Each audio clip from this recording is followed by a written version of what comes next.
Hello, and welcome to the fiscal year 2027 budget workshop. I said this on Monday. I do appreciate the jest about 3 hours, but I'll say it again. We get paid to make good decisions. We don't get paid by the hour. I'm not asking for us to be here until 6 p.m., but I will let you know I'm happy to let the conversation and questions go as long as they want to. But in years past, especially since we don't have a whole lot of creative ways to spend new money. We're mostly just trying to make sure bills are paid and the budget is balanced. I don't know that it will need to go much past our lunchtime. So all I'm gonna, Art used to read his letter. I won't do that, but you could have brought him in for a guest. Yeah. He is he should be an audiobook narrator as a side hustle. So but the key themes that kind of drove the conversation around budget this year, and what I hope we will keep in mind: continued transparency, focus on transparency, momentum on strategic plan priority items. We have tackled a few of them.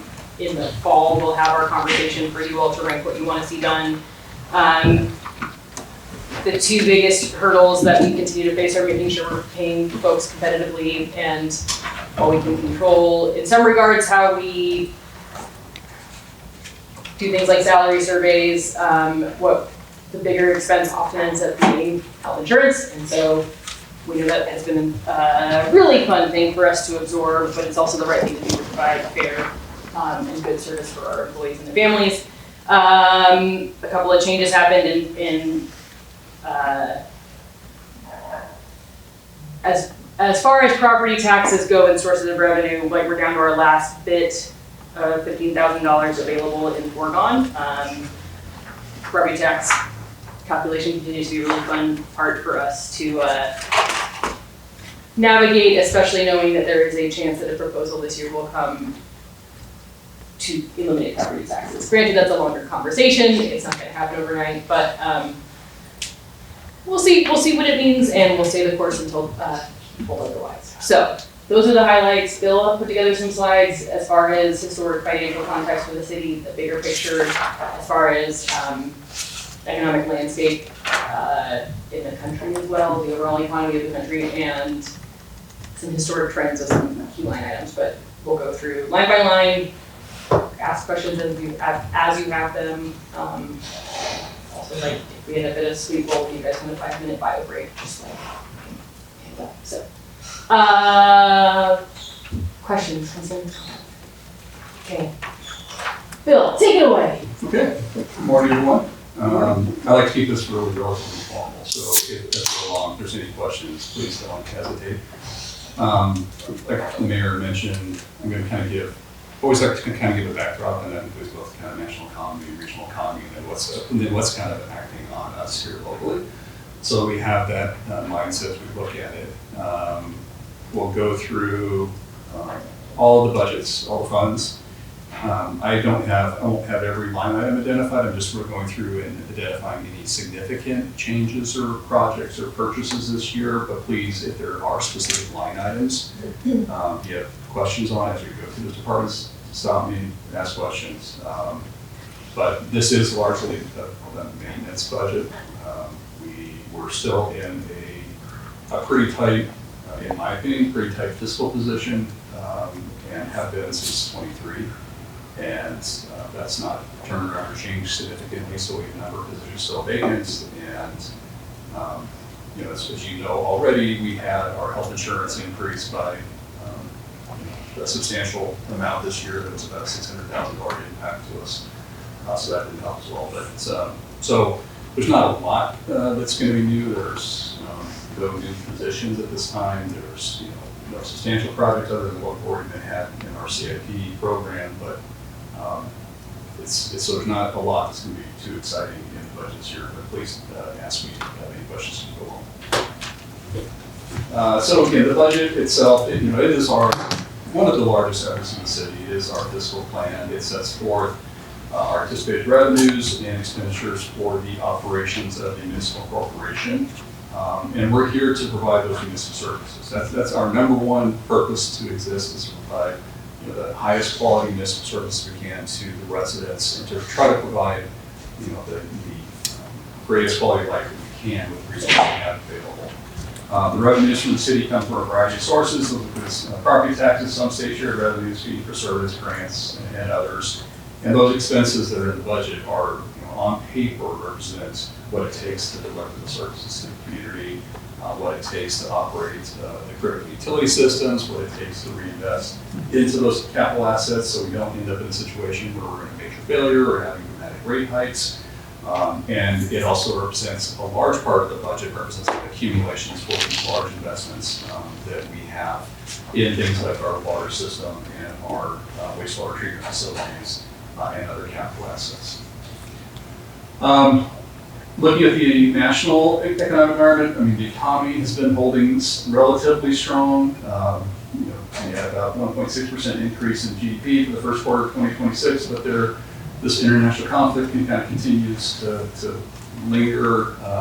The headlines today with ceasefires off and potential hostilities might resume, so that's kind of creating a little bit of uncertainty and potential spurring inflation, and also potentially weakening consumer sentiment, and all those things affect spending, which we don't directly receive sales tax. That comes through the state allocation, but as the state potentially sees reductions in sales tax, that can have an impact on us as well. Inflation has jumped, most recently up to 4.2%, and that is also kind of indicating the Fed has moved from a posture from 6 months ago of possible rate cuts to a posture of possible rate increases. And so that has the potential to continue to escalate some operational expenses, fuel prices and others, depending upon how that continues.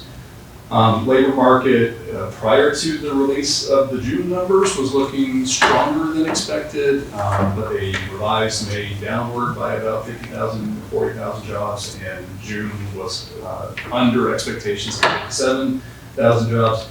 Markedly, the unemployment rate has now dipped a 0.1%, down from 4.3 to 4.2, but that's largely due to decreasing labor participation. And so labor market is certainly kind of in a bit of a lingering situation right now.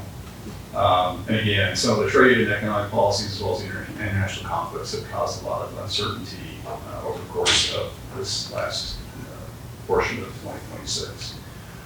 Locally, state revenues are generally flat overall because corporate income tax are down 1.8 and 1.9 respectively. That's partially due to the rate income tax reductions that the state passed this last session.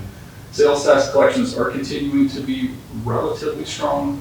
They're about 7.2% above FY2025, but they have been coming in short of the earlier state's forecast. The Idaho unemployment rate still remains relatively low compared to the nation at 3.6. Lathrop County even lower that at 3.2. That's been traditionally the pattern here. We typically have a relatively low unemployment rate here locally. But there are some headwinds. Both WSU and U of I have been working through some budgetary challenges that may, WSU certainly was going to result in some personnel cuts. I think U of I is potentially in that same position of having to look at some reductions of expenses and personnel. So that, obviously, those are two large employers to our region, and that is a potential drag on the economy. On the positive side, SEL is continuing to grow and expand in Moscow. We've got one facility under construction and potentially two additional to follow. So that will be helpful in driving the economy, creating some job opportunities. And so we're very excited to see that happening. Our population growth continues to be about at our historical rate of about that 1% per year. We've seen about just under 1,300 people added between 2020 and 2025, or about 4.9%. That is really typical for our long-term pattern. Had a little bit of a bump during the COVID time periods due to some relocation, but for the most part, we're tracking historically that 1%. The other positive trend is that housing construction has ticked up over the last 3 years. So we've been on, since the Great Recession, we have been on a declining housing production trend. And that's not just us, that's really across the nation. And that has caused a scarcity in housing, and obviously that has put upward pressure on pricing. We are seeing that turn, and so the last 3 years we've seen increasing housing production, which is a really positive thing to see. So this is just kind of going back 2000 there on the left to 2025 on the right. And you kind of see the trend line of total housing starts. So they tend to be a little bouncy because we have some large multifamily projects that kind of fit into there. But you can see beginning 2022, substantial turnaround and increase in housing production, and we'd like to hopefully see that continue. Is that permit totals for multifamily? All dwelling units, total dwelling units. Yeah. Correct. Interesting. Yeah. So that's good to see that, and we hope to see that trend continue. Phil, can I ask you a quick, do you care if we occasionally take a picture of what's on the screen? No. I just wanted to make sure. Yeah. Thanks. Again, as a result of the prior legal ruling in '24, the city had to go through some fiscal constraint activities, so we had to reduce the general fund by about 10%, and we lost about 20% out of the street fund revenues. That placed the city, placed and continues to place, because those were not just one-time losses of revenues, those were kind of ongoing loss of revenues. Continued to place strain on the city. At that time, we eliminated 6 positions. We've added 2 additional position eliminations since that time, so now we have 8 positions that we are holding vacant. We had to issue holdbacks at that time. We froze pay increases and took other measures that largely continue to be in place today. And then we also, in the loss of revenue, at the same time period, we saw substantial increases in other operational expenses, specifically property and liability insurance. In '24 and '25, we saw 30% increases each of those 2 years. Most recently, now it's health insurance. The liability property sector has leveled out. Now we're seeing about a 2% increase for next year with insurance. That's a much better number. But we are also seeing almost a 30% increase on health insurance. So that's kind of the big pressure point for us right now. So 28.6% on our health insurance plan, due to really claim history. So we've had some relatively large claims among our employee population that are outstripping the premiums that we're paying. And so initially, Regis was seeking a 50% increase this year. We negotiated with our consultants to work that down to 28.6%, but I think it's likely we should consider that we will likely see another large increase next year of maybe a similar magnitude. And that 28.6% increase represented a $600,000 cost citywide, a little over $300,000 just in the general line, which is the most revenue restrained portion of the city's operations. Bill, when you are in these talks with the insurers, are you limited to just the upcoming year? Will they give any indicator of the 2-year, the 3-year? So they won't do multi-year. We tried that in the past where we would negotiate a 1 year with a cap on, limit on the following year, and they won't do it. Okay. We're a relatively small group of about 153 or 4-ish members with about 300 people covered in our plan. We don't have really any strong leverage.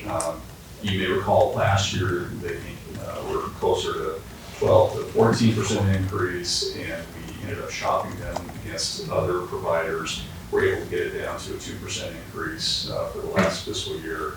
We tried the same thing this year, but other providers came in higher than Regis or declined to provide coverage because of the nature of some of the claims that we had on in our group.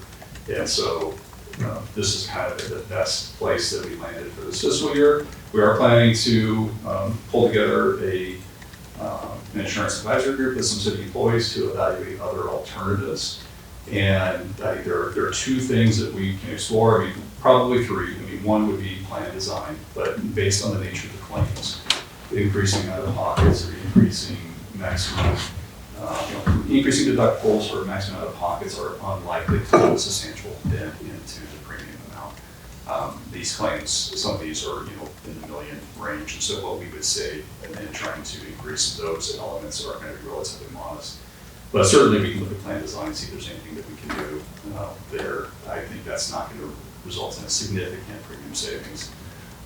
The other that we kind of started preliminary conversations was just the individual choice, doing individual IRAs where then essentially employees would be given an amount of money and then they go purchase their own policy off exchange marketplaces. The challenge there is you go into dramatically higher out-of-pockets and very restricted provider network works, and I think it would be a fairly significant diminution in quality of benefits we can offer and our competitiveness in the labor marketplace. I would say that the third thing that we are going to advocate for is for the legislature to consider allowing cities to join the state insurance pool and program. There's a bill that was introduced again last year to try to allow that. They allowed school districts to enter a couple of years ago. And that would be beneficial because then we get from a pool into 600,000 people covered into a much larger risk pool, so that we're less exposed to these volatile rate shifts based on our small group. And then the benefit of the state program is that the dependent care is about half. So a full family coverage is about half of what our employees are paying. And that's kind of one of our largest challenges. Up until 4 years ago, city only covered 50% of dependent premiums, and every other city around us covers 80% or more dependent premiums. And so it's a large out-of-pocket cost for a number of employees that aren't earning a lot of money. And so, and our full family premium is going to be approaching $30,000 this year. So it's substantially, it's a large impact. We have been increasing 5% per year, and so now we are going to be covering 70% of The proposal is, dependent coverage. So we've been trying to help mitigate that on the slide that kind of shows you the impact of that additional increase. That does place additional burdens on the city. The state program, I think would, in comparison to what it would cost the city, is pretty comparable to what we'll be paying after this increase. But the benefit is that the family coverage comes down to about $330 a month out of the employee's pocket, rather than what's going to be $600 this coming year. So that's still something that I know the mayor's tuned into with the AIC to help advocate and lobby for that expansion. But we'll be walking through some options, because I'm fearful of seeing another 30% stacked on top of this increase. If the state doesn't allow us to do that, is there any opportunities to join other cities to form bigger pools besides the state? There's IIIA, which is one of, was created for that reason. AIC helps. I guess they don't, it's a separate program technically, but. Yeah, there's AAA is an option. It's just like they're going to rate us based on our experience. So no city's going to want to join us right now based on our history. We're not going to be an attractive partner, and so I don't think it's likely that creating a pool or pulling anybody up here with a school district, or it's not going to likely be a feasible option. The state, if they just open up to cities statewide, I think that is an opportunity. But I think any other pool, and we did reach out to AAA. We want to explore, hey, how are we rated? We're going to look at essentially every employee has to fill out a medical questionnaire. So they're different than any other insurance provider. Other insurance providers just look at your claim history, and then they will forecast what they think the risk is, and then they'll rate you based on that. With AAA, they want employees, they'll look at that, plus they're going to look, they want every employee to fill out a medical health questionnaire. I don't want to ask them to do that if we don't think it's going to result. And at the end of the day, they said you're going to be rated based on your relative risk and your experience, just like the Regents is rating us now. And Blue Cross is the provider underneath AAA. So AAA is just kind of an association, and Blue Cross is the provider, and we quoted Blue Cross, and they were higher than Regents. And so what most other cities are who are big and have a big enough pool to see increases like this or not, they self-insured. And what we are, even before our history of large claims the past several years, have been canceled prior to having large recurring claims on there, because that means you have to have cash on hand, people pay out your own claims, and that doesn't make sense either. So about 8 years ago, we were on the cusp of going self-insured. We had set aside the $500,000 initial seed. We had established the board of the entity that would oversee the insurance pool, and then we just had we had a year of, in that case, you're always going to be buying reinsurance for those large claims. And we had a claim history jump in 1 year to where it made that insurance unaffordable. And so we moved away from self-insurance, and our claim history right now obviously wouldn't support us going that direction either. Bill Haley, is there any advantage to those of us up here using our considerable political clout to lobby the legislature, I mean, we can also send things in and explain that, especially, ahead of the next session or So- people who are running for office. Yeah, so this will be the, yes and, Idaho Falls is that right there? Cheatham's from Idaho. Idaho Falls has originally introduced this 2 years ago, and the person who carried it, Rick Cheatham, was both a city council member and a state representative. And Pocatello, I'm getting this wrong, right? It's Pocatello, not Idaho Falls. And that was the year that the legislature also wanted to prohibit people from holding more than one elected office. And so anything that Rick carried was just basically dead on arrival. However, then last year, Pocatello brought it up again and also had additional data to back it up. There was one person in a committee setting that sunk it this year. I don't think that'll be a problem. That roadblock may not be the roadblock this year. It was Jordan Redmond who said only cities with bad pools and high claims are going to want to join, but I don't know that he understands that by joining a bigger pool, we also reduce what we have to take from our new construction to pay for increased health insurance. You're actually helping your cities be able to provide better services. Plus the makeup of those pools changes year to year, fair to say. Exactly, and all the seeing the language, future. all the proposed languages is the option, it wasn't a requirement. So, however, I think Representative Redmond made a couple people unhappy during the primary, so we'll see what happens. I will let you know. We have, there'll be an executive board meeting with AIC, it's July, I think, in September, and I let them know at June, one of our top priorities, our asks will be that we all get behind this. I think part of where it's failed, it can take a couple of years for an idea to really get traction, I think Jim, who's on the board, who's also from Pocatello, isn't always like the strongest messenger, and so I think now that there's been some side conversations, there's enough people who understand what the ask is and what the benefit is. So I will let you know, but odds are it may not be our own District 6 folks who are the people we'll need to reach out to. It may be people in our district. So I will, yes, and I will let you know. We'll put out the bat signal, but it's like a 2 or 3 word change in a bill. And so the good news is the Legislative Services Office to prove it and make sure it would make sense in code. That's already been done the past 2 years. It's just a couple of people who are the roadblocks. Way more context than you needed, but that's what I like doing. So, No, that's good, thanks. so stage. If the status quo maintained in terms of insurance options and there wasn't a state pool and this is our situation for say the next 3 to 5 years, what amount of time would say like a perfect claim history or minimal claim history would put us in a better risk bracket for? I think you're talking about 24 months. How long? I think we'll need 24 months of better claim history. Okay. Or at least another, if it cleaned up. They do a rolling 12 month and they can kind of look at 24 months of our claim history. So we need to kind of clear about 2 years of better claim before we'll likely see much change. Or if a member or two that are the cause of the claim left, that is something that they offer to re-rate if something changed. Because there is. not all of it is one and done treatment claims. It's lifelong diagnoses, kinds of things. That is an option that something happened, but we don't expect that. I turn it over everyone. Yeah, okay, thank you.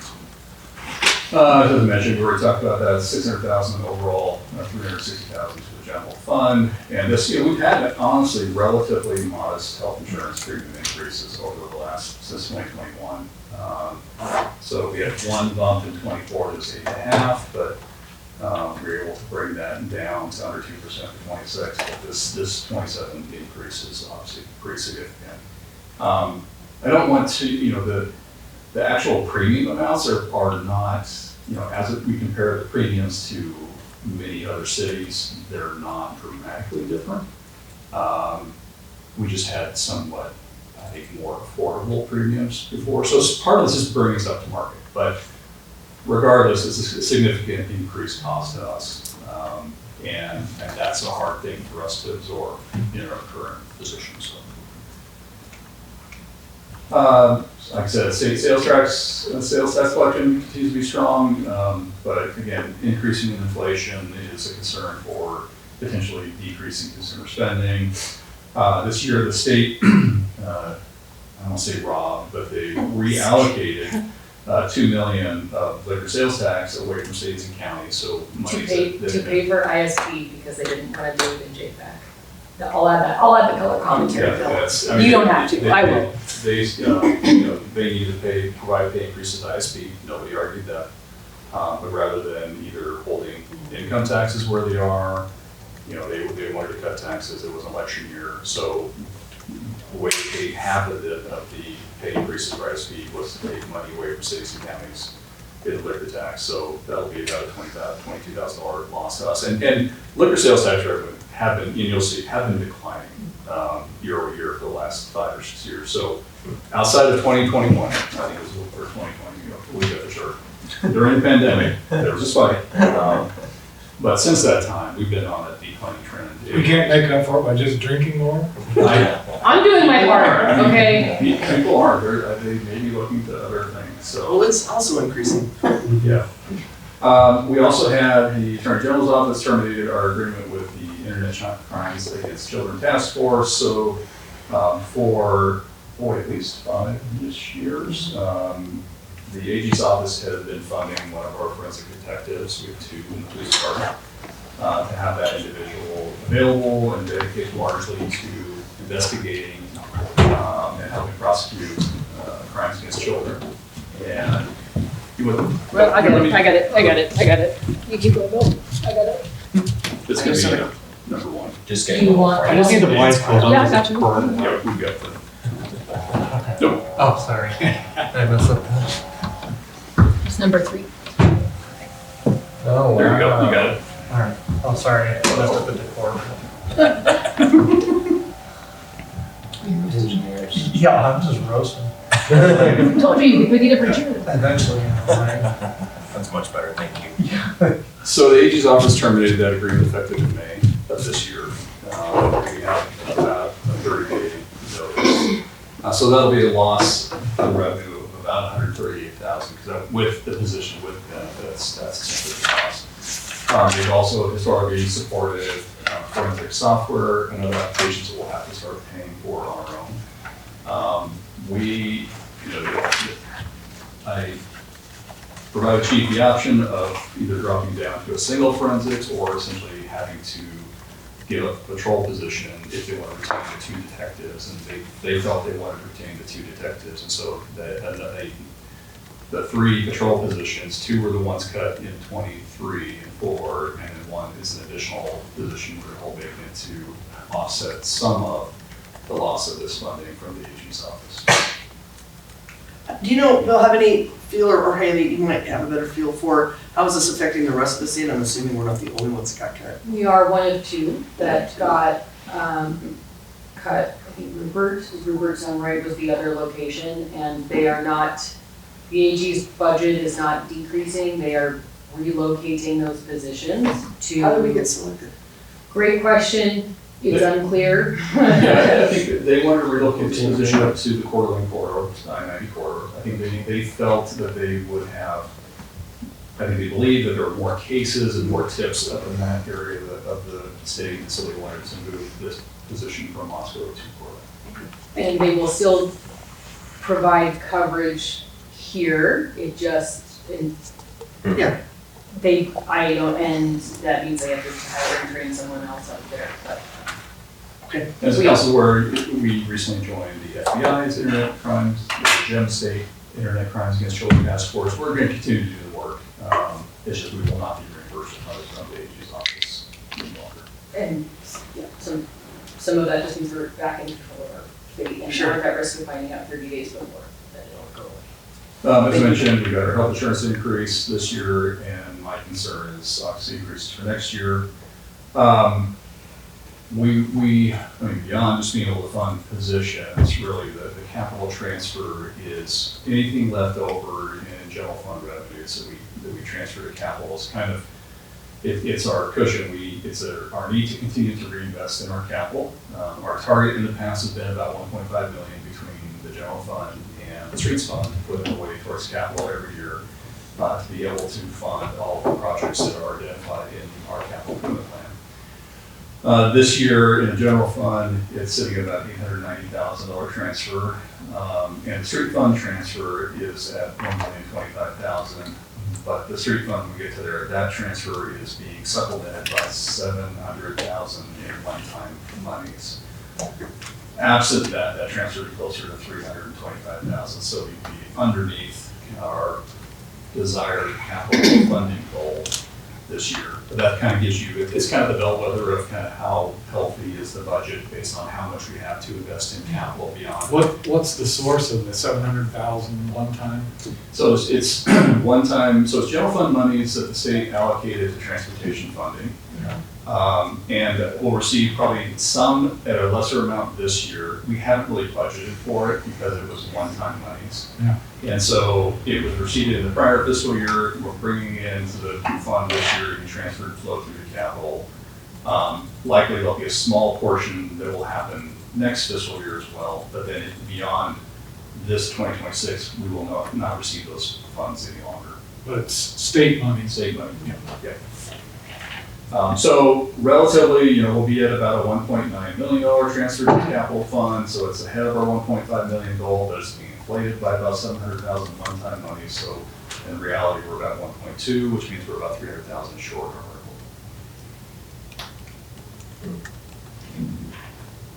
our goal. So personnel changes in the proposed budget. We have 8 positions that we're going to continue to hold vacant. 3 patrol officers, communications manager, arts assistant, finance accountant 1, administrative assistant, and parks administrative assistant. So those positions were being vacant. We had 2 positions requested again this year within the fire department, a student resident program manager, which is a program, it's a position we support. We have a very unique model of fire and EMS delivery, with a combination of what previously were 7 paid administrative staff positions that were supplemented by 90 to 100 volunteers. In those volunteers are 20 to 24 student resident members who reside during the school year, live in the fund stations, provide coverage, and 2 years ago, we added the 3 paramedic positions in a joint agreement between us and the volunteers. The volunteers hold the EMS license. They actually own the ambulances. They provide the EMS service. They do the billing for their transports. But our administrative staff were covering 55% of the paramedic shifts, and that was not going to be sustainable. So we have an MOU with the volunteer organization, which is a separate 501c3 nonprofit entity, for them to fund those positions for the first 3 years, and then we will fund 5% of them, 10%, 15%, and then up to 20% thereafter. And we also agreed to fund 25% of future ambulance replacements, because our concern was they weren't going to be able to financially be able to do that with their financial support of those positions. So, it's a delicate balance of paid administrative staff, regular community volunteers, and student residents to try to deliver the service. And we maintain a Class 3 ISO rating, which is on par with all paid Lewiston and Pullman that have fully paid departments. We'll be about 1.9 million in the fire department this year. I think Pullman's closer to 10 or 11 for a fully paid department, so it stays a substantial amount of money. And absent that, we would not be able to fund fire EMS delivery. So all of that's to say, maintaining, growing, and strengthening the student veteran program is something that's very important, and it's a large drain on Dan Ellenwood and Brian to oversee, recruit, and manage that program, and we do need some assistance there. So, but given the budget, it is what it is. We also had requests for another mechanic in the fleet department. We continue to add equipment and vehicles across the city's fleet. Not at a rapid pace, because we're very careful about not adding equipment that's not necessary, or taking equipment and vehicles that aren't used frequently and taking and removing them from the fleet. And there's three mechanics currently? So you have fleet manager and then you have 2 mechanics. Yeah. Yeah, so effectively 2 mechanics and then the fleet manager. So the manager can manage instead of, so again. And so that position had been contemplated because there had been some prior conversations between us and Smart Transit. Smart Transit was having difficulty maintaining their fleet, that we could potentially contract to provide that service, and then that could potentially fund half of a new mechanics position that we could add in. We haven't reached a point with Smart where they're fully supporting that proposal just yet. It is something that potentially next year could come into play or could be a mid-year adjustment. Right now, we really want to get the new fleet and shop facility completed, get transition into there, see what kind of efficiencies we might be able to gain in the new facility, and then reassess next year. Do you know what a mechanic position would cost entry level? The total cost of the With city? benefits, you're probably 70, between 70 and 80,000 fully benefited. We always, a new position, we always assume full family, so you have 30,000 just in benefit costs. And so, and then the compensation at that, so you'd be probably right around. 80,000. Yeah. We will talk a little bit later, but we do think that, as much as I have tried to say no to everybody for all new requests, the legal department is getting very right now. And I think while it's not included in the budget, it is something that we are currently evaluating to bring some relief there. And I'll talk a little bit later on and speak to the legal department about the increase in demands in legal services and public records requests and litigation. And we are going to have to do something because I don't think it's the same as the staff we currently have. Are other departments contributing, transferring money into general fund for legal services? So you could increase that amount. You can't But the increase it. transfer, but then you're robbing, you're gonna pay But all, right? So, You're moving- yeah, so if we increase the expense in the legal department, that will be partially reimbursed from other departments based upon their allocated share of legal services, so a portion of it is. Yeah, but yes, as Sarah mentioned, general fund is typically the largest source of claims. Police, land use, are all general fund functions. stop I know. So compensation program adjustments, so we are proposing a 2% cost of living increase and 2% for performance. So we have a pay for performance system. There are 2 elements of increases. There's a cost of living increases intended to just keep maintaining people's buying power. And then we don't have steps outside of police and paramedics. We do not have a step and grade system. Most every other entity around us is going to have a step and grade. It's going to be anywhere between a 7 to, I think county has almost 15-year step system where there's a 3% increase per year. Every year that you continue service, and then they would get a COLA on top of that. We don't have a step and grade outside of police and the paramedics. We have a performance system. So we budget a certain amount for the performance piece, and then that is allocated based on evaluations and scores. And so we would normally budget 4% for performance, and that means typically you would see employees get somewhere between 3.5% on the performance up to maybe 4.5%. So those that didn't perform as well may see 3.5%. Those that had excellent service and performance over the year might see 4.5%. So it's not a huge swing of, it's not like somebody's going to get 1 and somebody else is going to get 6, but there is a method by which we allocate that based on the scores. This year, last year, I think the last 2 years, we've kind of borrowed 1% for performance to be applied to cost of living because everybody is experiencing that increased cost of living. This year, we actually borrowed 1% from the performance and we're underneath the CPI on the cost of living as well. So we are somewhat modest in what we are providing for increases. Our COLA is based upon the prior year's CPI index, and so the shaded is how it relates. So the CPI for 2020 was 1.8%. We would use that to program COLAs for the FY 2021, but because of the pandemic, that was 0. The CPI again in 21 was 1.2%, and so in 22 we did a 3% COLA increase. That's the combination of those 2 prior years, the 1.8 and the 1.2 gets you 3%. In 22, the COLA was 4.7%. We were able to provide that in 23. In 23, the CPI was 8%. We could not fund that because that was what happened right after the general fund cut, so we did not provide. We provided a one-time stipend using some ARPA funds as something, but we did not apply that to the payroll grid. Again, the CPI then for 24 is 4.1. We did 4%. For 25, it was 2.9. We did 4%. That's again, we were borrowing from the performance side to add to the CPI to try to make up ground for some of the things we weren't able to do in 23 or in FY24. The CPI finished 26 at 2.6%. We are proposing 2% this year. So the CPI over this time period has increased by 25.3%, and our COLAs have increased 17.7%. So we're trailing behind a little bit, but we're trying to do the best that we can. And plus that compounds when you're doing it through percentage. The reduction one year is compounded by the next You don't year, get the next. so the volume purchasing power of that money is even reduced farther than those. Right. And then what happens is the next time you do a salary survey, if you haven't kept up with COLA that other cities have, also you're falling behind and you're trying to figure out whether you can make adjustments or can make adjustments. And so it is important to keep our eye on that and try to do the best that we can.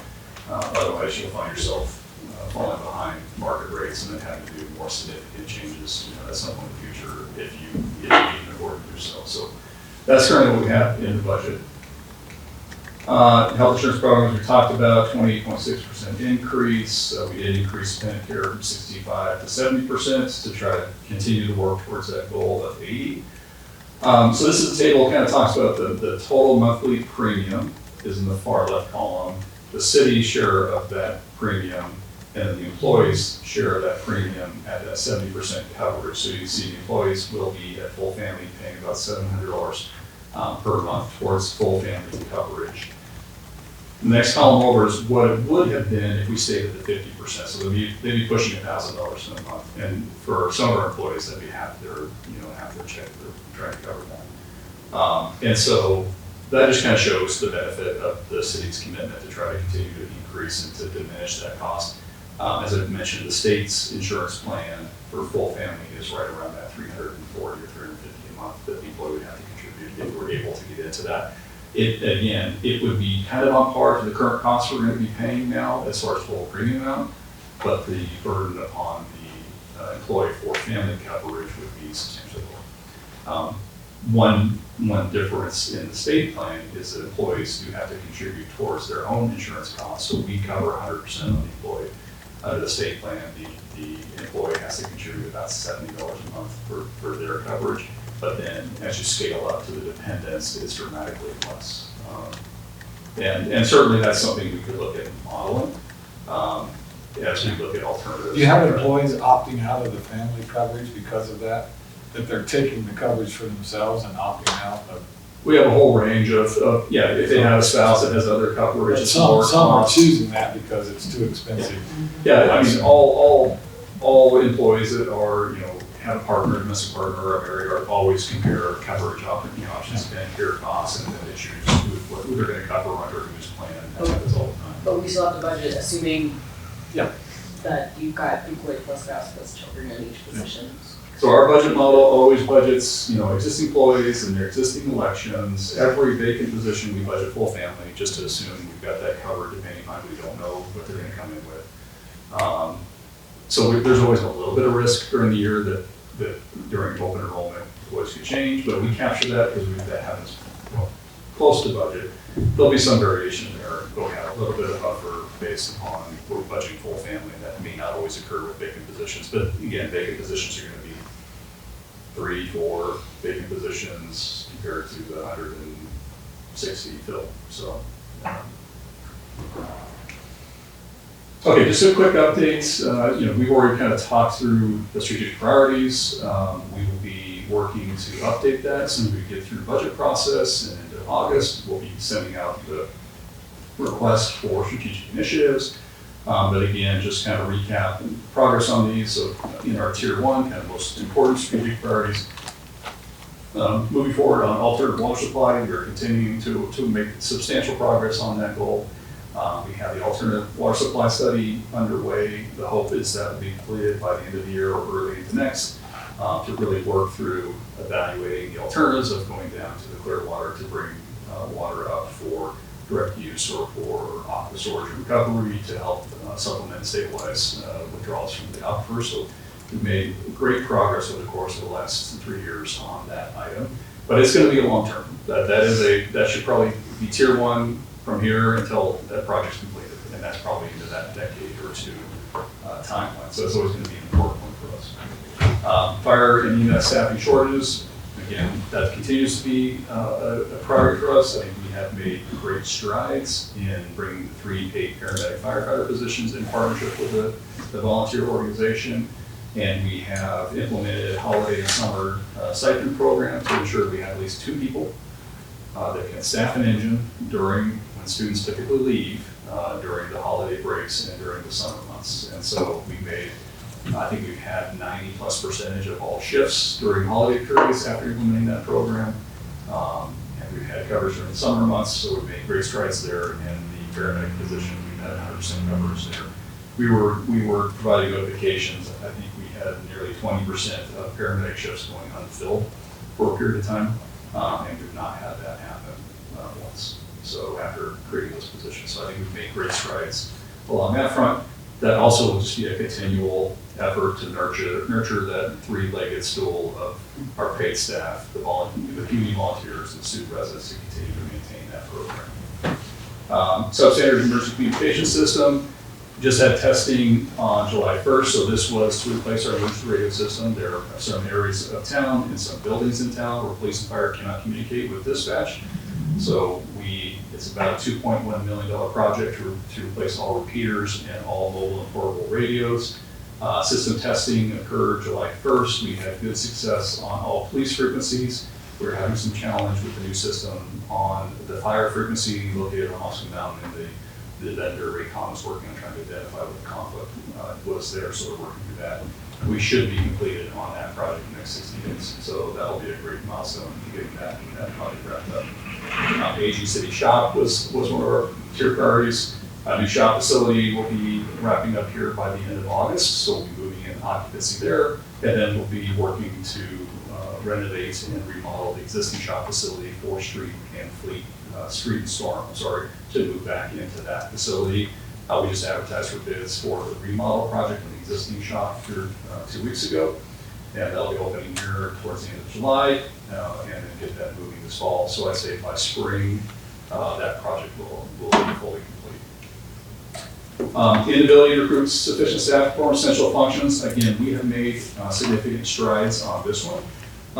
There was a period of time where utility operators were a substantial struggle. We had half of our operator positions in water vacant at one point in time. We've had good recruitment, good retention on the utilities side. Law enforcement was a significant struggle. We've made good strides there. Knock on wood, that by this fall we could be fully staffed on patrol, which would be substantial. We've launched programs for lateral incentive to credit years of service in other agencies, so they're not stopped. For previously, if an existing trained and capable law enforcement officer wanted to move to our agency, it would be back at the bottom. We now credit equivalent years of service for them if they want to come in as lateral. We've got signing bonuses and referral bonuses we've implemented last year, and so I think we've done a good job in law enforcement recruitment, so we're doing much better now there.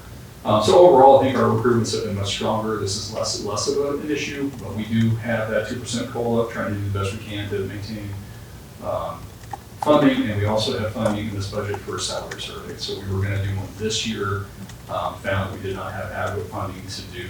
The company we used previously was somewhat low cost, and I would say somewhat low quality of the product. And so we were working with Gallagher, who was our health insurance consultant, because they have the whole compensation side of the office. And so we're going to be working likely with them to do a salary survey. And the first year we do it, it will be a little bit heavier lift.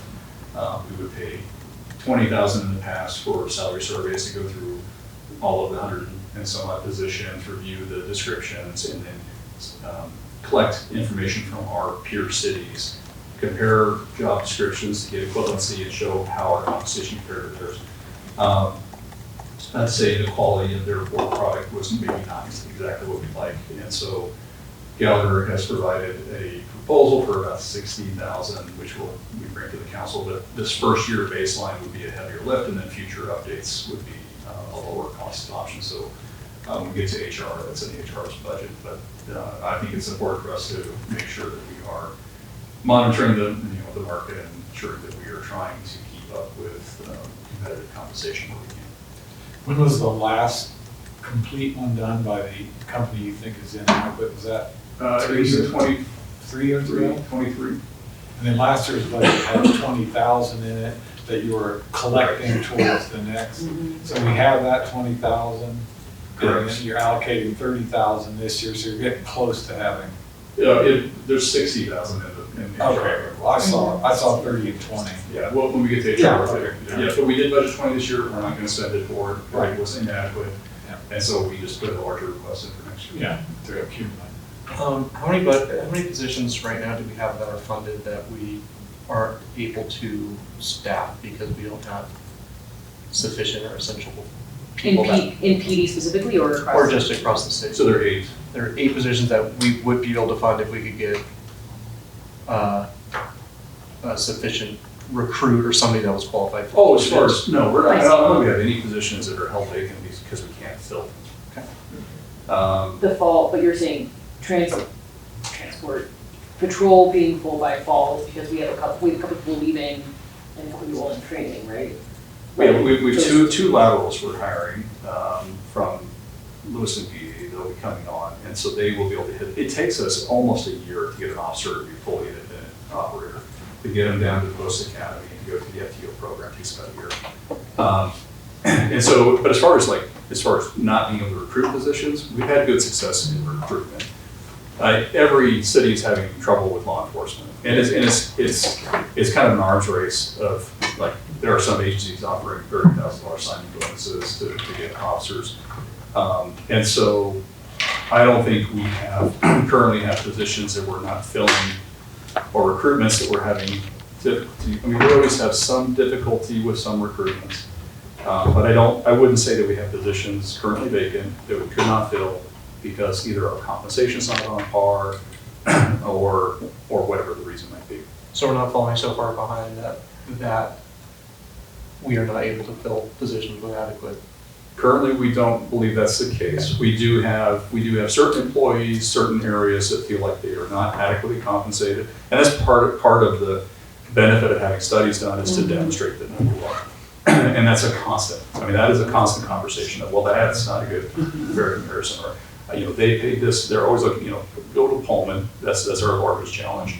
And so we have to create, you can't just look at one agency, and it's a Washington agency, and that's different. And I know it's probably the most, you could go work and not have to even move if you want to do that. But we have to look at our market, which includes, yes, we have to recognize Pullman, we have to look at Pullman, we have to look at Lewiston and Post Falls and Coeur d'Alene and our more comparable peers in Idaho. So while it's helpful, one, we always want to make sure we are understanding where we are compared to the market. But two, it's also helpful for employees to understand where we are relative to the market.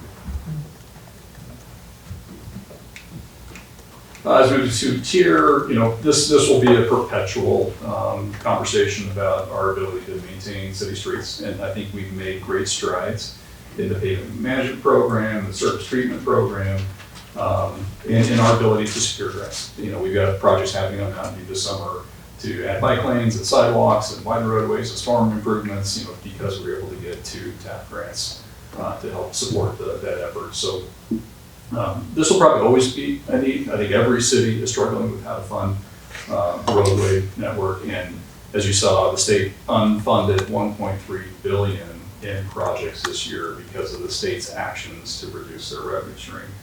And that's going to impact a number of our projects. So we had a project that was supposed to go into design in 27, construction 28 to replace all traffic signals in town to the state, and it was going to include the addition of the traffic signal Mountain View and Highway 8. That has now moved to unfunded status. Oh, There's not even a date placed next. does that money travel through North Lake Highway District generally? So this is separate from. So the state projects are the state projects. Yeah. And so the signal was just gonna be a state funded, it wouldn't even flow through us, it was their project, but it impacts us because we have signals that are reaching end of life. We have backing plates and sunshades that are missing. But we don't have And them. they can't get them because the signal heads are weird and old, and so they can't find the parts and pieces. And they've been somewhat deferring it because they're, oh, hey, we're gonna replace them. Right. Now all of a sudden, that's kind of out the door. We've got our TAP project, we're gonna be awarded for Mountain View between White and Highway 8 has been pushed back a year. The D Street grinding inlay has been pushed back as well. So there's, the state's,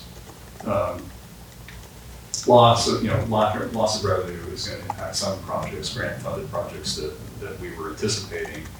And we just learned about this in the last week, once the state announced the list of projects they weren't gonna be able to fund because of their loss of transportation. So it's just transportation funding is gonna become, until the state does something to make that a priority and help improve that funding stream, it's gonna be a challenge for us. 135 million that the ITD had been receiving, and then it dropped down to 35 million this last year, so.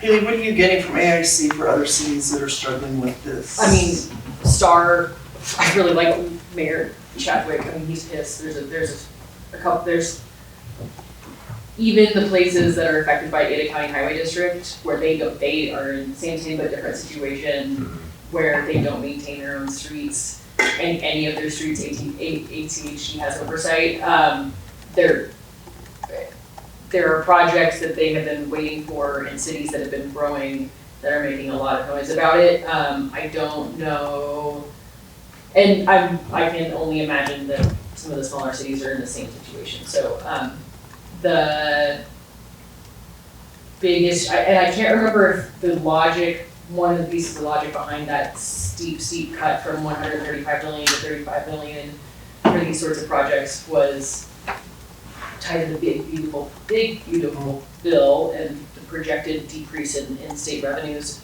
But we'll see if there's any appetite after that dust kind of settles, if they'll jump it back up, but even then, we shouldn't hold our breath because we're back to competing. I guess do we know if the projects that got parked are going to stay in order in queue, or are we going to have to reapply from page one, or do they? So our TAP funding or the D Street project, they're just getting pushed back. The signals, which is a state project, they're gonna have to figure out when and how they will do that. There were two other state projects that we had, an acceleration lane from Rodeo North that is now been either unfunded, and I think the additional through lane through the South Couplet heading east towards electrical specialists, they want to get an additional through lane to reduce the backing on that west leg at the intersection at the South Couplet. That also got unfunded as well. This is what we told them, we heard about Bill's grant, this is where we at. But yeah, it's really good. And yesterday we did receive notice that we were not successful in the joint build grant application with Whitman County. That's not necessarily, those are highly competitive, so it's not entirely surprising. There is some conversation about potentially a community funding request, which is kind of a nice way of saying earmark. It has been put into the draft budget from the Washington side of the line for $1 million to help advance the design on that project. So while we didn't receive the build grant, there may be other monies, which we were pursuing about 2.8 for the design of the whole project. It looks like the Washington contingent put in a community funding request for $1 million, and it's in the spending bill. So we'll see whether it gets passed or not. The reason I ask this question is that it seems like a lot of cities have been siding with legislators, right, and how money is distributed and performance. So I'm wondering if you have any sense from other folks that people are getting really tired of that, and we may actually be able to make some headway on some of these things as a collective Idaho Cities group. I definitely think there has not been a lot of love between cities and at least the people on the board involved with the Association of Idaho Cities and the legislature for any number of reasons, some of it being Ada County Highway District decision, managed oversight, some of it's URA things. So, but I think what is more needed is they hear from the same handful of folks. And so I think the opportunity is for us as and maybe it is including an update in some way at a city council meeting, citizens need to express that they're also frustrated with this. So what I'll say is there was a conversation in June at the conference among mayors, and the question was, what is the hardest thing for you to fund, or what service is the hardest thing for you to provide to your citizens? And I mean, everyone's answer is street maintenance and streets, because you can't, there is no utilities, you're able to study and justify what you're charging and all those things. And so every single mayor said, yeah, it's streets. But I think it's as much about us educating our citizens as it is about us being willing to say, in a diplomatic way, we are happy, we believe in providing good service, we believe in providing safe transportation options, but it's getting harder and harder to fund it. And it didn't matter what size city it was, everyone's struggling to fund streets. Well, I think that's helpful. I mean, it's not great, but it's helpful, and I think maybe you can make some inroads. Potholes aren't partisan. I totally agree. I'm Sandra, to that end, and just like as a brief anecdote that I don't know if it provides optimism, if that's the right word, but one of the sessions that I sat in on at AIC was like a legislative process, but it was more of an informal kind of thing rather than like a presentation. And it was really, really great to have solidarity with all these communities that have different needs, different capacities, different populations. We really are all struggling with the same thing, right? And so it was nice to hear that. And then there was kind of a pivot point in that conversation of how can we all collectively continue to put pressure on legislators to take what we're experiencing seriously, because it feels across the state that hasn't been the case for a long time. Yeah. So it was, I mean, it's dejecting because clearly we're all struggling in this capacity, but it was solid, like there was solidarity in recognizing that me and this person from Anthony, Idaho were just as angry as each other, right? Like about what was going on. Yeah. So that was like helpful. And so I did reach out to Representative Mitchell and Thank you. to see if he wanted to come today and see the workshop. And so he's traveling, but I think this is a good idea. This is a good reminder for me. I'm happy to send a note to our current sitting legislators, and I guess in this case candidates too, to just explain and give a summary of what we're facing, because I fear that if we start asking about this when they have convened, it will be too late. Oh, absolutely. And Madam Mayor, yeah. if I may, I think some important context for transportation funding, it's not just a state of Idaho issue, it's a nationwide issue, and historically the problem is, there are some more acute aspects in the state of Idaho certainly, but historically as a country we've approached funding transportation through the gas tax. And the gas tax is an inherently regressive tax, especially as vehicles become more efficient and we see electric vehicles coming on, because generally poor people are living further from where they work and driving less efficient vehicles.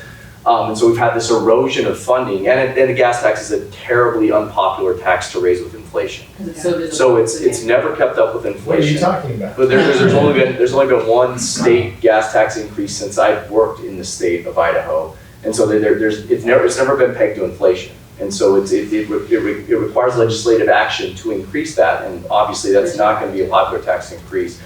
And so there are states that are experimenting with things like vehicle miles traveled as a fee, because the fee tax question becomes about utilization. Can you tie the activity to a person's direct use of that service? That's something that there's privacy concerns with, and so there's a lot of moving parts nationwide. But this is a nationwide conversation. That there are some more acute challenges in the state of Idaho. The only lever the state has had and pulled in the last 15 years has been the one-time increase to that gas tax. But that's a continual challenge. The structure of our funding is wrong, and that's why everybody fights with the transportation component. Well, right or wrong, it has to change, because as you point out, we're trying at the same time to use less gas, sell less gas, so that being a funding mechanism is going to suggest that in 10 years, something will have to have changed. Thank you. Also continuing on the next tier 2, so securing downtown streetscape and infrastructures. The proposed budget includes $200,000 for beginning the design effort for targeted downtown improvements. One of those that we are looking at carefully is some sort of event safety barricade system. We have a lot of events downtown, and that is a potential safety risk for a vehicle to be used as a weapon Bill, you're describing the columns that come out of the ground. There's a number of different systems. So you could have a bollard system. There are portable barricades that are designed to stop vehicles. So we are evaluating a number of different options. But it is something that we feel like we need to be evaluating and considering as part of downtown planning, because we want that to be the center of events and for the community downtown. Preservation and enhancement of urban forest. We are currently working on the final touches on the downtown tree management plan and looking at what we can do to help expand urban forestry management services. And lack of affordable housing is another issue too. We obviously had the recent housing workshop, and we'll anticipate, I anticipate in the upcoming, I'm not going to prejudge what we might see coming up as issue statements in the upcoming update, but I would expect to see this one elevated from. Well, go ahead and project something. I have one quick question on our urban forest aspect. I know it says downtown tree management, and I worry, I just don't know where this falls, and I should. But what about the trees that are like in the Fort Russell neighborhood that are already in life? They are the adjacent property owner's responsibility. Okay, We are only responsible for the trees in the downtown core. I just wanted to make sure I wasn't lying on that. But that's a good point, Sandra. If that's something that I'm more than happy to figure out a way to. I like the historic tree recognition things that the tree commission does, but there's beyond just giving new saplings part of when we planted a new tree in our yard from Arbor Day because we know our neighbor's tree is going to be, by the time that one has any sort of relevant coverage, you will have. I won't be so sad when the neighbors need to bring theirs down. So maybe there could be a cool outreach opportunity for the tree commission to help us craft some verbiage to educate those folks that the ones in the tree, not tree island, what do we call it? I say it every time. Tree lawn. The tree lawn ones, and also the ones that are bucking sidewalks, the sidewalks are but I'm making myself know. Moving on to tier 3, we have City Gateway Aesthetics Beautification. So we do have funding in the budget for landscape design. So should change that. So the South Main Underpass project, which is now South Main Surface Level Pedestrian Improvement Project. There are areas that we want to work on some landscape for aesthetic improvements because it has major entryway as you come into town. So we have funding for landscape design work there. We also have funding for the South Moscow entryway signs. We have entryway signs on the east and west and the north. We have not installed one in the south because the new 95 alignment has been under study and design for the last 20-some years. And so we didn't want to install one and then have to do it in the future. With the completion of the highway projects, we are then now budgeting for the installation of an entryway sign on the south entry. So we have $84,000 for that project. Since you can no longer use the Chinese village sign to tell people you know when you enter Moscow, then we have to replace that. We played one of the other tier 3 items, playfield rehabilitation and developments. As council's aware, we're continuing conversations with the school district regarding the West Booster Drive property, pending their ultimate decision about what they're going to do with facilities, but that really is our next large investment in playfields. There also have been conversations between, as the council aware, between the district and the city about potentially having field lighting on Joseph.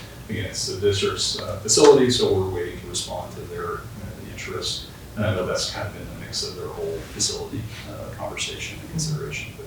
But that's in the mix, and we do have project funding identified in the future for West Booster Drive, because we do anticipate that with the now access, the road, the bridge, and adjacent residential development, that us leaving that as a weed patch for the next 20 years is not going to be acceptable. So.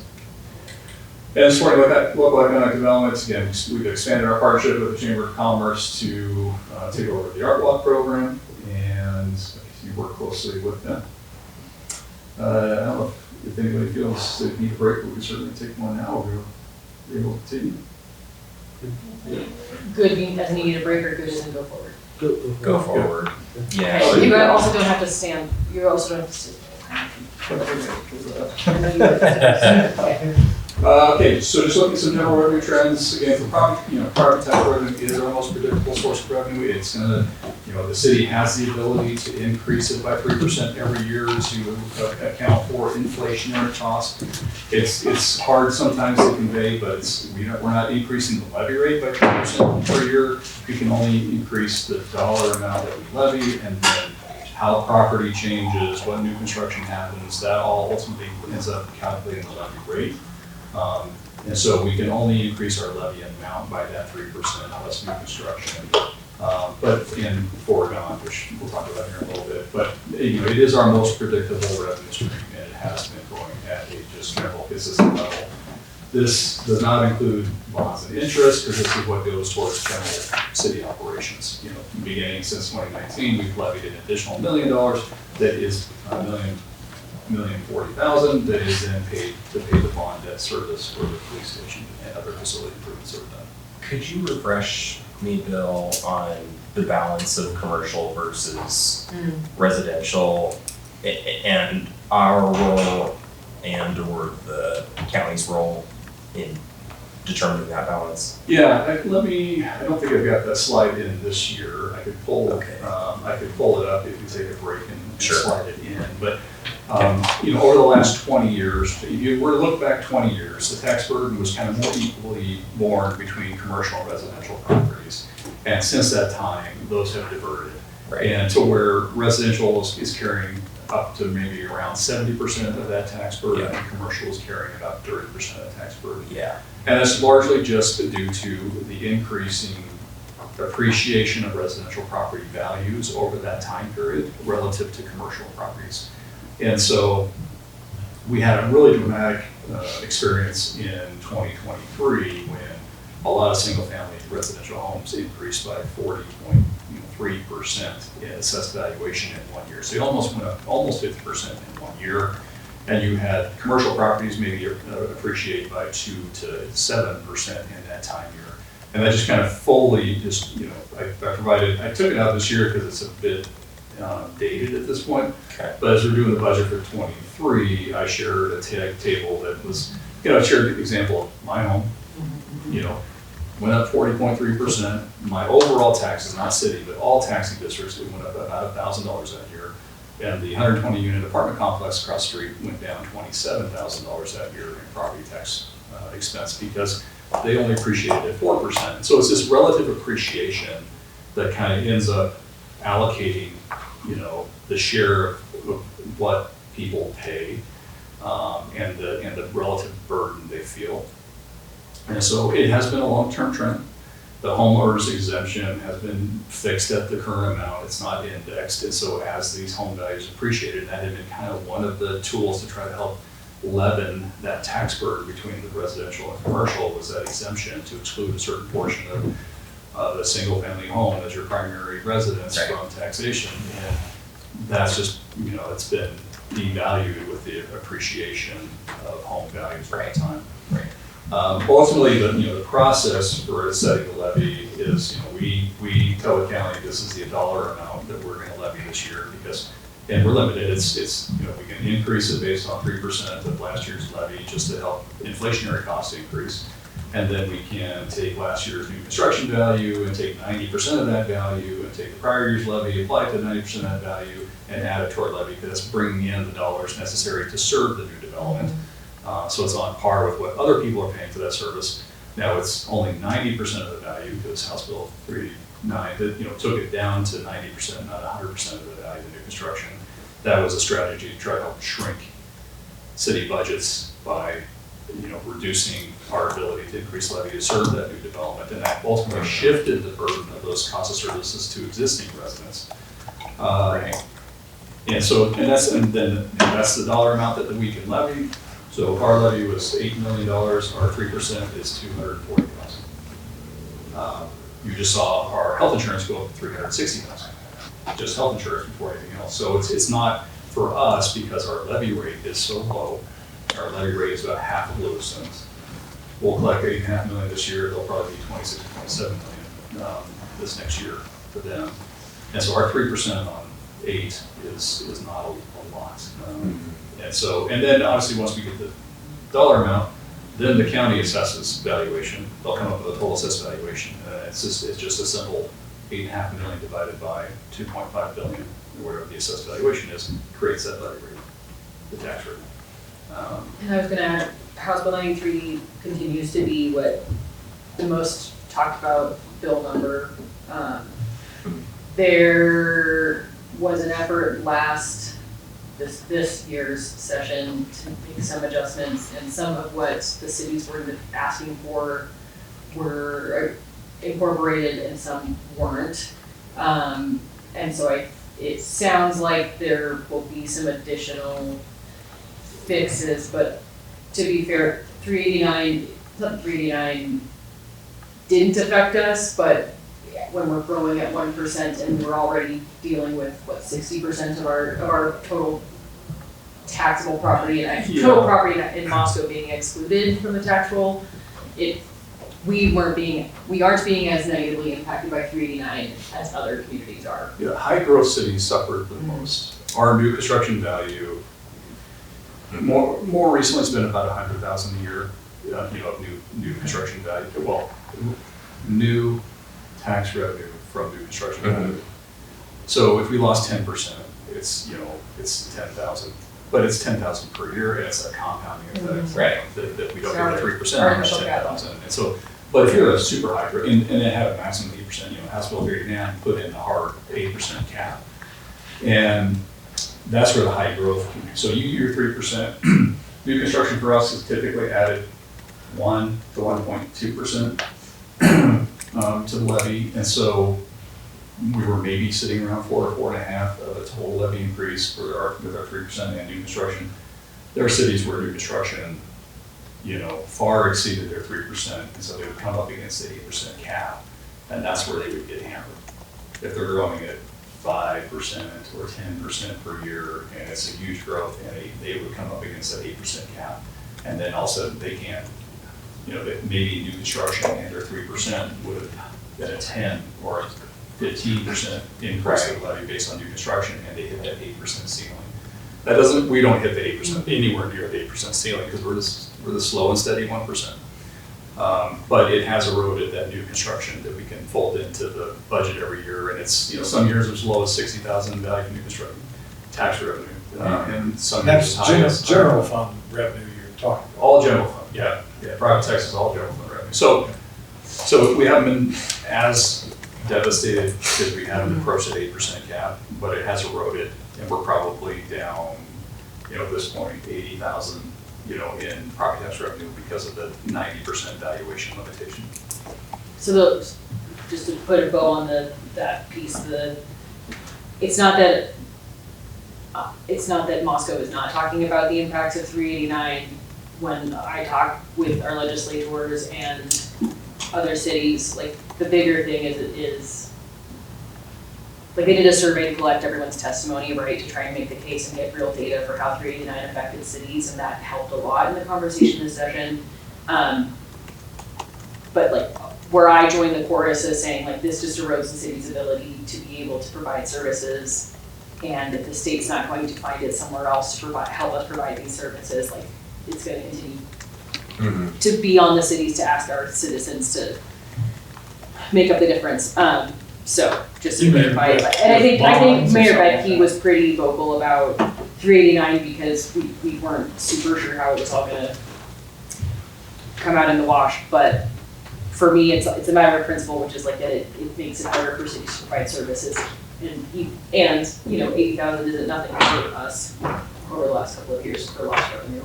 So you're suggesting it's left up to the taxpayer to make up the difference some other way. So are these other cities then looking for more bonded type of revenue sources? Or they're having to do a public safety bond, they're doing public safety bonds, they're doing impact fees, right? There's like, it's not like putting a cap on this means that the bills are going to be any less. Like it is. So I was just wondering what the creative solutions are. The creative solutions don't sit well with taxpayers either, so. But no, I mean, in every city, you have the opportunity to ask your voters to voluntarily increase beyond 8% cap, but that's a 66 and 2/3% majority vote. Same as any bond election, but bond elections are typically temporary. for a defined period of time for a specific purpose, but you can go to the voters and ask to increase your levy above the amount that is limited by state. That was So I meant to be suspect scary. we're gonna see, or have seen more of that in Idaho then, because that. I don't know, I think everyone's been too scared to attempt it. I'm actually Oh, not okay, sure if there's been cities, have you ever anyone in Treasure Valley? Well, there's even state law that allows cities with very low levy rates, anemic levy rates, to do it with a simple majority, and they are not doing it. Yeah. There is a Okay. general fear of going to the electorate to ask for a levy. Any, And I any think- judicial, review processes allowed for that, so it has to.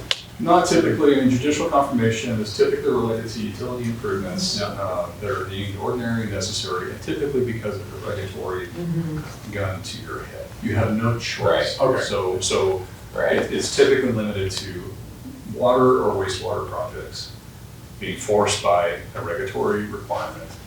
And you're asking the court to declare that ordinary necessary so that there's really no point to holding an election because you have no choice. Right. Is stormwater in there?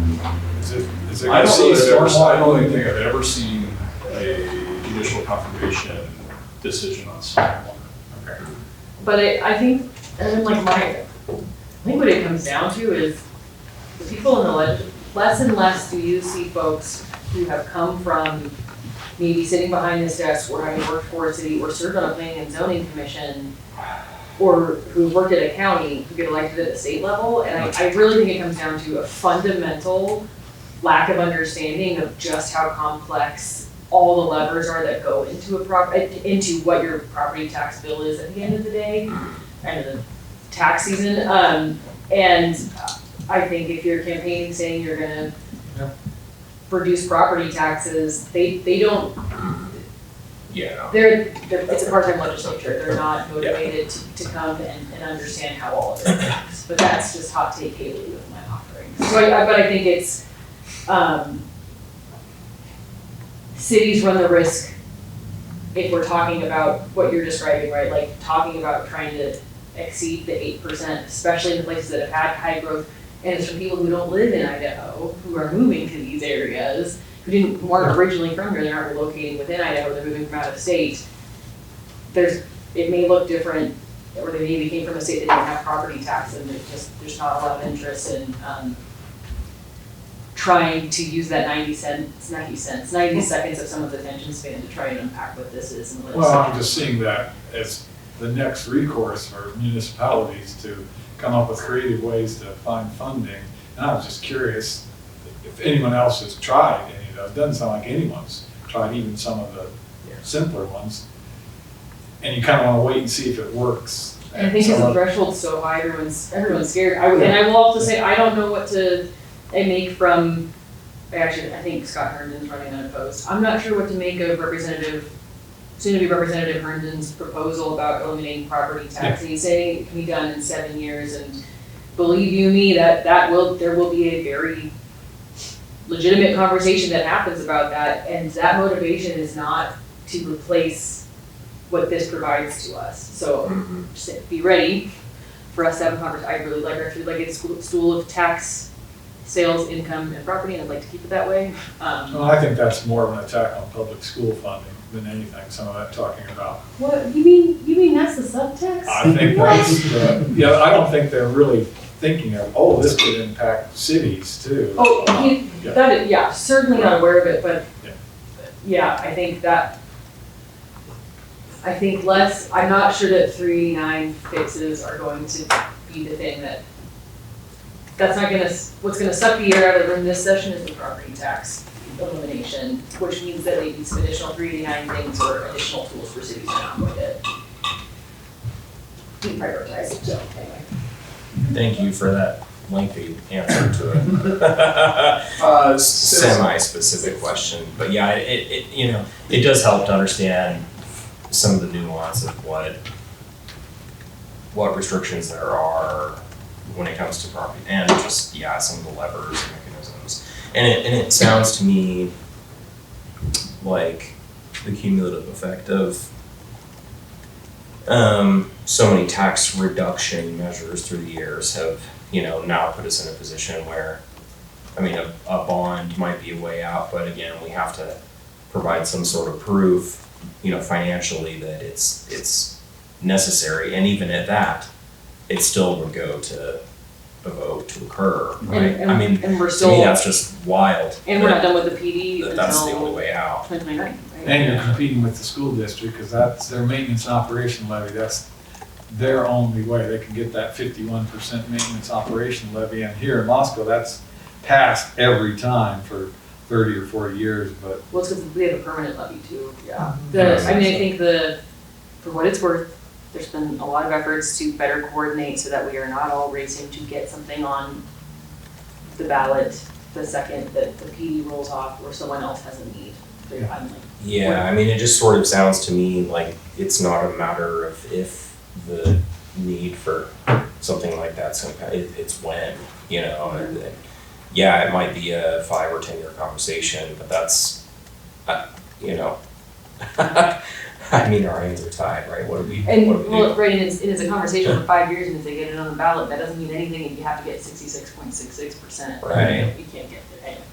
Everything's That's fine, crazy. and It's just Well, crazy. everybody's getting squeezed, so everybody's yes, we are trying fighting over to, getting. yeah, Yeah. everybody's getting squeezed, so we're all trying to find out ways to Yep. function. So moving on to state sales tax sharing. So as I mentioned, we don't directly collect sales tax like our neighbor does across the state line. So Pullman has direct sales tax collection and local sales tax authority. We don't. State collects all sales tax and then they distribute it to cities and counties, a portion of it based on a formula. That formula changed between FY 2020 and 2021. So prior to 2021, we were probably near the lowest per capita share. And that's because the previous formula included a portion that was population-based and a portion that was assessed valuation-based. The city, with half of our town exempt from assessed valuation, we were held very low on the reimbursement. They shifted the formula to be more population-based in 21. So we saw a significant increase in that year, about 600 or so odd thousand in that 1 year on that. But since that time, as you can see, it's curved off and plateaued. And so we are forecasting next year's sales tax share to be flat with the current fiscal year. So we don't expect to see or anticipate to see any substantial growth in that area. plus I think we get cheated anyway because of our lower sales tax and all that. We get a lot of retail activity from Washington residents here that we don't get reimbursed for based Yeah, if we on would our get a point of population. sale based reimbursement, Right. we would be dramatically higher than Yeah, what so we we're, do. I hate to use the word, it's just cheated out of sales tax. But I will say to the population thing, like, 80% of cities in Idaho have a population of under 5,000 people, so those that did benefit are Yeah. the Troys who don't have a grocery store anymore, and the Genesees who sometimes has a grocery store. So it is a trade-off. I agree that I'm bummed that we don't have point of sale, but I also am happy for the cities that already have very low retail options have this. The change best helped our small commuter towns, better communities.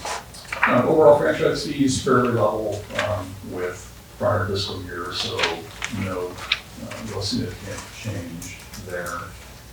State liquor, so this has been that trend. We had that bump in 2021 on state liquor tax, but we have been declining since that time, and would expect that to continue when we have the additional 22,000 removed due to the state's reallocation of that $2 million in this next fiscal year. Construction permits, they tend to be a little bit noisy because construction cycles bounce around, but we have seen kind of overall building permits are on that upward trend from 24 to 26 and 27. We do expect to see that still continue if we see that construction activity in both commercial and residential construction to continue. Then just shifting gears here to property taxes. So this is just a chart, kind of shows the levy rate for a number of cities in Idaho. So we're shown there on the bar in green. You have cities like such as Eagle is a very low tax city. They tend to be their contract services. They don't operate many of their own utilities or their own law enforcement departments, and they have really high property value. So if you have a really high property value, your levy can be relatively low. because you can generate the same money. You know, if our property values in Moscow double, our levy rate would be cut in half, right? So you can have a very low levy rate where you have high value property. So McCall is a good example of that as well. But we are kind of below the average levy rate across the state.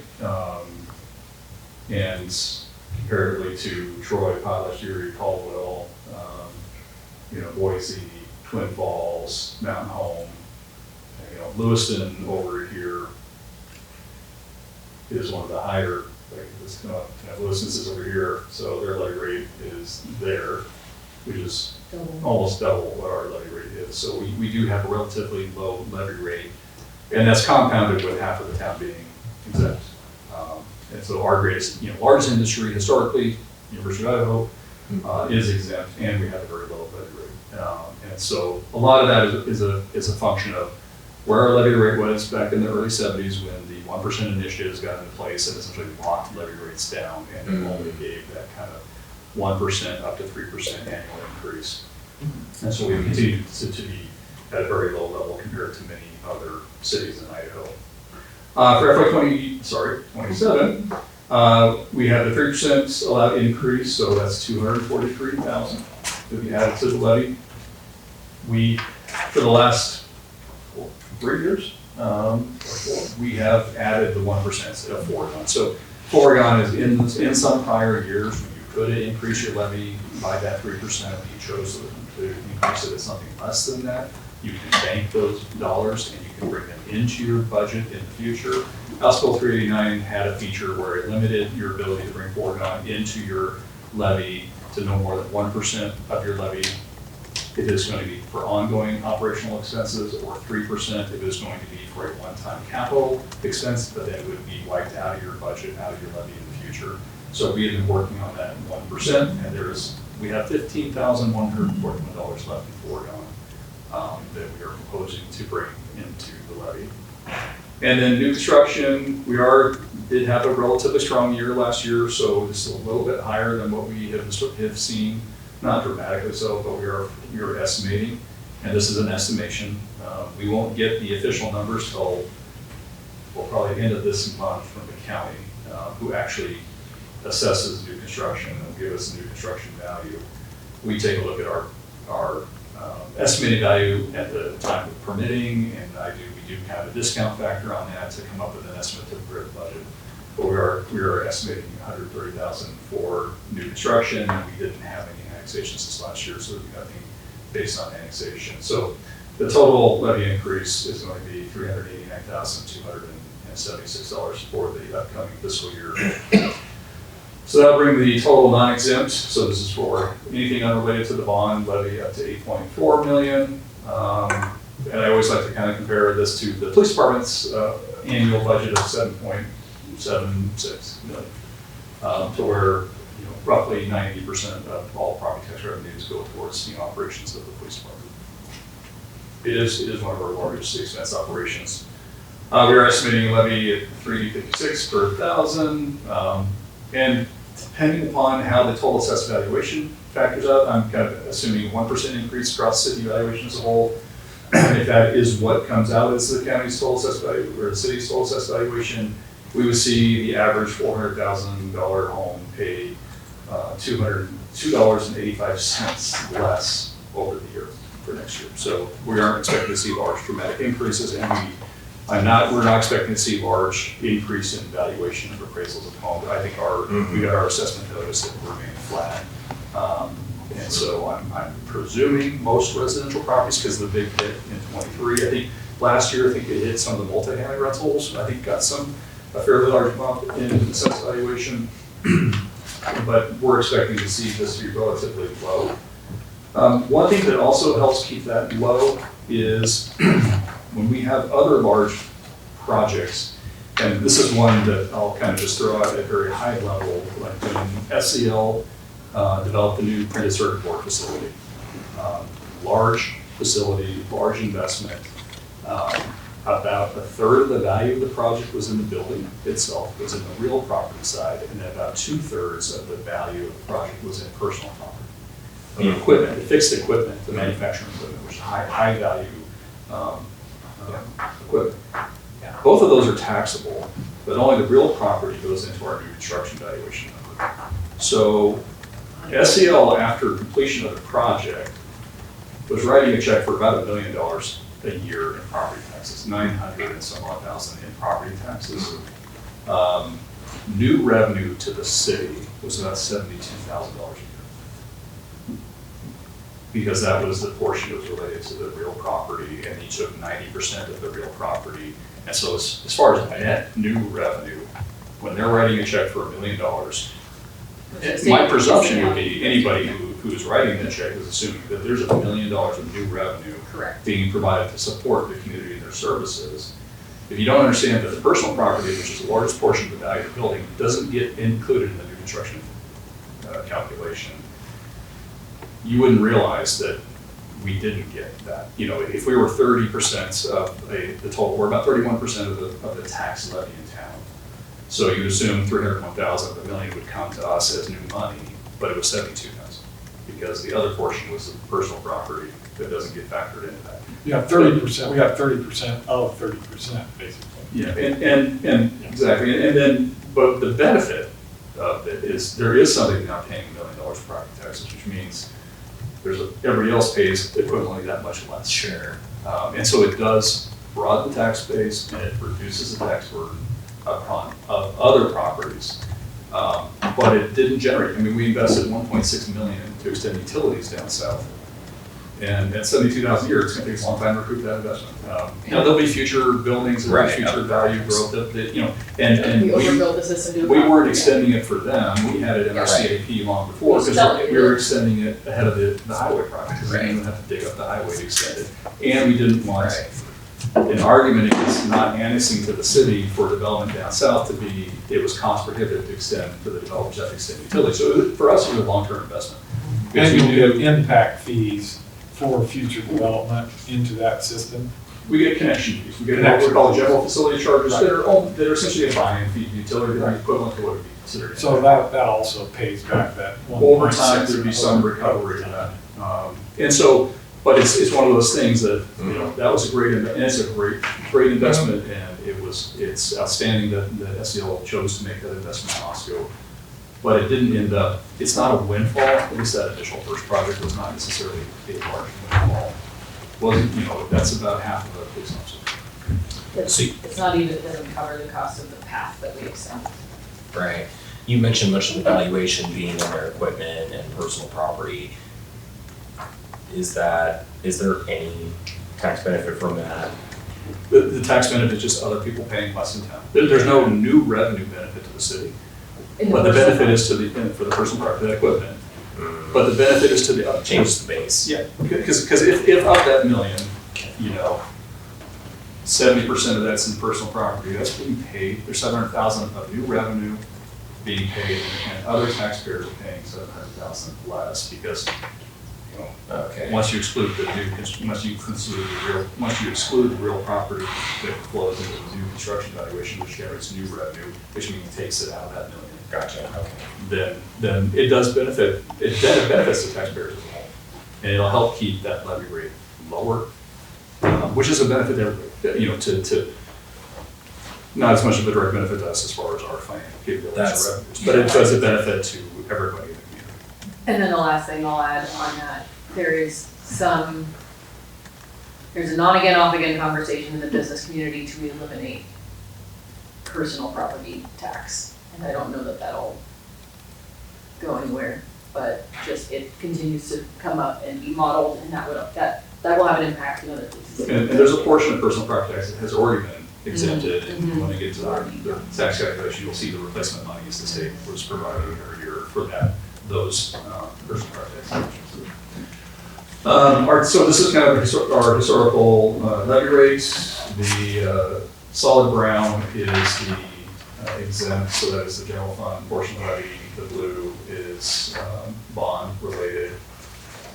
And so you can kind of see that our overall levy rate combined has been declining over time. The 2021 was a 1 year during the pandemic where there was a governor's safety initiative where if you voluntarily lowered your levy for the year, they provided replacement funding for emergency services during the pandemic. So we did participate in that to reduce property tax impact on residents for the course of the year during the pandemic. So that's the reason for that one bit in 21. So again, just a kind of total here. So as I mentioned, $8,410,095 for the non-exempt levy. We've got the $1,046,200 for the bond, bringing to a total of $9,486,295 for FY2027. The small print here, but this is just a calculation. It takes the last year's levy. So we had our last year levy rate when we started pointer to 8.119. That goes up as your beginning levy rate for 27. You got your new construction, you got your 3% increase, and your foregone to get to the 8.5. There is that portion of replacement funds for certain personal property that was exempted now a year ago from taxation. So that those monies come from the state. So we back that out of what actually we have to levy against property owners in town. So you get the 8.4 million that will actually be levied, plus the bond getting to this total amount levied. This folds back in to get to your 9.5 total, and then essentially the levy rate gets calculated out here, 3.56 per thousand of assessed valuation. And the calculation, which I will expand on the next slide, that shows for that $400,000 home after the homeowner exemption of 125, the taxable valuation, and what the total levy amount that we paid to the city. This pointer drives nuts. $982.65 for the current fiscal year. Then $975, so that decrease of that $2.85. Do you know what the median household valuation in Boston is? Is it around that 400,000? I don't know that I've got a median assessed. We've looked at like median list price and sales price that are about that 470 something, So upper 400. So it's just pretty comparable. higher than the 400, but That's the average sales list price, but we got, I think if we looked at overall homes, I think Sage might have a better sense of. Yeah, and I know, I've heard this from the assessor before, that typically relative to fair market value, and the assessor's office does get data from the MLS, so they have comprehensive sales data. They're supposed to be within 90% of fair market when they provide an assessment value, but again, that schedule of assessment somewhat lacking because they run on a 5-year reassessment. So depending on the area of town, it takes some time kind of to catch up. But yeah, generally when a property sells, they try to adjust within a year or two so that it's 90% of fair market. But I think that, I talked to David Sutherland a month ago trying to find out what that median is, because I wanted to know how many single-family homes are above and below it. The median's one thing, and I think he told me that he knew the median price. It seems like it was between 450 and 460, so it has jumped up quite a bit. What I'm still trying to find out, and I have the database, is how many actual single-family houses, number-wise, are above and below that, which is more interesting to me. The other thing that they've done that helps our property tax for single-family homeowners is they have spent more time recently evaluating the potential sale value of multifamily and rental property, because they realize it's not just the replacement cost of that, it's their income flow. It's hard information to get, but they're trying to find ways to find it out, because they realize, like some of these illegal multifamilies, we see that they're bringing in $20,000 to $30,000 a month, and their evaluation from the county is as though they are a duplex. Right. And so they're not being assessed properly, and they're trying to do a better job of assessing them based on their income potential. So again, as I mentioned, I don't think we're going to see single family have substantial increases this year. And the state has set aside monies to provide property tax relief, but it's kind of a portion of excess state tax revenue collections, and it's hard for us to predict. Every year it varies depending on what's available that gets allocated across all homeowner exemptions. And so it's hard to know what that production is going to be for the next fiscal year. Another opportunity for a break if anybody would like one. I have a chance. Yeah. Everyone have coffee. Great. Okay, we'll dive into the budget itself. So just a little bit of introduction here. So every public entity in Idaho, the budget is an appropriation ordinance. And so the appropriation ordinance has to include your anticipated revenues and your anticipated expenditures for the upcoming fiscal year. You're not obligated to put in your fund balances or any other assets you have to hold use. And so as a result, if somebody wanted to know, what does a city have in fund balances for future capital investment, you have to actually look at the city's comprehensive, annual comprehensive financial report, their audit, to get that information. In FY2020, the city of Moscow decided to include our fund balances and those monies held and accumulated for future capital projects within our budget document so that information was all shared in a single location. And someone didn't have to go look at multiple documents to do that. For FY27, our fund balances are going to be about $74 million across our 7 capital and internal service funds. And so that adds a large number to the city's overall budget. And you've heard our budget being compared, Moscow's budget is larger than Coeur d'Alene's. It's because we report our fund balances. We also are, every city's fund structure is going to be similar, but they're going to be unique. And so we have, I think the biggest one for us is Rec and Culture Fund is kind of interesting. That's set aside as a separate fund. So depending upon how your fund is structured, if you have internal transfers, then those funds are going to get counted twice. So if you have monies coming in from property taxes, it gets counted as revenue, and then you transfer, let's say, 2.8 million of that revenue to the Rec Culture Fund, because it's a general fund support activity, then all of a sudden that 2.8 now got counted twice, because it was part of what came in property taxes, and it gets counted as revenue because transfer ends up being counted as a revenue. So for us, with our fund structure, the same thing happens with the utility fund. The utility fund receives rate revenue to the operating fund, and then the operating fund transfers $4 million in the sewer fund to the sewer capital fund. That $4 million now just got counted twice. And so because of our fund structure, those transfers end up resulting in about 14 million that gets counted twice in the total number, if somebody's just kind of looking at the total number. And so as I mentioned, for us, parks, recreation, community events, and arts departments, which are all really general fund supported activities, there are revenues, program revenues. There are pool admission fees, there are rec program fees, but they fund a very small percentage of that operation. The general fund is slightly less than, but this historically has been right around 2.8 million that comes out of the general fund that goes to rec and culture to fund those specific departments. And so that large transfer is kind of an example of how we get kind of duplicate count in the funding. So if we were to exclude the fund balances and internal transfers, really the city's budget would be 61 million in total.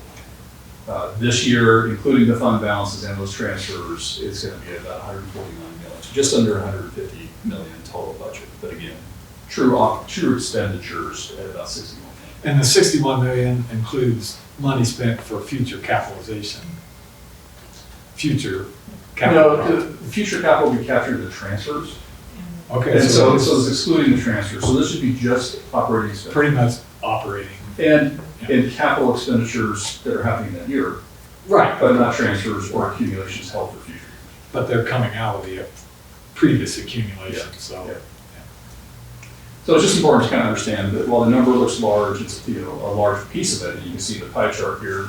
So revenue sources for overall city operations. Sorry.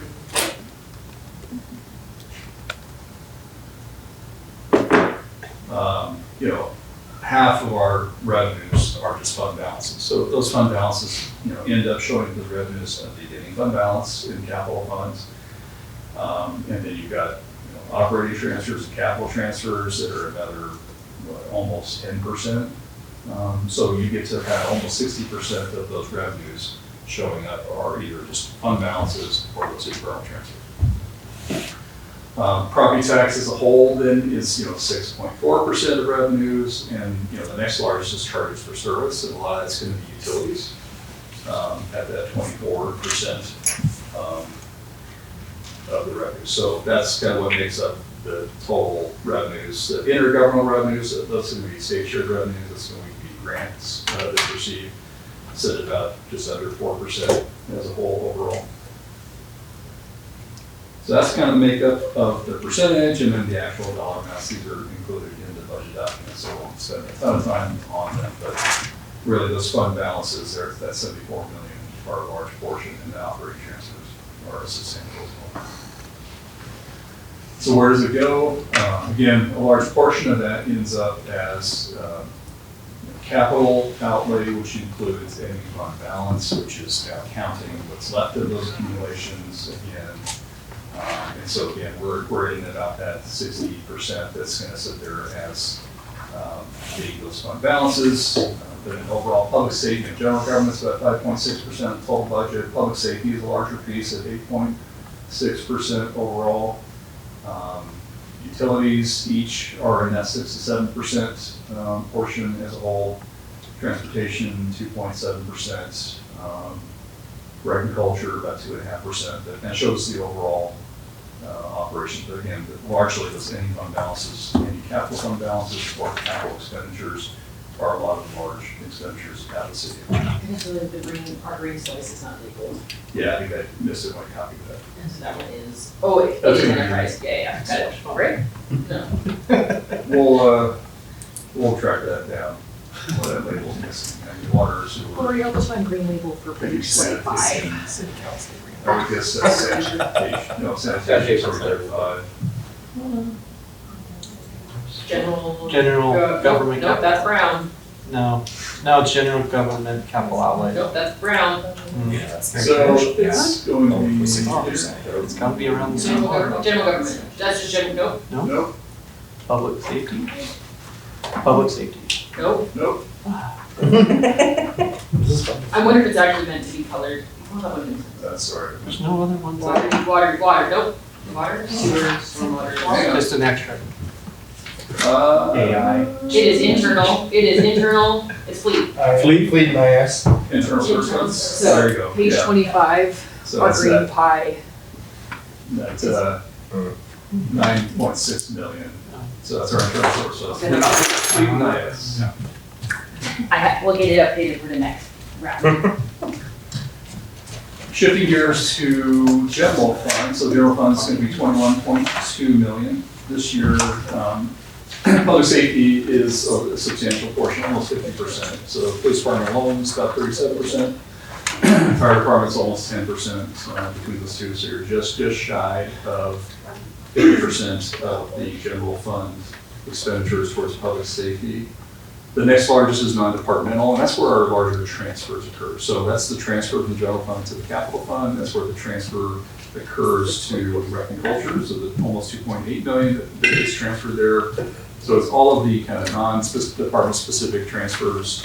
It's where our public transit funding support is, but largely what shows up there are the transfers and expenditures. Next up then would be community development. So all of the engineering, planning, and building inspection staff represent about 14% of the general fund. And then all the other smaller departments, administration, finance, legal, HR, tend to be right around that 3% of the total general fund. And legislative, your executive 0.24%, so mayor, and then legislative, which is council, is just under 1% of total expenditures. We're shooting for 1%. We're up to 99.99. So for general fund revenues, which we've already kind of walked through, we'll have property tax, which include 3% plus the remaining foregone in the new construction. So the increase this year in property taxes will be slightly lower than last fiscal year because of the foregone. We were taking a full 1%, that was adding about that 80,000 to the budget. We'll only have 15,000 left of that foregone, so the actual total property tax new revenue will be slightly less than FY2026. We're seeing a slight increase in franchise fees based on the anticipated electric rate increase. State Liquor revenues were expecting to decrease by 43,000, about 44,000, or 8.2% due to safe diversion and just declining sales. We got some reductions in fiber optic leases, just as some leases expiring. State share revenues, we are projecting to remain flat, as we were kind of talked about before. That is a slightly conservative posture. AIC is forecasting a little bit higher increase, but their forecasts have been off and on about how accurate they are, and depending upon how this inflation and the economy and consumer confidence, we're holding that just slightly below what AIC was forecasting. And then we have a restricted fund balance. So these are funds held for a very specific purpose. So we still have funds that have been accumulated from the National Opioid Settlement. It's my goal this year to get a program of how we're going to utilize those funds to supporting agencies.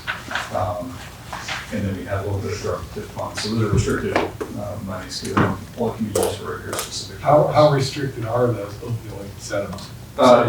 Fairly restricted.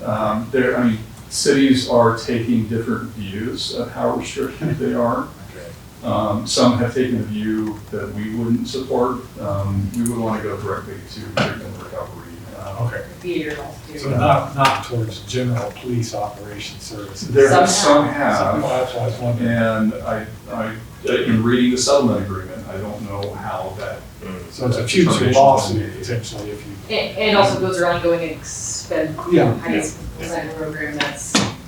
We have had conversations with the district health department because they are receiving settlement funds as well, and whether our funds could be used to help supplement their activities. This is not in an area of service delivery that we operate within.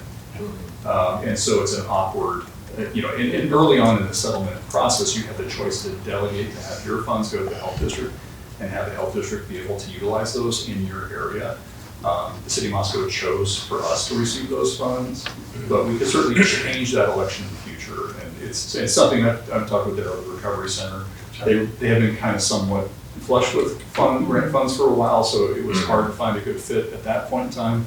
The state was willing to use it to supplement programming, say abatement and programs in high school and educational programs in the school district here. So we are still in that conversation, and I'd like to. This has been kind of hanging out there as an item we need to address, but it's been somewhat lower priority. But I'd like to get those funds allocated to somebody who could utilize them for their intended purposes. With that fiber optics lease revenue decrease, exactly is the future conversation on that? So is it just we've seen a decline of, so Ziply made, as you may know, made a large investment, and we're not in the commercial marketplace specifically. Right. We started building this network in 2003, and I was kind of in the position of administering the development of the network initially. It started off as a partnership between the school district, the hospital, the city. There was some gifted fiber cable from Avista, because Avista at one point in time thought they were going to get into telecommunication service. They came in and hung some cable coming in from Pullman and ending at the Verizon, what was the Verizon CO up on 6th Street. They donated that to us along with a bunch of fiber on the school, and we worked collectively with the hospital recruitment, with the school district, to jointly build a fiber network to interconnect all of our facilities. right? We've been building that network out over that 20-year time period. And while it was always intended just for our own purpose, connect our facilities so we could have high-speed connections and be able to centralize computing resources and to be able to go to VoIP phone systems and save a bunch of copper line costs, where we had that reliable fiber connection between our facilities.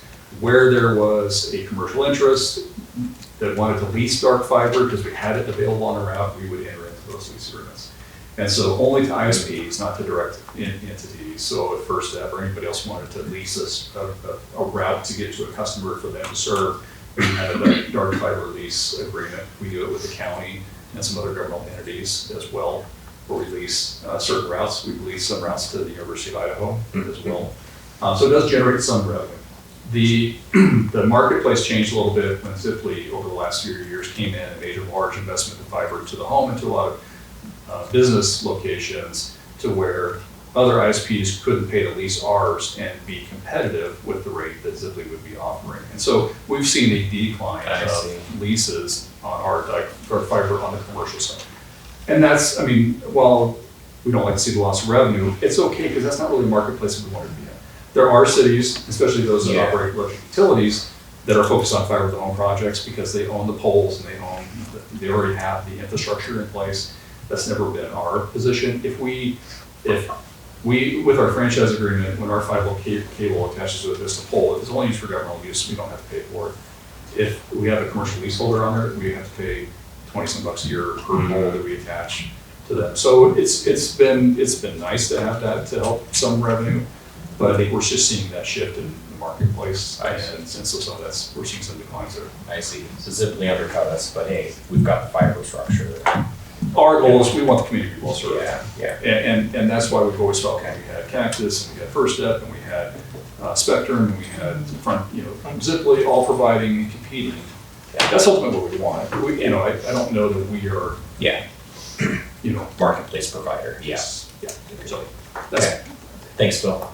so going through, and you're going to see kind of, well, I'll talk about it here in a minute, but so there's going to be kind of like you'll see this in every department, right? Full-time wages increase due to COLA and performance increases. You're going to see insurance costs increase because of that 28.6% increase, and then you're going to see PERSI contribution increase. PERSI had forecast a 2.5% increase next year for contributions for the state retirement program. We just learned last week after the budget had already been prepared that they have elected to defer that 2.5% increase. And then they have like a 1.5 or 1.25% increase forecast for for the year beyond. So it's not it's very typical that PERSI will look at forecasted market assumptions and returns. They will then, so employers know several years in advance, they will program out like 3 years of contribution increases if needed, if their amortization period drops below the 25-year period that they're statutorily obligated to maintain.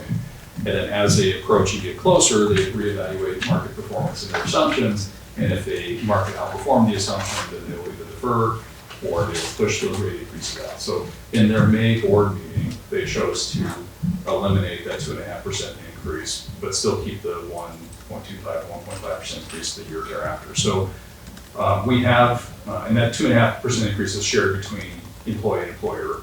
So it's a little over 1% that would have been our cost. And so there's going to be, our PERSI numbers are going to be just slightly higher than what we will actualize. So I just want to give an introduction, because all these slides, because when I put the presentation together, we were assuming it's 2.5% increase. So it's going to say slight increase in PERSI contributions. We won't realize the increases. But it's not going to add up to a large sum of money across the We don't have to throw this whole book out. You don't have to. So that's a long-winded. You're going to see the same 3 things like in every department. So I'm just going to, so I don't have to read it every time. Full-time wages with COLA and performance, health insurance increase, and PERSI. So you're going to see that kind of in all departments. With legislative, in working with council leadership chose to hold travel meetings. So legislative is the council budget. Chose to hold travel meetings at 15,000, which is 5,000 below what it had been historically. So we've been at that number for the last 2 years, I believe. And council leadership chose to keep it at that level for this upcoming fiscal year. Let's see here.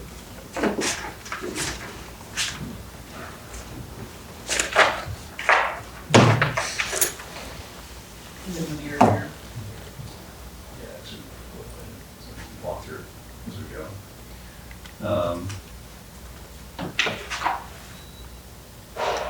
Actual for 24-25 was $9,606. 2023-24 was $11,816. So we stayed under the. Yeah, stayed under that amount. So really that's, otherwise the only other item, the council had historically held a line item called non-priority projects. It has had 20,000 in it in the past. With our budget shortfalls, we've reduced it down to 5.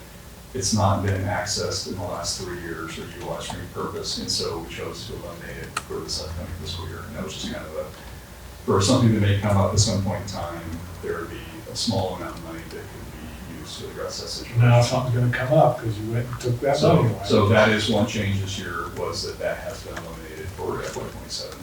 we'll hold it there in the future. If we can bring it back, we can, but that's one change that was proposed. What was the last thing that was ever used on, do you know? I think the last one that I can recall was Sojourners had like a water damage situation and they needed some repair and the council used some of the non-prioritized for that. Yesterday, didn't something come up for yesterday? Last year, did one come up last year? There was, Or I think a couple of years ago, I think there was gonna be a potential travel exceedance and we were gonna offset it with some of the non-prioritized. But I don't think we've had an outside organization contribution. Yeah. Last year, didn't you have a commission that wanted money for some event, might have been?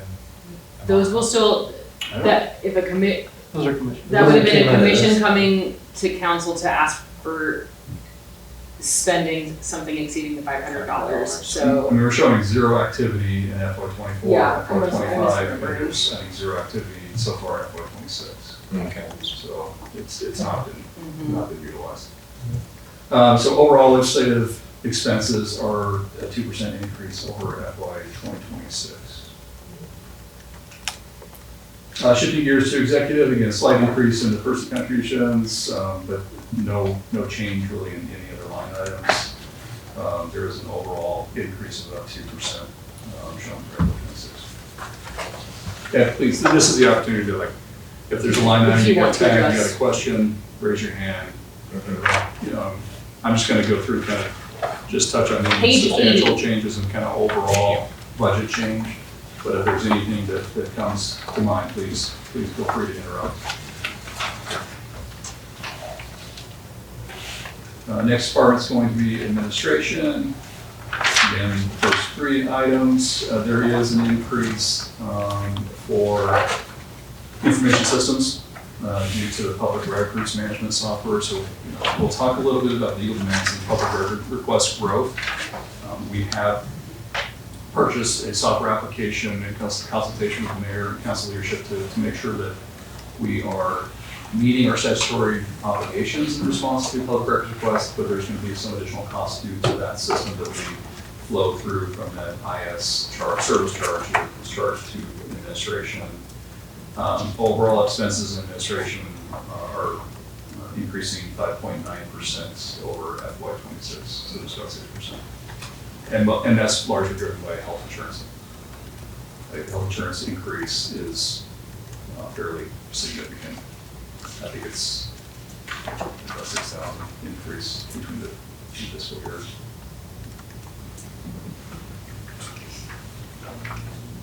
Under finance, again, first three, wages, health insurance, and PERC.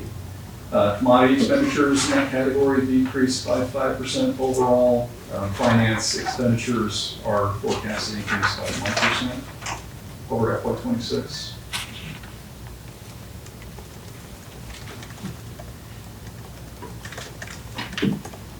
And I'm going to pause just to give an opportunity to go through the line items and flag me if there's any questions. But there's not a lot of change in these, but I want to make sure you have the opportunity to ask any questions you have. Sarah, how's your team doing? Good. Busy? Okay. This year we'll mark Renee's retirement from the city. Catherine was hired as her replacement. They've been shadowing going through the audit this year.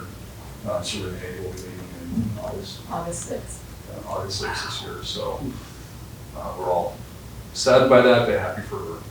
It's for her retirement. So that'll be a change in staff there, but Catherine's been kind of picking up everything as well. So. She's a great addition. There is one thing, I guess, to talk about that may be added, the APIs for. Oh, correct. Yeah. So BSNA is our financial accounting software. We've been on BSNA now for 5 years. 5 years. 5 years. We use a third-party payment processor, so Point and Pay is our provider. So this is going to be underneath professional services. The current, let's see, our annual cost for BSNA is $40,000, so it's in that line item under professional services, 642.10 in finance. So that's a total of $85,000 in that item. There is going to be, Springbrook has their own payment processor. And I think they're incurred, sorry, it's Springbrook. Yeah. Yes. I saw you looking. Springbrook was our old financial software. It tells you how long you've been around. BSNA has their own payment gateway, and they're actually trying to push people to go to their cloud-based service. But their cloud-based service is almost a substantial increase over what we're currently paying. So we're kind of on the legacy on-premise where their software resides on our server here.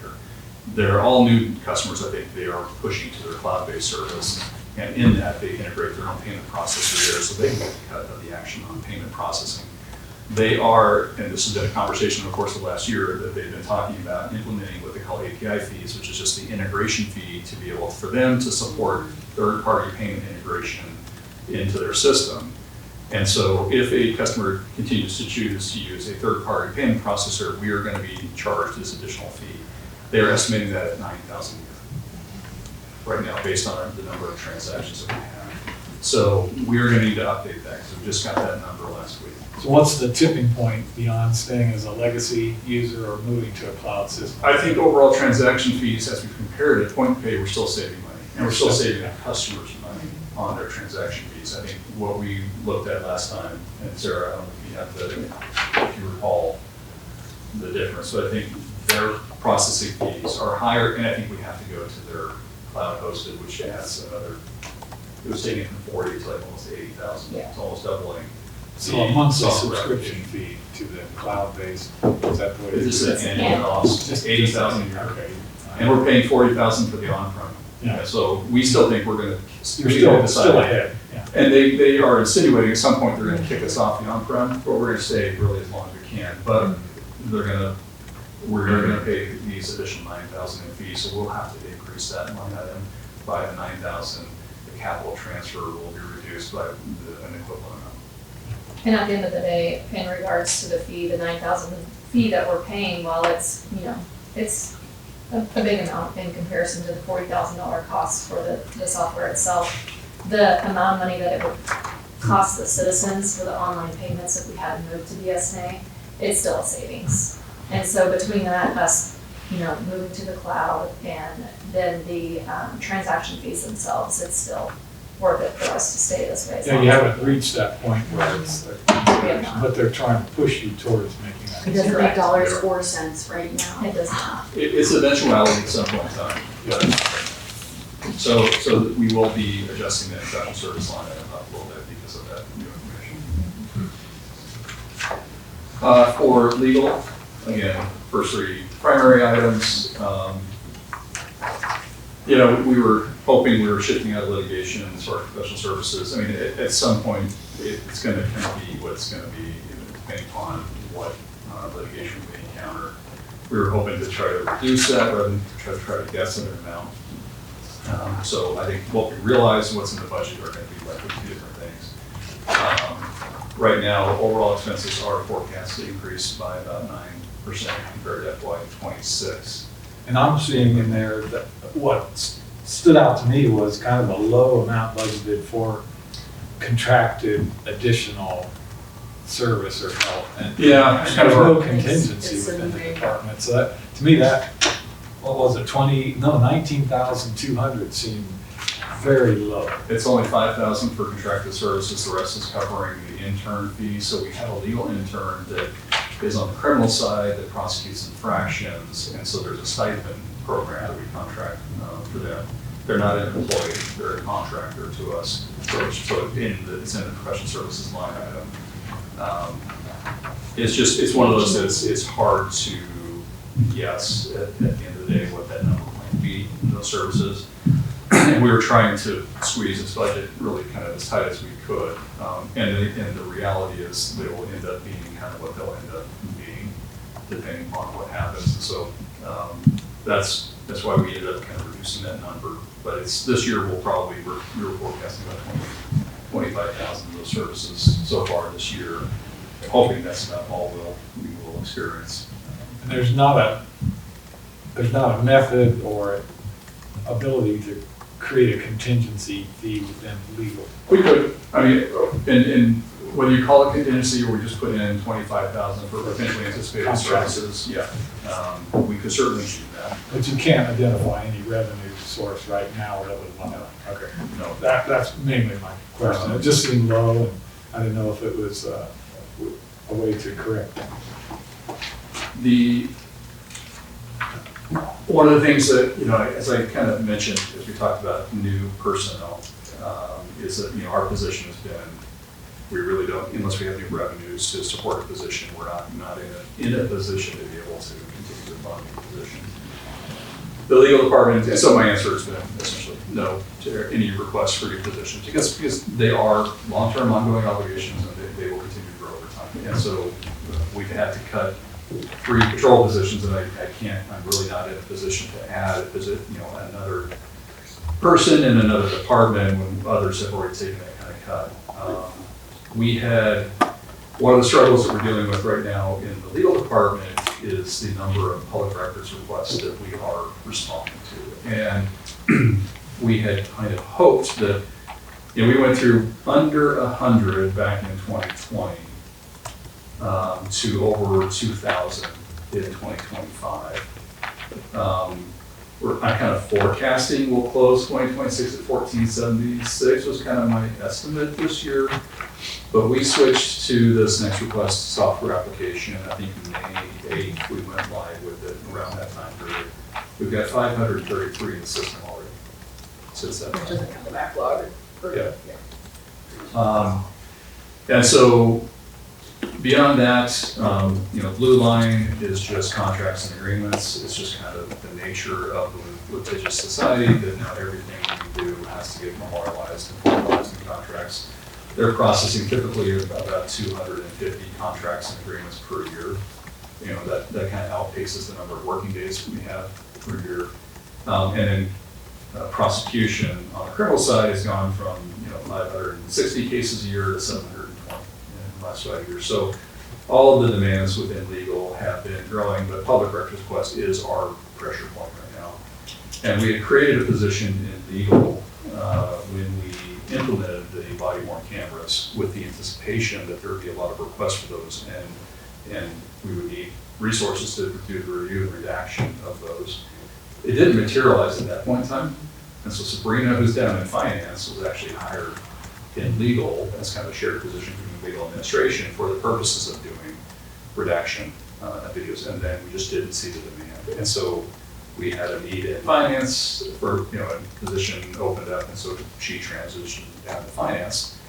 But I think we're at that point where we're gonna have to do something, and even if it's a short term with the hopes that the Coburger case requests drop off, because that's the 70% of these are gonna be our Coburger, and we're getting them every day still. And it doesn't necessarily help, even of that 70%, regardless of what the mix is between in-state versus out-of-state, where we're able to recruit some of that cost. That doesn't, to me, that doesn't matter as much if it's also not. Seems by now, If people are still people processing it are still underwater. some of the Coburger stuff seems like it would be pre-packaged by now, so I'll make the We request. still have to, We still, I mean, certain that was the things, hope. Yeah. certain things, Yeah. yes, we have a library of certain things that have been reviewed and redacted, but we have a backlog of video Oh. that still hasn't been done. We have people who paid the initial $10,000 deposit for everything that we're still working through from last year.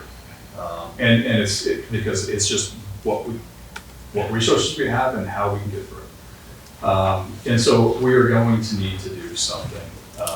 And I think we're gonna do something this year. And so we've been talking about potentially bringing on a part-time legal assistance for public record assistance to help kind of get, because it's really bogging down the entire legal department. We have some large contracts and agreements and projects we need to get done that it just does not have time or capacity to get to. We have an initial estimate like a half-time, 20-hour-a-week position, because we want to make as minimal investment as we can because of our limited resources. So that'd be about $30,000 a year for somebody. But it's not at that reflected. level. That's not in the budget, Not right? in this, but it's almost a certainty. And I think that we for 27, we may want to put a full-time in, budget capacity, see if we can, because part of the concern is, can we get somebody to 20 hours a week or not? sometimes it's difficult to recruit, because 20 hours is a non-benefited position. 20 hours would put you into Percy. You know, and so that could be attractive, but it's not going to be eligible for benefits. You have to be 30 hours or above to be eligible for benefits. So, you know, the 30,000 part-times will roll up to an 85,000, you know, full-time position. But I think it's something that I still want to talk to the mayor about amending into the budget for 27. Because I just think we are in that triage state of where we need to do something. If we did that, you'd have to have an equivalent reduction of that capital transfer. So that's where the push and pull would happen there. But until we get through this, and if we were to, you know, if we were unsuccessful in the part-time, we have to go to full-time, it would be my proposal that we would advertise it as a temporary one-year position. And that we'd reevaluate after that time, with the hope that at some point in time, the coworker stuff will fall off. We're just not there yet. I had hoped that I could kind of deferring and holding off legal, because Mia's been asking for assistance for the last 18 months, and I'm redacting stuff right now, because we are. And also Mia still has to help verify whatever. Well, she has to review everything that anybody does, and I sat down last night with a requester, you know, not a coworker, but a different requester, you know, and a fairly simple, you know, request. I mean, it was pretty broad, a request. There were 1,474 hits that came back on an email search because of the search terms we have to use. And then that means somebody has to look at 1,474 documents. And this is just a local citizen making a request on a local project, but it kind of just, I shared like the workload that represents and creates. And we're fully supportive, and like, I'll show you anything you want. Like, you know, but here's what, when you go through the records request process, what we have to do. Because we have to be very broad in our search. It was only from April to today, and it hit 1,474 records. And the person was very understanding. It's like, no, I don't need that. I'll withdraw the request. That's not my intent. I didn't know that was, you know, such a burden. And I'm like, I haven't shared anything you want. We have nothing to hide. It's not a concern to us, but it's just, you need to realize what this does. And the fact that because we would be liable if we exclude records that would be responsive. So we have to be thorough, and being thorough means that kind of burden for one request. And so we are going to have to do something. So and so if we'll talk about it, but I'm just suggesting that I would like to put a full-time legal assistant position and just focus on public records. I'd like to take an effort to see if we can do a part-time and see what kind of relief we can get. If recruitment's unsuccessful part-time, that we would be a temporary 1-year position with the hopes that some of this falls off, you know, in the next year. But I think we're going to have to do something. And we'll have to sacrifice some capital funding in order to do it. It almost seems like, though, at this point, I mean, I know the coworker thing is a lot, but we're going to have a lot of other things. It seems like part-time would be great, full-time for a year would be great, but I also, I mean, I would urge to look at how we can like plan for a permanent position in the future. I'm not saying day after tomorrow, but it's not going to stop just with that case being going. No, and honestly, Mia's asked for 2 additional attorneys and 2 additional legal assistants. She wants another criminal prosecution team, which is an attorney and assistant. She wants another civil attorney and assistant. And that's $500,000. If you look at the city of Lewiston, not Lewiston, like if you look at Coeur d'Alene's city attorney roster, right? Mm-hmm. They've got 4 prosecuting attorneys, and you, depending on your last name letter in the alphabet, they give you the contact to talk to, and we've got 1.5. We've got 1 prosecutor carrying 700 cases. Yeah. And you've got other attorneys who do 50. Prosecuting attorneys in cities who do cases of 50. Do we anticipate a change in this before the public hearing on August 17th? Yeah, if we're going to implement it, we will make that change. Bill, do you know how many, you know, we see an increase. Do we have like an idea like the people hours that has taken in the last year? So we are just capturing that now. So our new system allows us to put time tracking. So we had a very kind of informal system. We really couldn't charge, you know, in state you get the 2 hours free. Actually, anybody got 2 hours free, 100 pages free. So a lot of times we didn't track unless it was something super, very extensive. But when the law changed last year to where we can charge out-of-state requesters the true cost of doing it. And we can only charge them, like in-state requesters, we can only charge the lowest hourly rate of somebody capable of doing that duty. So, like we're not charging my rate to do redaction in triage of records requests right now. And so we will have a much better sense now that we are tracking it all in the system. We just had folders because we had very few, had a couple a day, and so when we hit cover, we got 400 in a day at one point in time. We had to create a tracking spreadsheet because we were going to miss stuff and with the deadlines. And then it just hadn't stopped, and that was a stopgap for a while. This software, which is about 10,000 a year for tracking, is a way for us because it's a violation. We miss a deadline, and so we'll have more information as we build it in that system. That'll be good to know is if a part-time person's even going to make a dent Yeah, in the amount of hours that we're. Right now we have 100 open requests.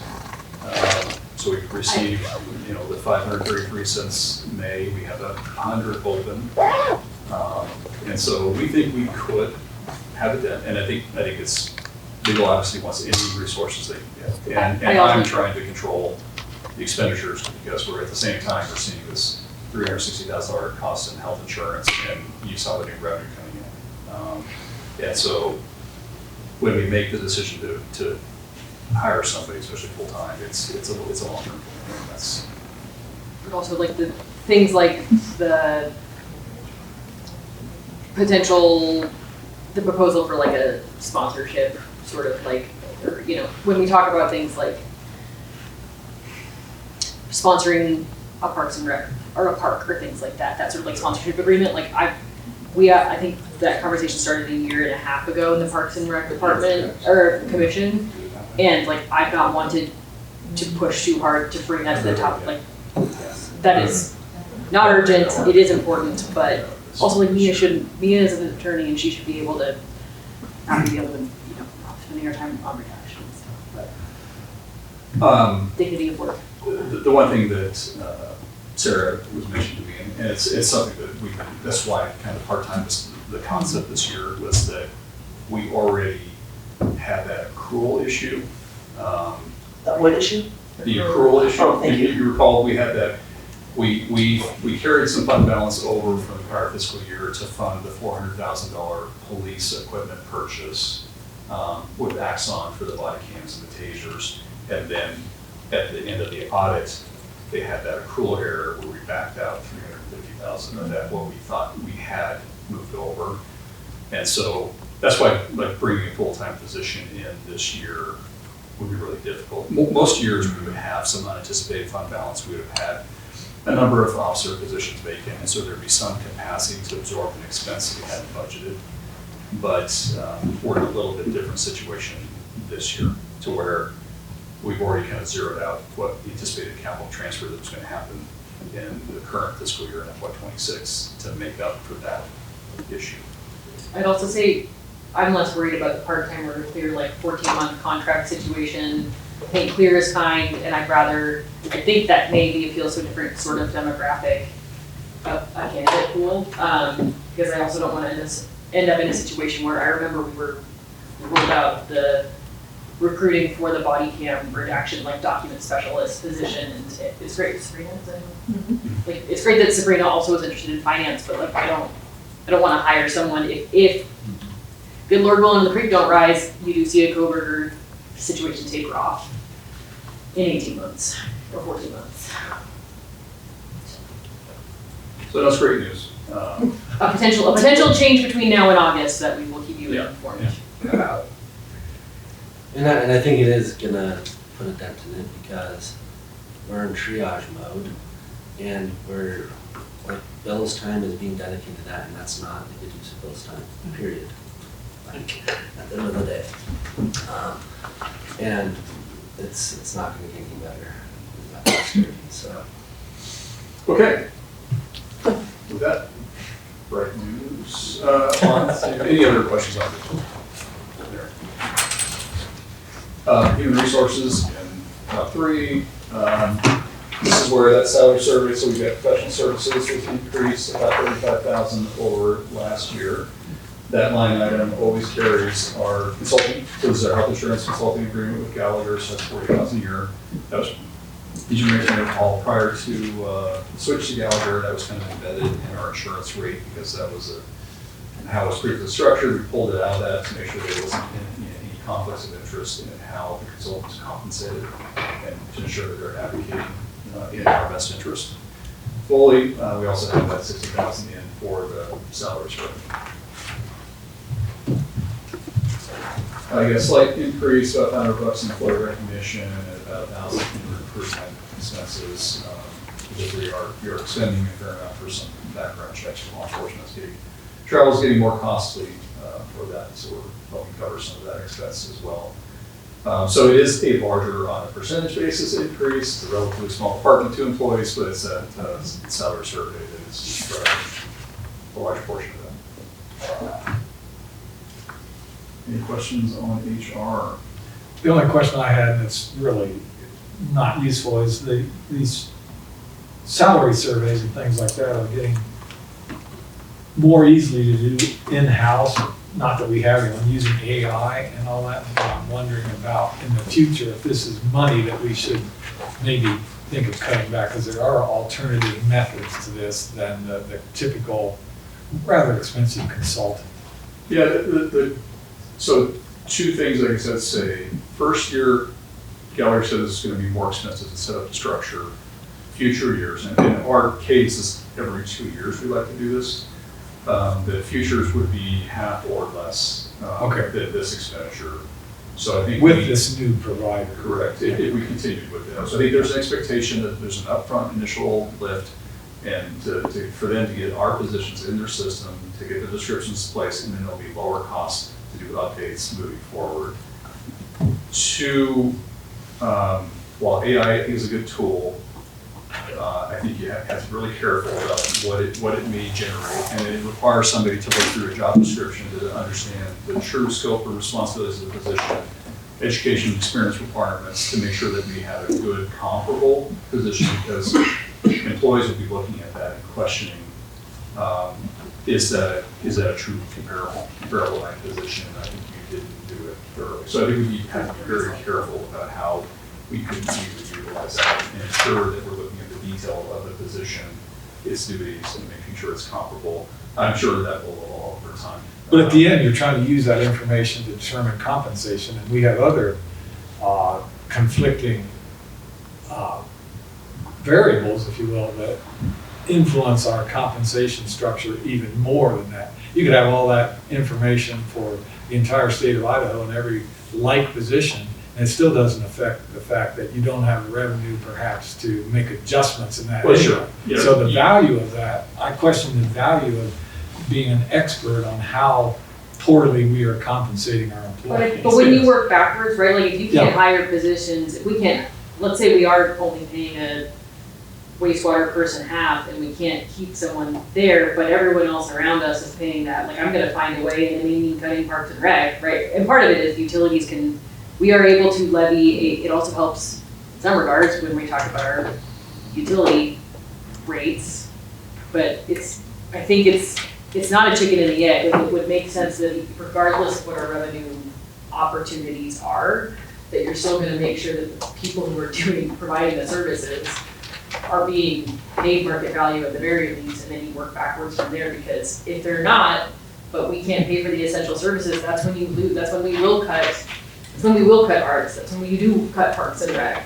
But if we don't have, the ones, I'm not as worried about compensation for those sorts of professions, I'm worried about the people who are doing the actual day-to-day functions and providing services to our citizens. So I think it does make sense for us to start with market comps and then work backwards, and granted, that's the experience I have working at SEL as well, which is like, you start, you're gonna adjust revenue, you're gonna adjust your other expenses to make sure your people are your most valuable asset. I'm just thinking, at what point is the benefit worth the cost?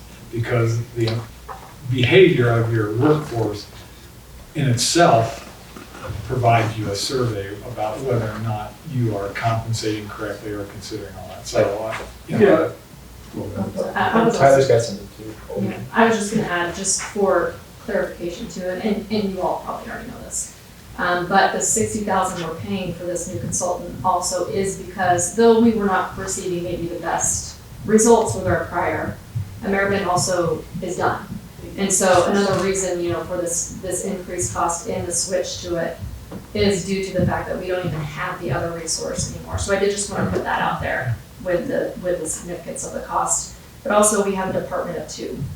And so if we had, you know, if we were doing in-house surveys of all of the job positions that we have one person who is able to do that, who is also handling all of the other HR functions. and redactions apparently. Well, not HR, yeah. But so there's also the workload amount, and then third is there's the perception when we do it in-house with employees and that they're getting valuable information when it's done in-house versus if it's done by a independent party.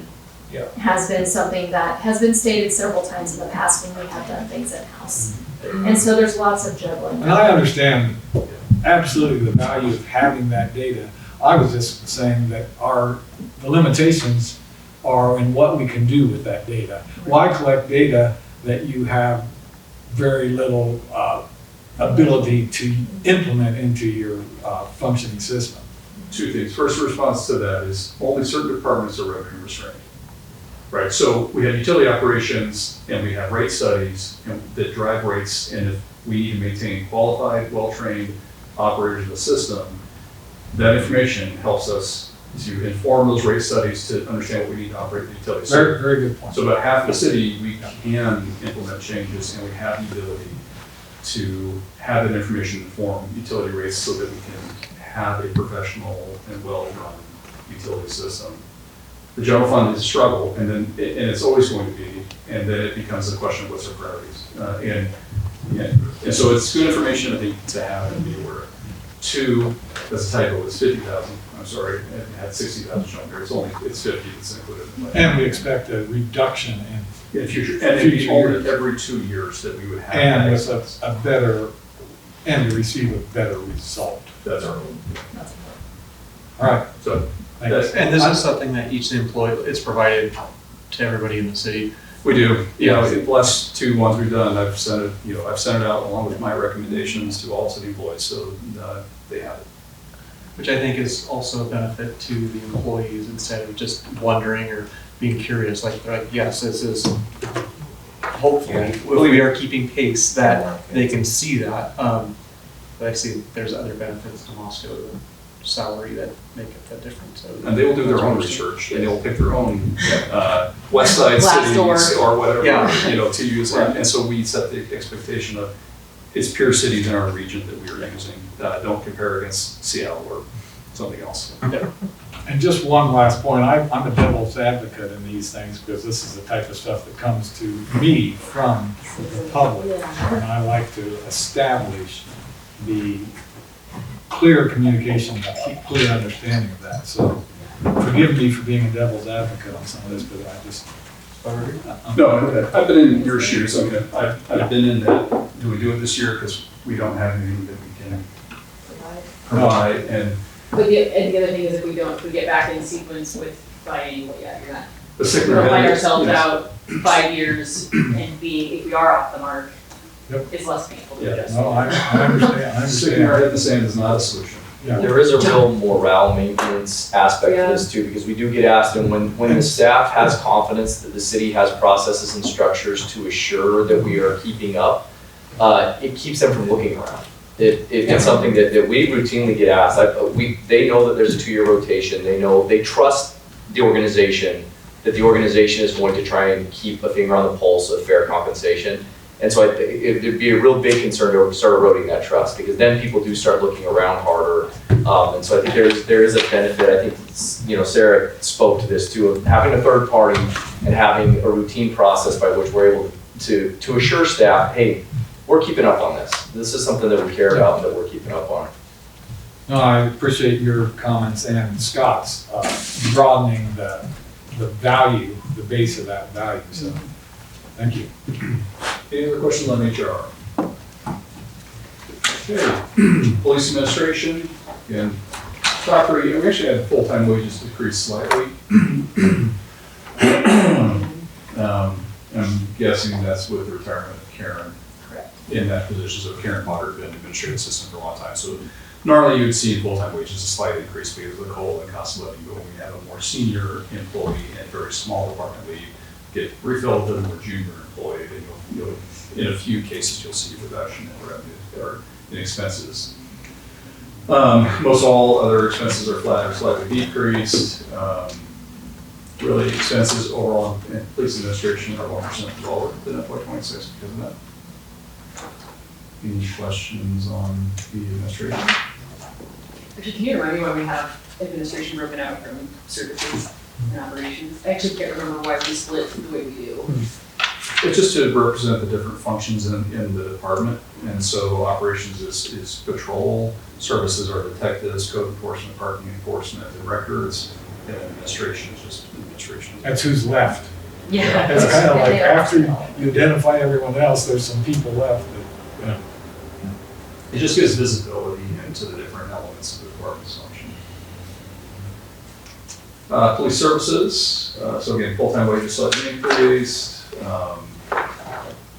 Overtime was increased by about 14,000 because of some detective expenses as well, so just covered that overtime. Obviously, we had health insurance cost increase, Percy.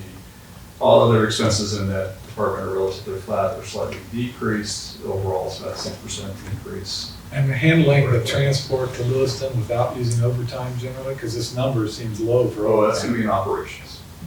Oh, okay. Yeah. Services is primarily the detectives, so they do have on-call. If they have an incident where they get called in to do investigation, they'll get overtime expense there.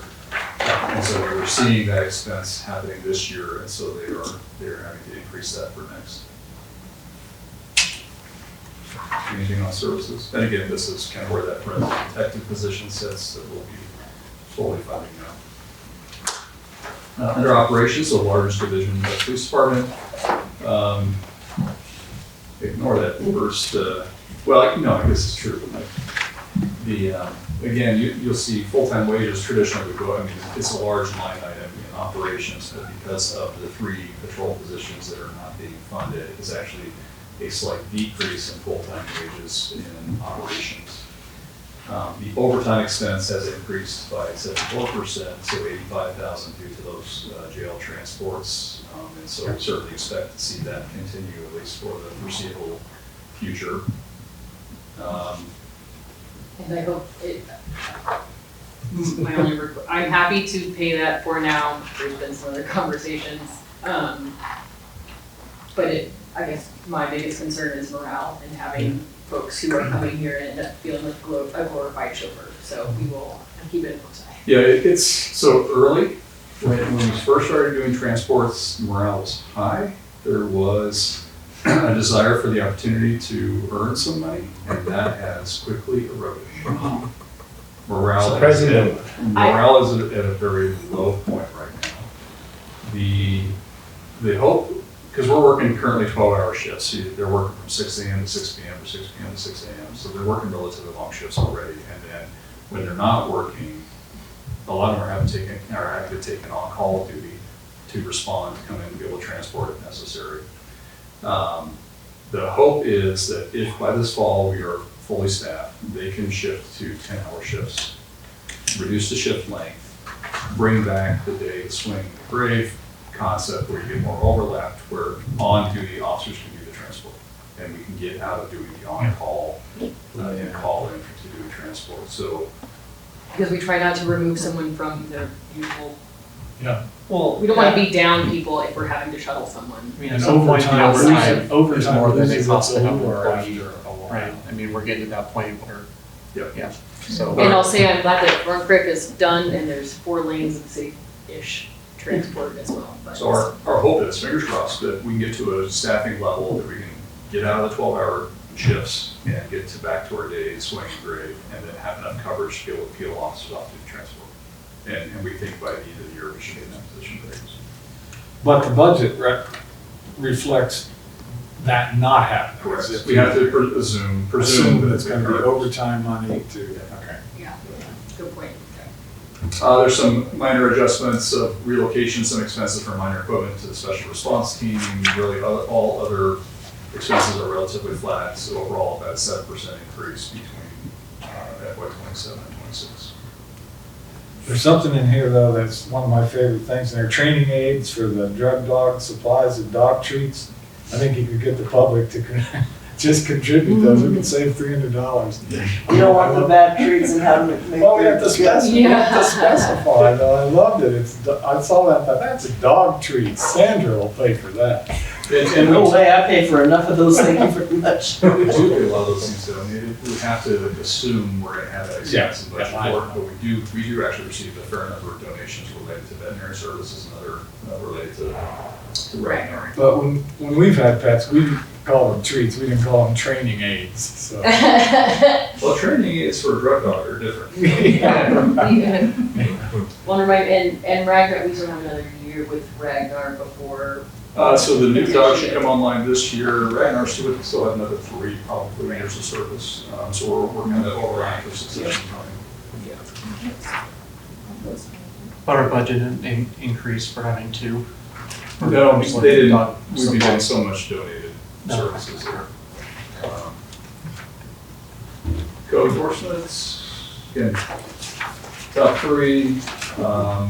Humane Society has been increased by about 5,100 for about 9%. So we renegotiated a service agreement with Humane Society over the course of cases last year.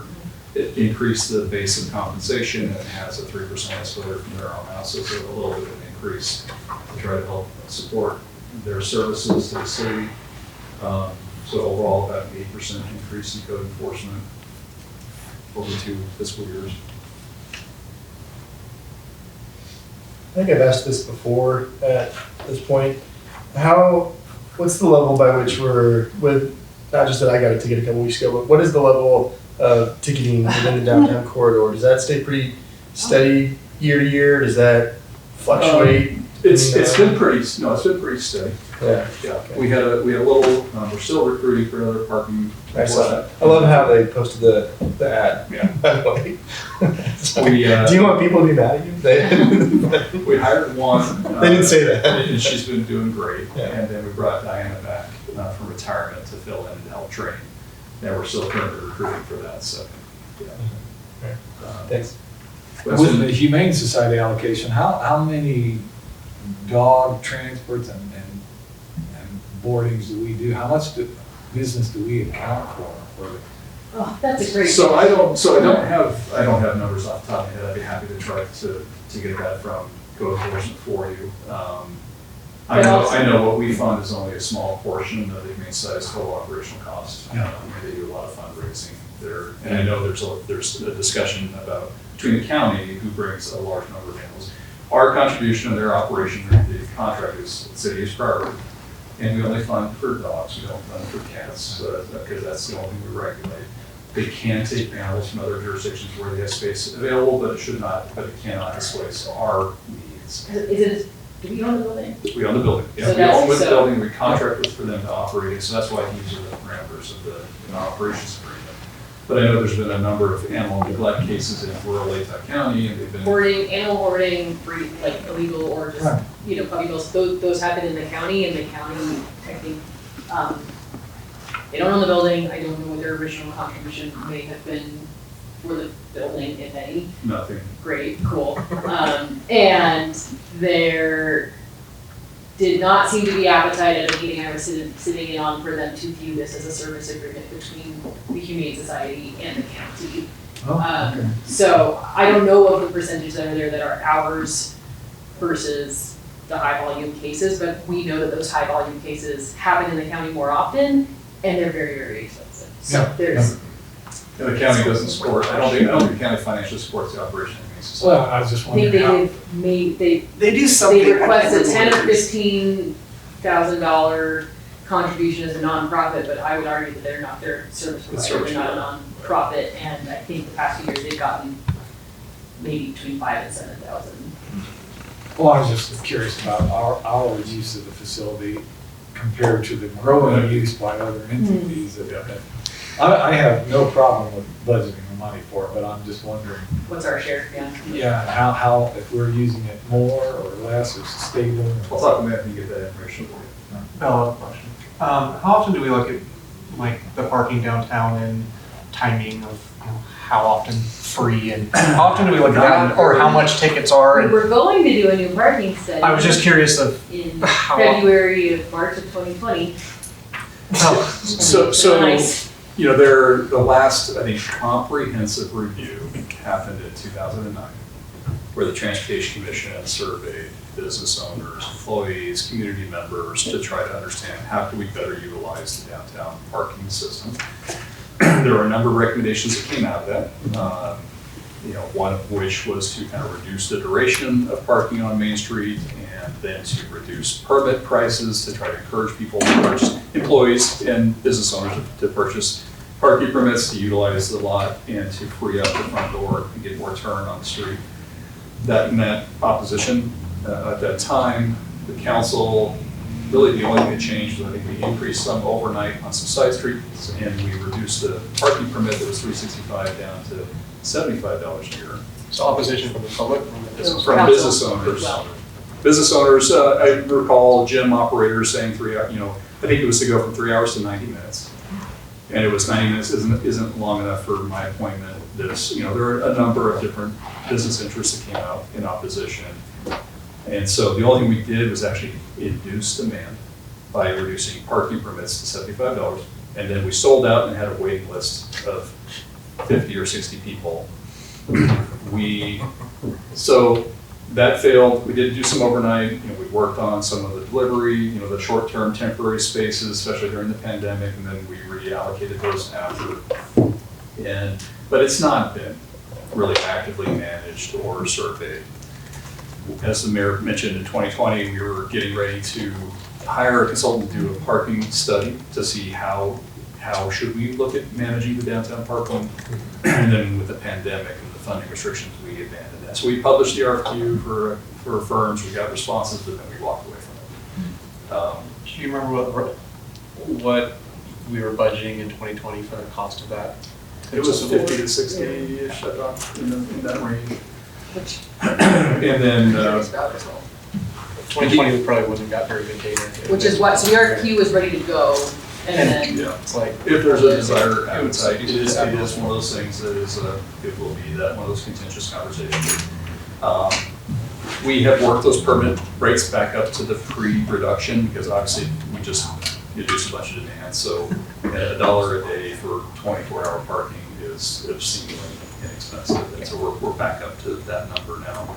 the only advantage one of the advantages I would see of us, I don't anticipate the feedback to be that different. Like I actually think, and Tyler has talked to me, the data that staff, including Tyler and Bill, have given me as far as actual hard data for downtown, like having a busy downtown is a good thing, and needing to walk 1 or 2 blocks isn't a bad thing or unexpected. And so with that in mind, my expectation would be if we run another survey, it probably won't change that much. And I think that may be a good thing with how much has changed since 2009.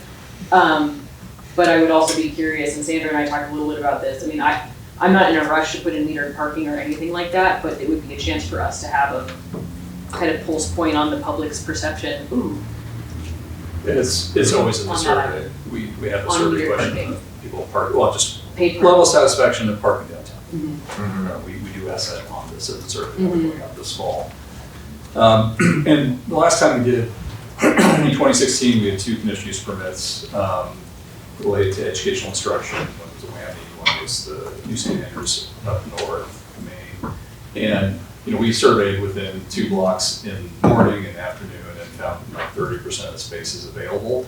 Obviously, the ones on Main are the ones that fill up first, but there's usually availability within a 2-block area. We've also signed our parking lots of after 5 public parking, you know, just to encourage the utilization of our parking lots. And if person going downtown, I had this conversation with somebody yesterday about, you know, if I was heading down to Bad B or something here, stop, just, if you're coming down the, you just park here and go across the light and you're 2 blocks away and there's no stress. Like, when people do the circles trying to get to the front door is what causes the stress and frustration. If they would just like, hey, it's okay to walk a block, you know, if able. And we've also assessed the ADA parking downtown as well, but well, you can reduce if you just plan to stop a block or 2 before your destination. There's always usually a spot there, and just enjoy your walk. Because if you're at the mall, you'd be parking in the parking lot and walking in. Just a technical question when it comes to, you know, the city of Moscow's parking footprint in terms of restrictions and the central business district. I guess what would be required in terms of survey, if any, for that to be modified? Could As far as we the technically footprint of the council- 3-hour limitation. Right. So that was set by ordinance back in the 80s, early Okay. 80s, kind of at the same time with the downtown revitalization project. So that 3-hour zone's kind of been there for a long time now. Yeah. And so, you know, on the fringes of it, then you get outside, you tend to go from the 3 hour to the no overnights to, you know, kind of unrestricted on-street parking. Right. Beyond that. So if there was a desire to like expand the 3 hour, one, we'd have to assess the cost of personnel to patrol. The larger footprint's gonna take more people to patrol it. And then just kind of to understand what's the need. The other dynamic is going to be what happens with the school district, because there is a kind of especially on the east side of downtown, there's a large influence of student parking. If that use were to relocate at some point in the future, that would change some of the dynamics of availability of parking, I think, on the east side of downtown as well. They tend to go a little bit farther east than most downtown users, but there are some that end up on the edge of that interface between downtown. But yeah, I think it'd be just kind of assessing what's our goal. You know, and trying to, the primary focus of the 3-hour zone is to promote turn in the interior core and to push people to the outside of the commercial frontages for the longer term all day. So if you're pushing duration farther out, I don't know that it helps achieve the goal. If the goal is to help turn internally, I think it's really about what should that duration be at the front door on Main. That's probably the focal point, but I think this is one of those arguments, kind of somewhat similar to the compensation surveys of having that independent third-party expert that has studied parking systems, you know, throughout the West or the nation to bring in new ideas and provide recommendations would be what we would recommend, rather than, you know, us trying to develop recommendations. Although each of us, I'm sure, and we spare you this, receive frequently comments from members of the public that have a solution if we would just listen to them. And so I do you the great favor of not sharing those, although I do receive them. I'm sure everyone here does. Or if we just build that parking garage, which would be the biggest boondoggle for us, because we'd spend $50,000 per parking space plus, you know, $2,000-3,000 a year per space to operate. When nobody pays for parking already, right? Yeah. And so it would be, A good election year type. yeah, good concept, but yeah, I mean, and even if we put paid parking downtown, I think the next thing we hear is. people move get- on the edge. I mean, they wouldn't. We have so much free available Right. parking in the vicinity that it just would be difficult. Yeah, I mean, I guess back to your point of, you know, trying to establish a goal prior to any changes to parking in the central business district. I mean, it's probably easier, you know, to amend the ordinance, right, and just change the time frame and keep the existing footprint and change the signage. But in terms of the goal and what we're trying to, you know, what the city tries to accomplish in terms of multimodal transport and trying to encourage people to walk into the downtown core, you know, maybe redefining that footprint comes with it too. So it sounds like, in summary, we could do that. We could. But you and perhaps the city would be best served with a survey before doing that. We would recommend hiring a consultant to do a parking study that would survey and identify clear goals and objectives for management of parking downtown. and then strategies of how to manage it to achieve those goals. And I think we would need that for any of those changes to be well received by the community so that they felt there's a clear opportunity for public input. Yeah. Now, analysis by a professional, recommendations intended to achieve a specific identified purpose. You know, I think that's what we recommend. Bill, we budgeted $45K for that study in 2020. Okay. It might be a little bit more. A little more. But, Okay. any other questions on code enforcement? No.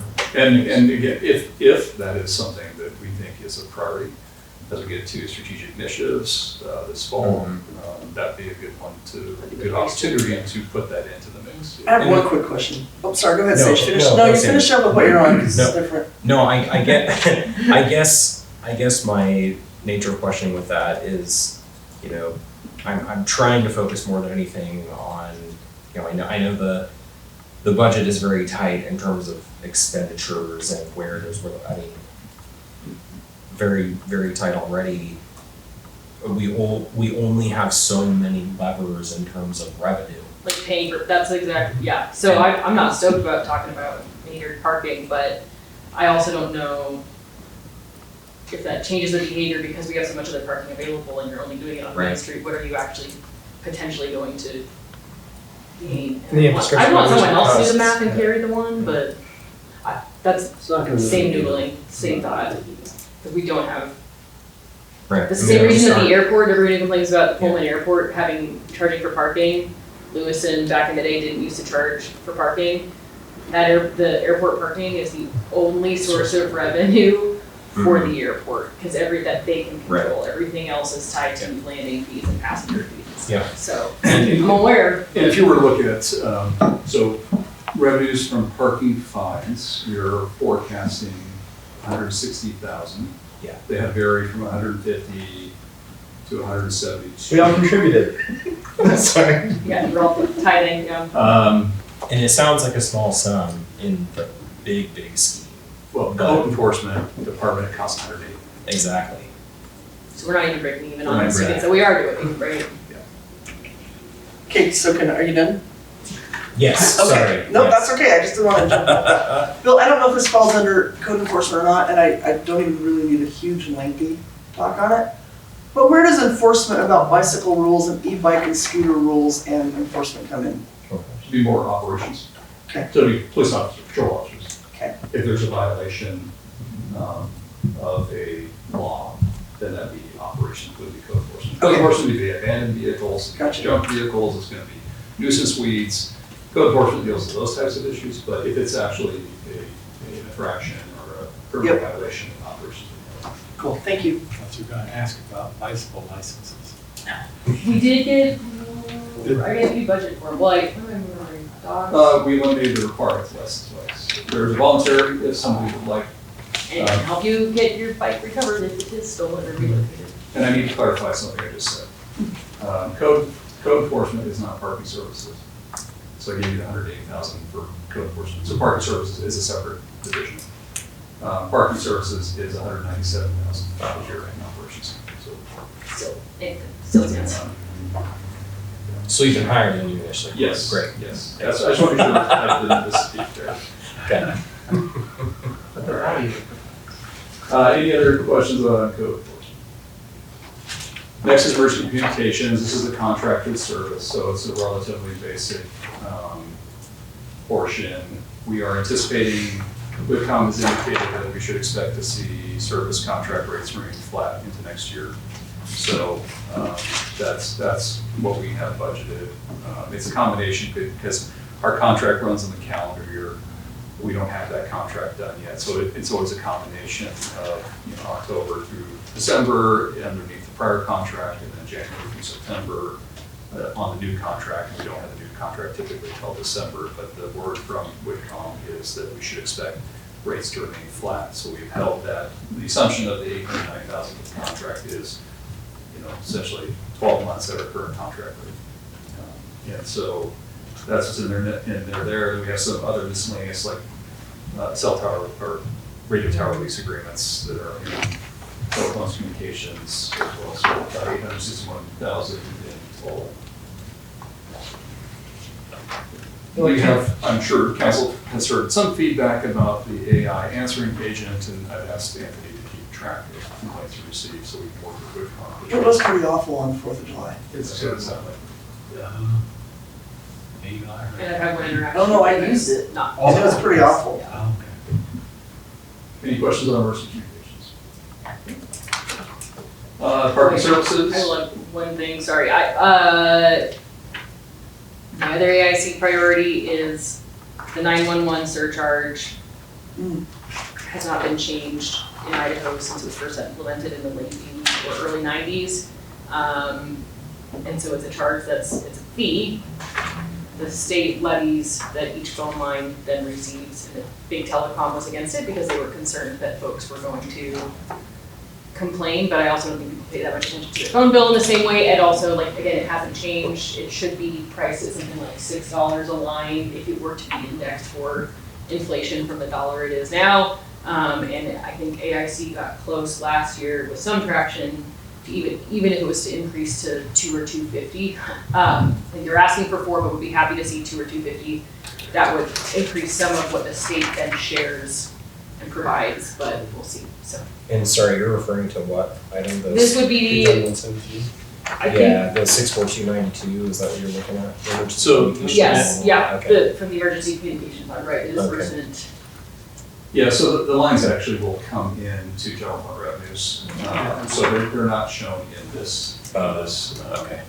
but in this department. But it would have meant instead of paying or spending how many years to save for, radio equipment upgrades, right?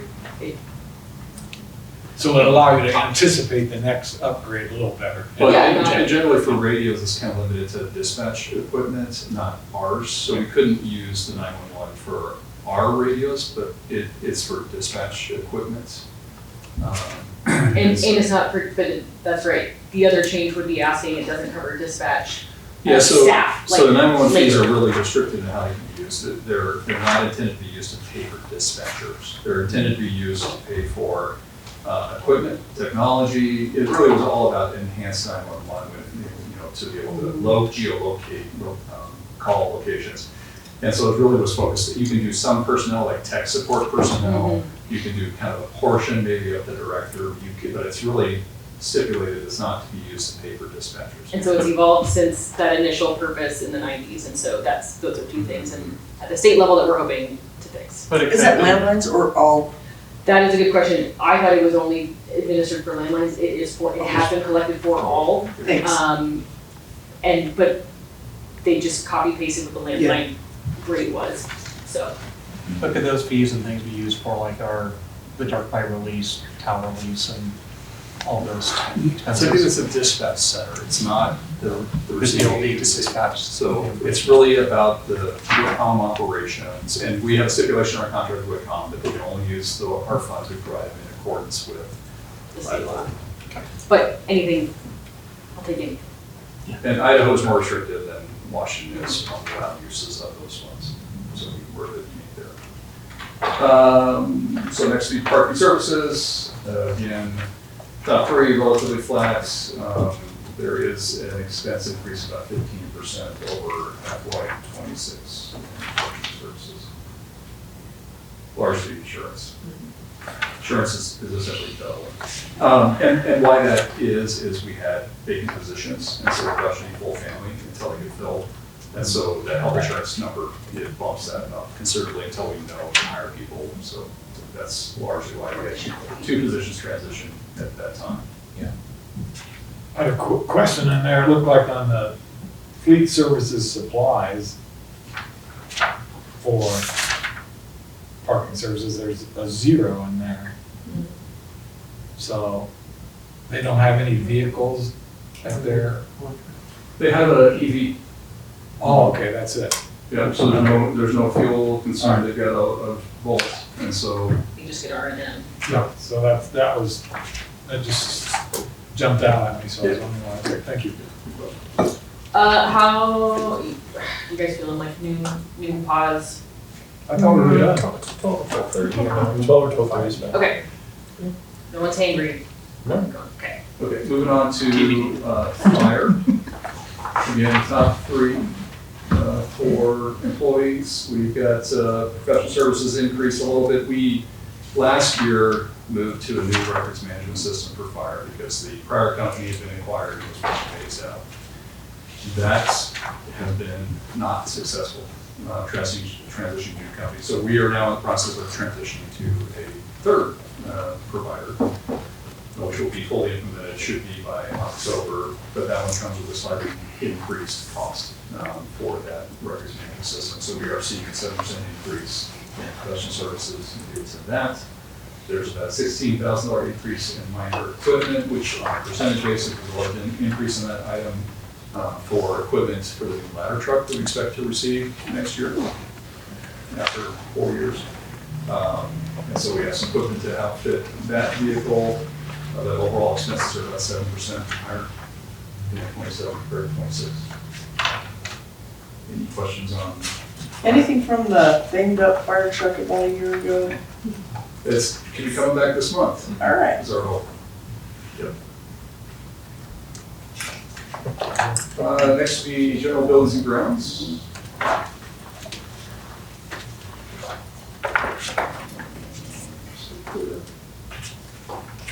Again, overall full-time wages increase. We do have some utility rate increase that's capturing what this is forecasting, a 4.6% increase in electric rates. And then also this is where we pay any stormwater utilities out of general fund facilities because we do pay the stormwater fees like any other property owners. So we're accounting for the 29% increase in stormwater fees. A number of building improvements under R&M buildings, general supplies and routine maintenance, about $22,000 a year. We have our HVAC contracts, the UPS service and battery replacement at the police station, some door closures at Station 3, some gutter soffit repairs. We've got a storm line here that we're getting some infiltration root intrusion that we're going to line here at City Hall. Then we have a new medical supply for the new city shop facility, new med kit for that facility. But overall expenses, this kind of varies depending upon the projects. But overall, we're about 3% above FY26 in general building grounds. And I was gonna add the ISOs and Evan, to your earlier point, the devil's advocate chapter for me is I had a question from two citizens who asked why the city hall garden beds are maintained by, I think it's Four Seasons or TLC, it's maintained by a local landscaping company, and it is because it is, and why not parks folks? And so it's because it's a demonstration xeriscape. So Whitescape, xeriscape, Whitescape demonstration garden, so it's part of the water conservation program is to promote water conserving landscape. And so this is an area where we treat this as a demonstration xeriscape, Whitescape garden, so we pay for that first party. It's actually less than having our own employees maintain this area, just because of the unique care it takes. And my follow-up to that I tell people is because we don't want to look like a county building. Hey, zing. It's reality, they look like shit. Probably zero numbers, but. I have, No, it's just a contract. Yeah. Any other questions on public health? we have public health we skipped, but yeah. But I have a question on buildings and grounds. I didn't see under 2027 projects, and I thought there would be the Carnegie Library Foundation. Is that, are we not? That sinking corner at the south east corner? So there's some funding in the capital projects fund for capital improvements. Okay, so it's not within This is just kind of R&M, repairs and maintenance, kind of smaller scale items. If it gets to be a larger expenditure, it will address. But we are looking at that then. The exploratory work is still, they've got a structural, taking a look at that. We don't know the scope yet. Okay. So once the scope's identified, then we'll be able to scope the project, identify a project. Including Q. Good catch. Any other questions for the Q up? Okay, top three there. We have, all the line items, there was kind of a bump in dues and subscriptions and memberships. It's largely due to some staff additions and professional membership association, call it. Again, overall expenses are supposed to increase by about 12% over FY26.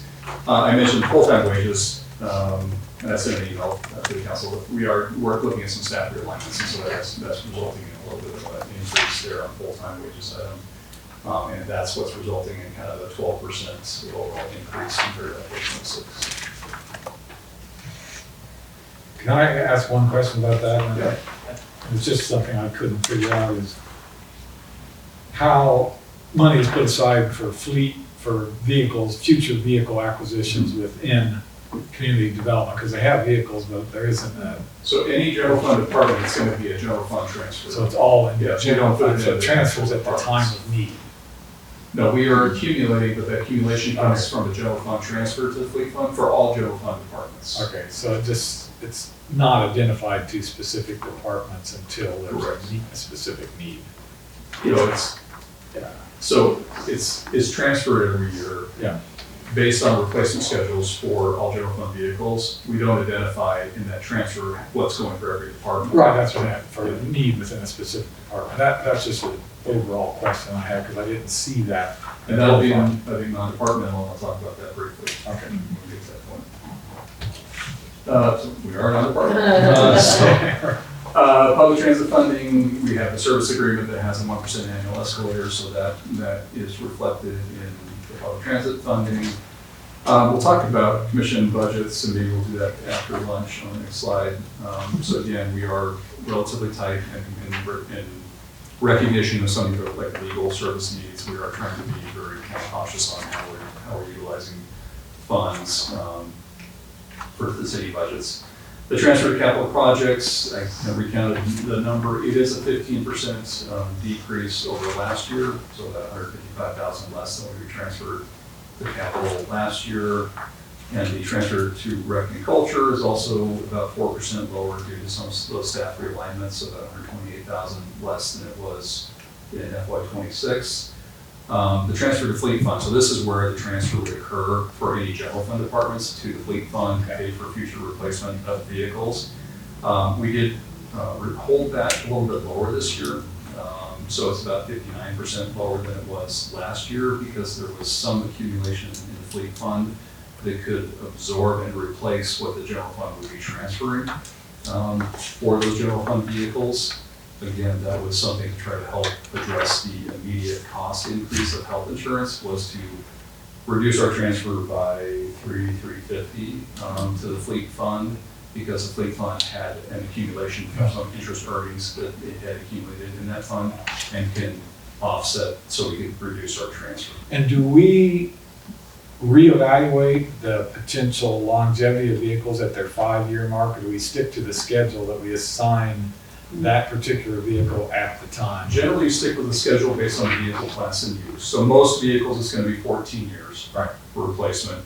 And then you have police vehicles that tend to be in that 6 to 7. And then other specialized equipment has its own unique schedule.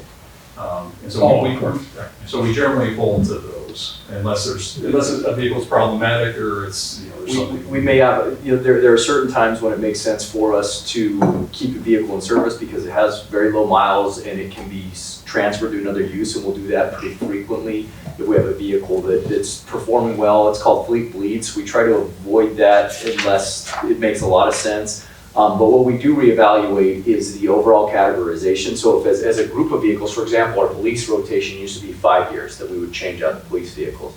As we transitioned away from the Crown Victorias and got into the new platform for the vehicles, the SUV platform for the vehicles with the hybrids, we found that we were able to extend that to 7 years.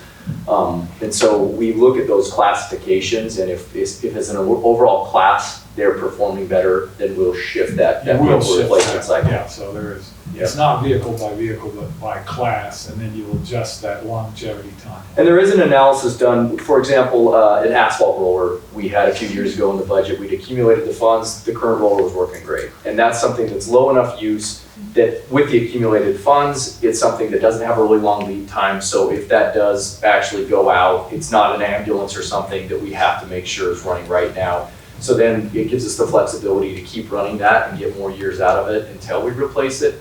And so there will be some circumstances like that where we'll make that judgment call based on the fiscal, what's fiscally best for the city.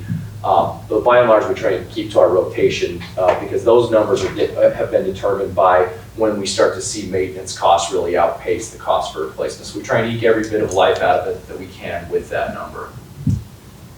I have a question, going back to the public transit funding increase by 1%. That 1% increase, isn't there something tied to state mandate on that, or did I miss? Our service agreement isn't tied to any state funding. Okay. Now, that the university contributes an equal amount that is used as a match towards state funding. And currently, what the city and the university contributes do not provide enough match to access all state funding that SMART has been awarded. So they got about a 14% increase But in their unless funding you increase- request. But, and so there is going to, and not that they have to utilize what they're awarded, Yeah. because It's it's like the more line than of what they credit. did historically. Yeah. But we're encouraging them to look, as a board member, we are Yeah. looking at other ways to generate revenue in advertising, corporate sponsorships, and donations. That would to- count as local match so that it doesn't have to come from. Gotcha, from the city. Yeah. Gotcha. So we're trying not to have to. Okay, thank you. And I can't remember, Bill, the other reason the fleet fund transfer, this note that talks about funding accumulation for scheduled fire truck replacement, doesn't that also, since we're about to get, am I mixing up the fire, that's not the ladder truck? Yeah. Okay. Yep. Great, Yep, so it's- Yeah. it is a bummer. It's a 1 year that we had enough accumulation that we could reduce that transfer to help offset the insurance cost to the general fund. It is not something we'll be able to do every year. Right, so it's a one-time. And then I did just check the opioid settlement payout will be for 3 years, they expect a 3-year payout program. That's on page 150. Is there a time limit in which you have to use that money? I have to go back and look at the settlement agreement off the top of my head. I do not know that answer. I think it's longer than the time of payout. Yeah. Out of curiosity, sorry, Phil. Out of curiosity, looking on page 149, or pardon me, 148, the airport development, remind me what happened, That was ARPA. that's what I thought, okay. It was the last, one of our right in 23, when we paid 2.5 million. Or no, that wasn't ARPA, that would have been, No, that would have been our terminal match contribution. that we would sitting aside. Yeah, And you're, I'm sorry, you're looking at the airport. yeah. Yeah, 148. Gone from, Oh, I'm sorry, he's, I said 138 page. No. What page are you on? 660 under commodities. 140.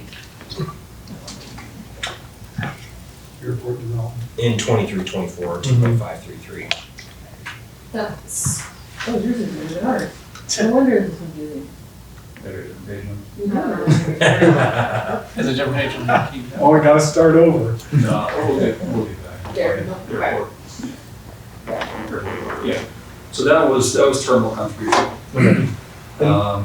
You would, if you had gone 2 years prior, would have been runway contribution, and those funds were coming from, city. thanks. Didn't we also get federal money when we passed through as a partner? I'm making that. So, not with that, But with the runway, didn't we? no. Okay, great, never mind. We did an interfund loan for Oh, the yeah. runway. But we did an interfund loan with it was before House Bill 389, where we do a foregone increase to generate revenue to repay, I'm not sure the sanitation or sewer we borrowed at the time. So we repaid that, and then, but this we funded with just accumulations. Okay, thank you, I was just curious. I do have another question on the same page. Can we find out what our utilization over the past couple of years has been on the pool pass program? I think we've Really been fast historically about that. tracking about 90% of funding available being utilized. That's the most recent numbers that I've seen. How is that advertised? I think there's pools at the end of the year. I'm not sure if it's I don't the think so. brochure, the program brochure or not, or elsewhere. We'll have to check on that. That's pool past the subsidies you're talking about? Pool, yeah. Yeah. So for low-income households, for both rec programs and for pool access, there is an opportunity to get some scholarships. Do Do you want utilization of the scholarship, ma'am, or do you want just the utilization of the asset or both, or both? I think just a scholarship program over the past couple of years. Idle curiosity and The number of people, or percentage would be percentage of use. Yeah, if it's well, the number of people. let's just look it up. It's just the number of people, it's different programs, so sometimes rec, sometimes it's season pass for a single or a family, so Right. we have to get an accounting of it. I'm glad we offer that. I mean, Ray, it looks like we've paid out the max of our 40% share every time. I just would like to make sure that. This is where the transfer occurs, so this is a transfer to rec culture, and then the expense where it's going to show up in the rec culture. Other questions outside of commission requests on non-departmental?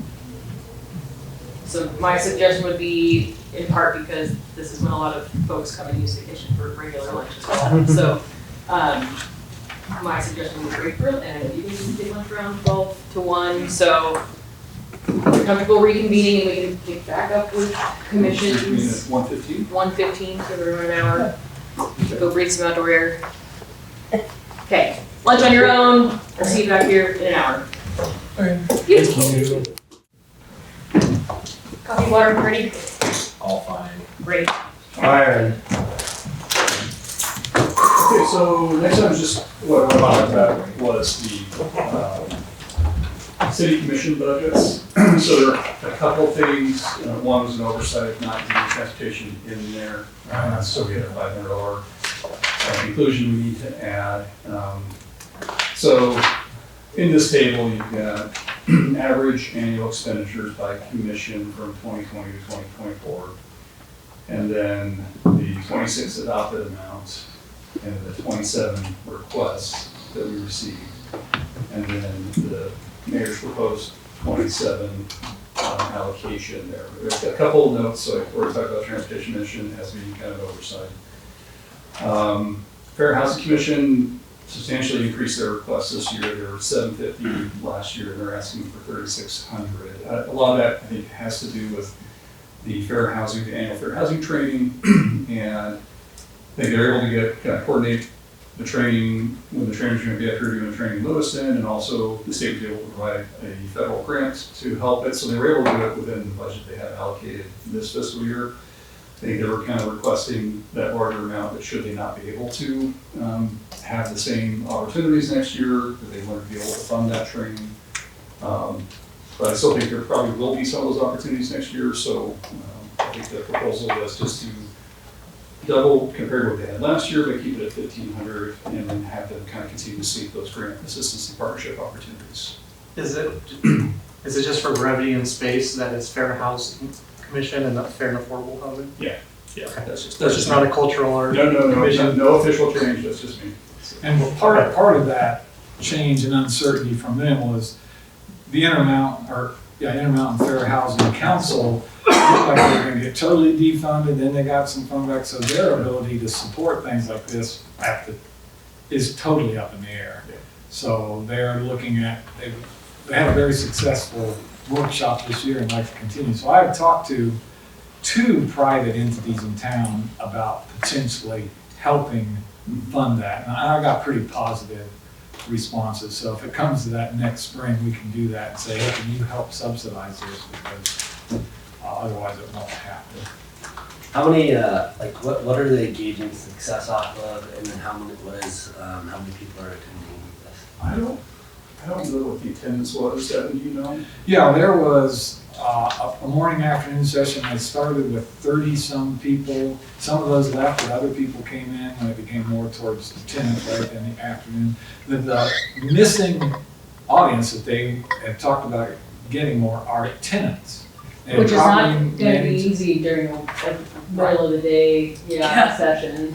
But they did have a lot of property managers and people just concerned in general about housing in Moscow. So it was a better turnout than I'd seen out of the last 3 or 4 that I'd been to, especially in terms of the variety of people in the audience and their interest in it. What was the contact was just for fair, not housing, right? All right, Great, it's a fair housing training, Fair. and it's really, historically, target audience has been property managers, landlords, you know, what can you not look at in with tenants and service animals and all the sticky issues with property management. Right, and so in the past, patrons were paying, or they were paying on their own? Usually, so we've always sponsored the Intermountain Fair Housing Council has had a pot of funds to do these trainings, and so historically, we would pay some portion of travel expenses for the trainer usually, and the attendees, I don't think, paid in the past. Right. Yeah, to my memory, it's always been free. There are some other trainings that are offered online. I believe the commission, I think they've got monthly fair housing trainings that are offered online. We can certainly promote and advertise those, but I think the sometimes the back and forth and the question that's kind of valuable for those trainings. Yeah, and that could be, in this one, the most valuable thing, because the Intermountain Fair Housing Council, the lawyers that are there, are really up on case law, and they were really up on what was happening in the legislature, so it was good for them to, cautiously chime in on what the implications of some of the pending legislation was. So there was some formative thinking in this one, which I hadn't seen in the past, because they allowed the audience to interact with them more rather than just give a canned talk. The other item there that's bolded, so the items that are bolded are what has changed from what was in your draft budget.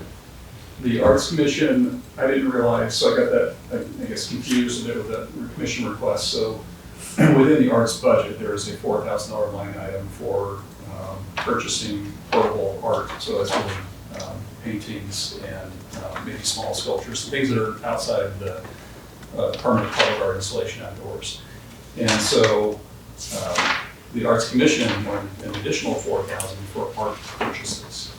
And so in conversations with the mayor recommended that be reduced to $1,500 rather than having $8,000 budgeted for purchasing art pieces, given our financial constraints, that we reduce that amount to where that would give adequate funding. And my concern was, and I don't know if there's additional color from your conversation in MAC when this was happening, I don't think it was an additional, when we talked about it, there wasn't already a $4,000 pot.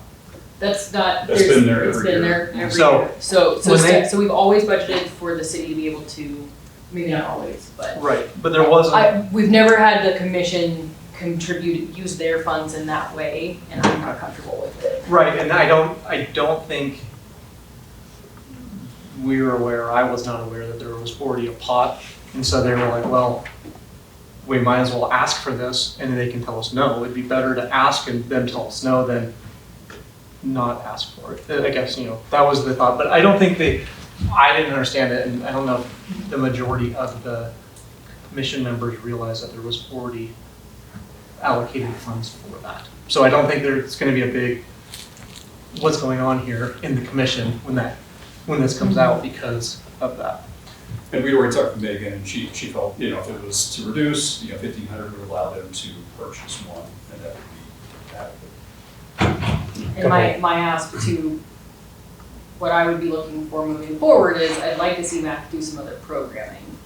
That is not just funded as a cap of participants. I'd like to see MAC be interested in future asks. I'm fine with $1,500 since it sounds like that's what the scope and excitement from MAC is to fill out the portable collection with other local artists, but I'd like to see some interactive learning opportunities moving forward.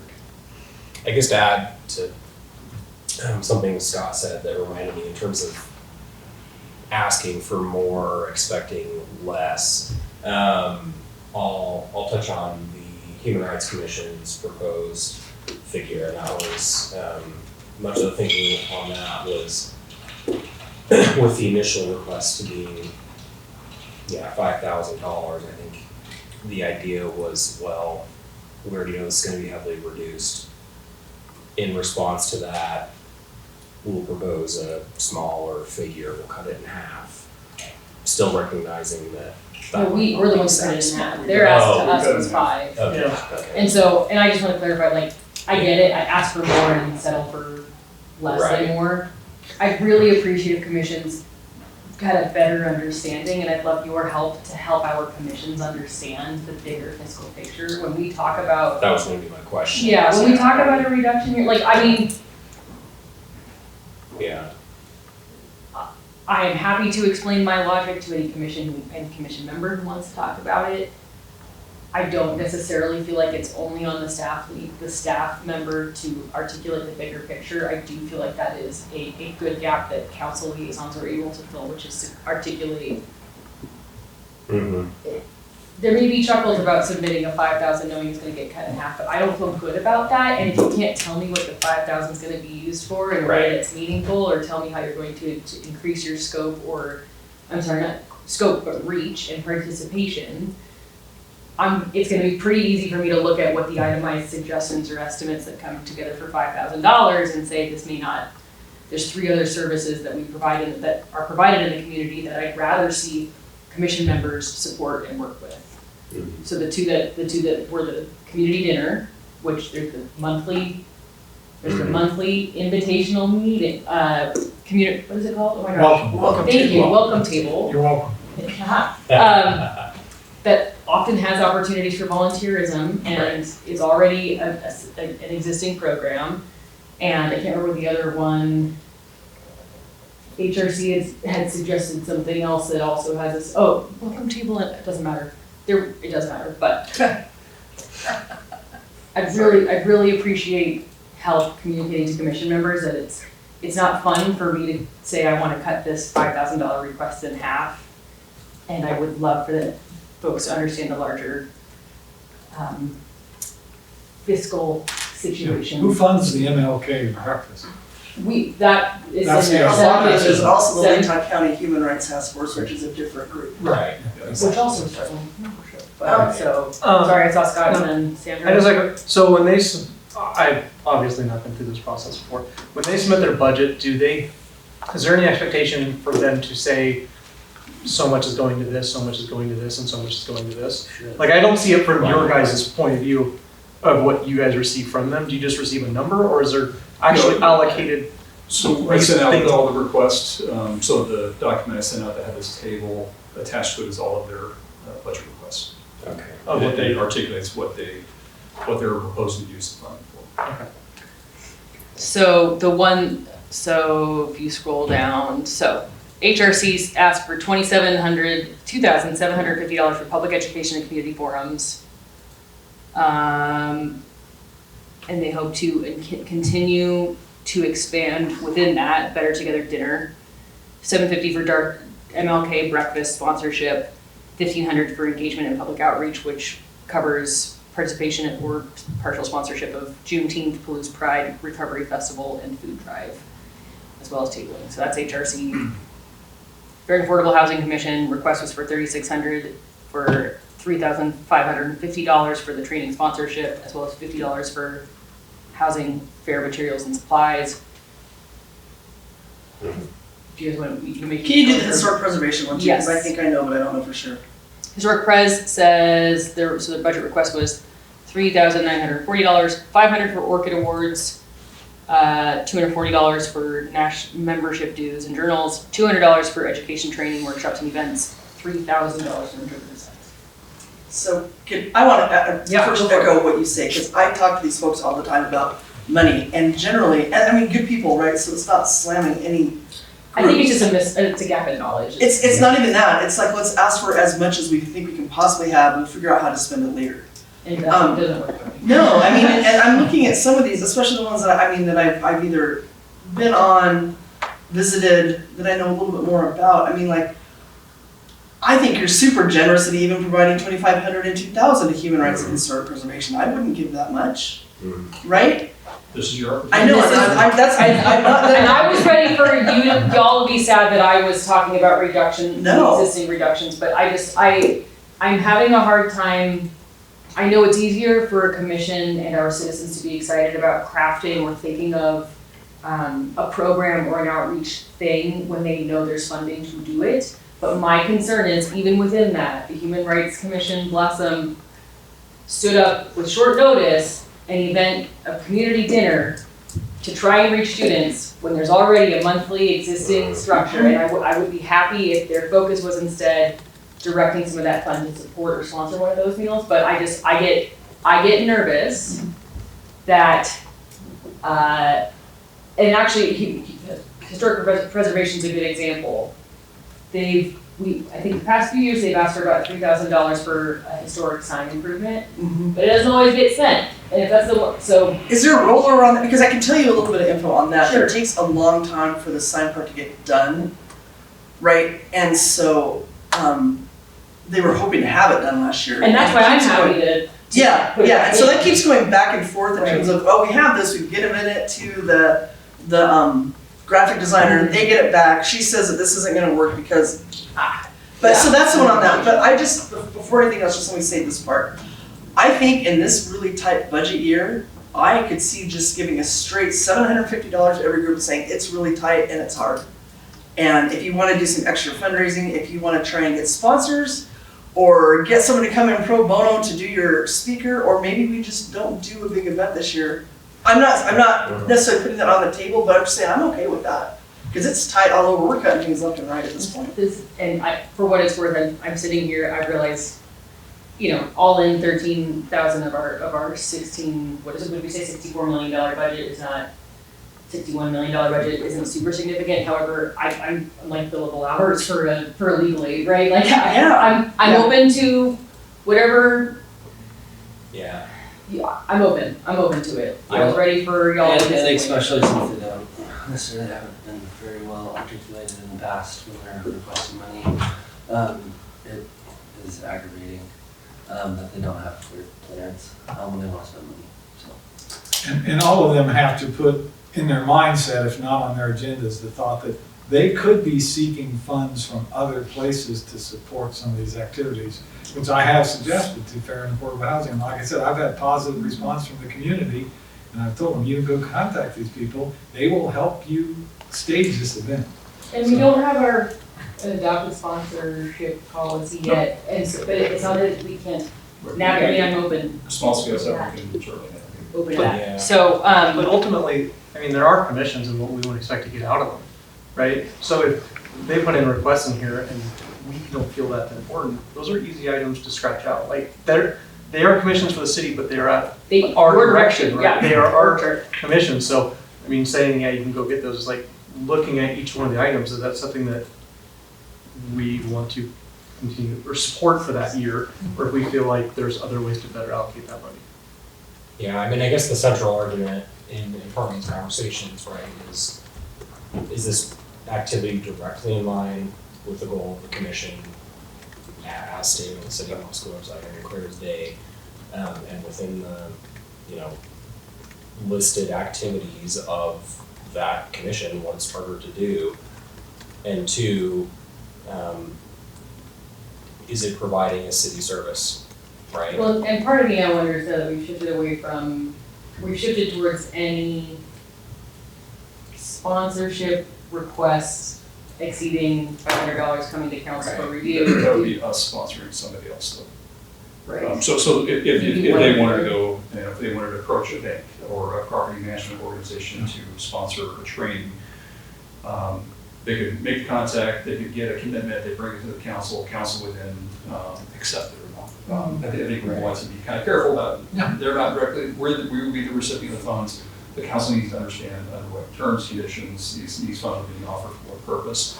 The policy thresholds for contributions of 500 is us sponsoring some outside entity, and that honestly, for most all the commissions, it's not been a problem, but HRC is the one that is kind of constantly sponsoring a bunch of outside entities, and that's been a real difficult, it puts me in a difficult position to think, is this within our charge, is this within their scope, is this a service the city would otherwise provide of our policy? It's different when we are holding our own, like, Historic Preservation Commission is putting a sign in to recognize a historic structure or a city facility. That's clearly within the scope of the city. Acting as somebody that's handing out, a commission that has a budget that's handing it out to other organizations has been problematic. It's been a longstanding practice of HRC, but that's part of the greatest tension behind some of the requests and funding is they are making decisions of gifting public funds to other entities, and it's difficult at times because the subject matter is so broad. Human rights is hard to kind of piece through. Is that really what the commission should be doing, or should they be organizing events that they are conducting educational seminars and not just providing money to other outside organizations? That's been the hardest one. The rest of the And well, I was commissions. just say farmer's market, I know Drew's talked a little bit about farmer's market. The request, is $1,500 for fiscal year 27, no change from 26. Fiscal year 26 funds have been used to register one member to attend a conference in San Diego. I'm not, and I have not been comfortable with that any of the years I was on council. I don't think we should be reimbursing a single commission member who maybe has the flexibility to go to a conference or not. And I'm fine with when staff goes to those conferences, it comes from professional development, and I'm comfortable with that. If a commission member wants to pay their own way, I'm also okay with that, but, Yeah. I mean, and the background behind that is, I want staff to go to those things, because ideally there's a long-term commitment.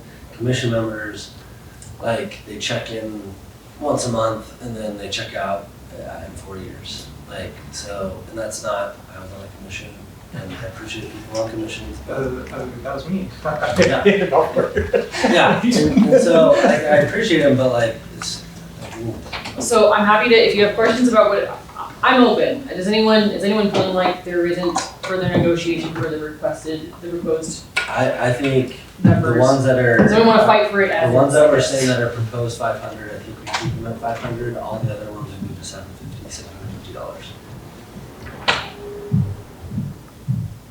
I'm just taking a quick look. Ditto. Can you, other than, let me ask you this though, what about the tree commission, is that for the saplings and Yep, stuff? that's for the seedlings. Yeah, they purchase a tree Yeah. for Arbor Day, so they get Yeah. $750 for a tree that's purchased that they plant somewhere, and then they have the seedlings that they hand out at the market and Yeah, events. twice a year, 2 different events they hand out. Yeah, So is there an advantage to just putting all this money in one pot? That's what I was just wondering. Yeah, that's what I'm thinking is, we just set a budget, that way we haven't insulted the people on any commission that have long-standing beliefs that they deserve money for certain things. We say, we've done it a different way, we're putting $10,000 in this, and, because some don't use it and some do, and, and then maybe it gets allocated as you and the mayor see fit. So you put sorry, it, go ahead, Bill. you would put it at a mayor decision if they're competing for the same funds? Well, because at $500, right, they have to come to us anyways, Exactly. right? No, these budgets, Outside sponsorship. that's if they're giving it to some other outside entity. So if they're buying seedlings to hand out, they don't have to. It's not expenses, it's not $500 in expenses that they have to, it's just if they're, okay. Uh, I thought I If was, the money's yeah, being okay. gifted to an I outside. was thinking, it sells better than if we go to individual commissions, that, we almost, just decided that what you do isn't as important to us as what this one does, than if the money's all in just one big allocation, that the decisions for the individual spending of it is made. Boy, My only I- concern is you're gonna get, if we're looking at budgeting Someone for try to fiscal year, someone's spend it gonna raise. First come, first Yeah. served. Yeah. I think No, this That's is- probably how we got I here. think this is that point of deciding how much each one should have. So, I have a couple, I almost wanna say yes to Drew's suggestion, the two that I would allow a little more for, simply because they are actually putting physical things up within the city, would be the tree commission and historic preservation. Let them get the last sign done, and then we can change that again, right? And what I'll say, right, like, I can print these request letters off if you guys wanna go through what, the other reason I'm okay with that too, Sanders, because they've clearly told us why their request is for $3,900, it's because 3,000 of it is going to a sign. And so it's not that we're saying that someone, I guess, I am very aware and concerned about the optics. I think there is an opportunity for this body to help revisit and make sure the verbs and the charge for these commissions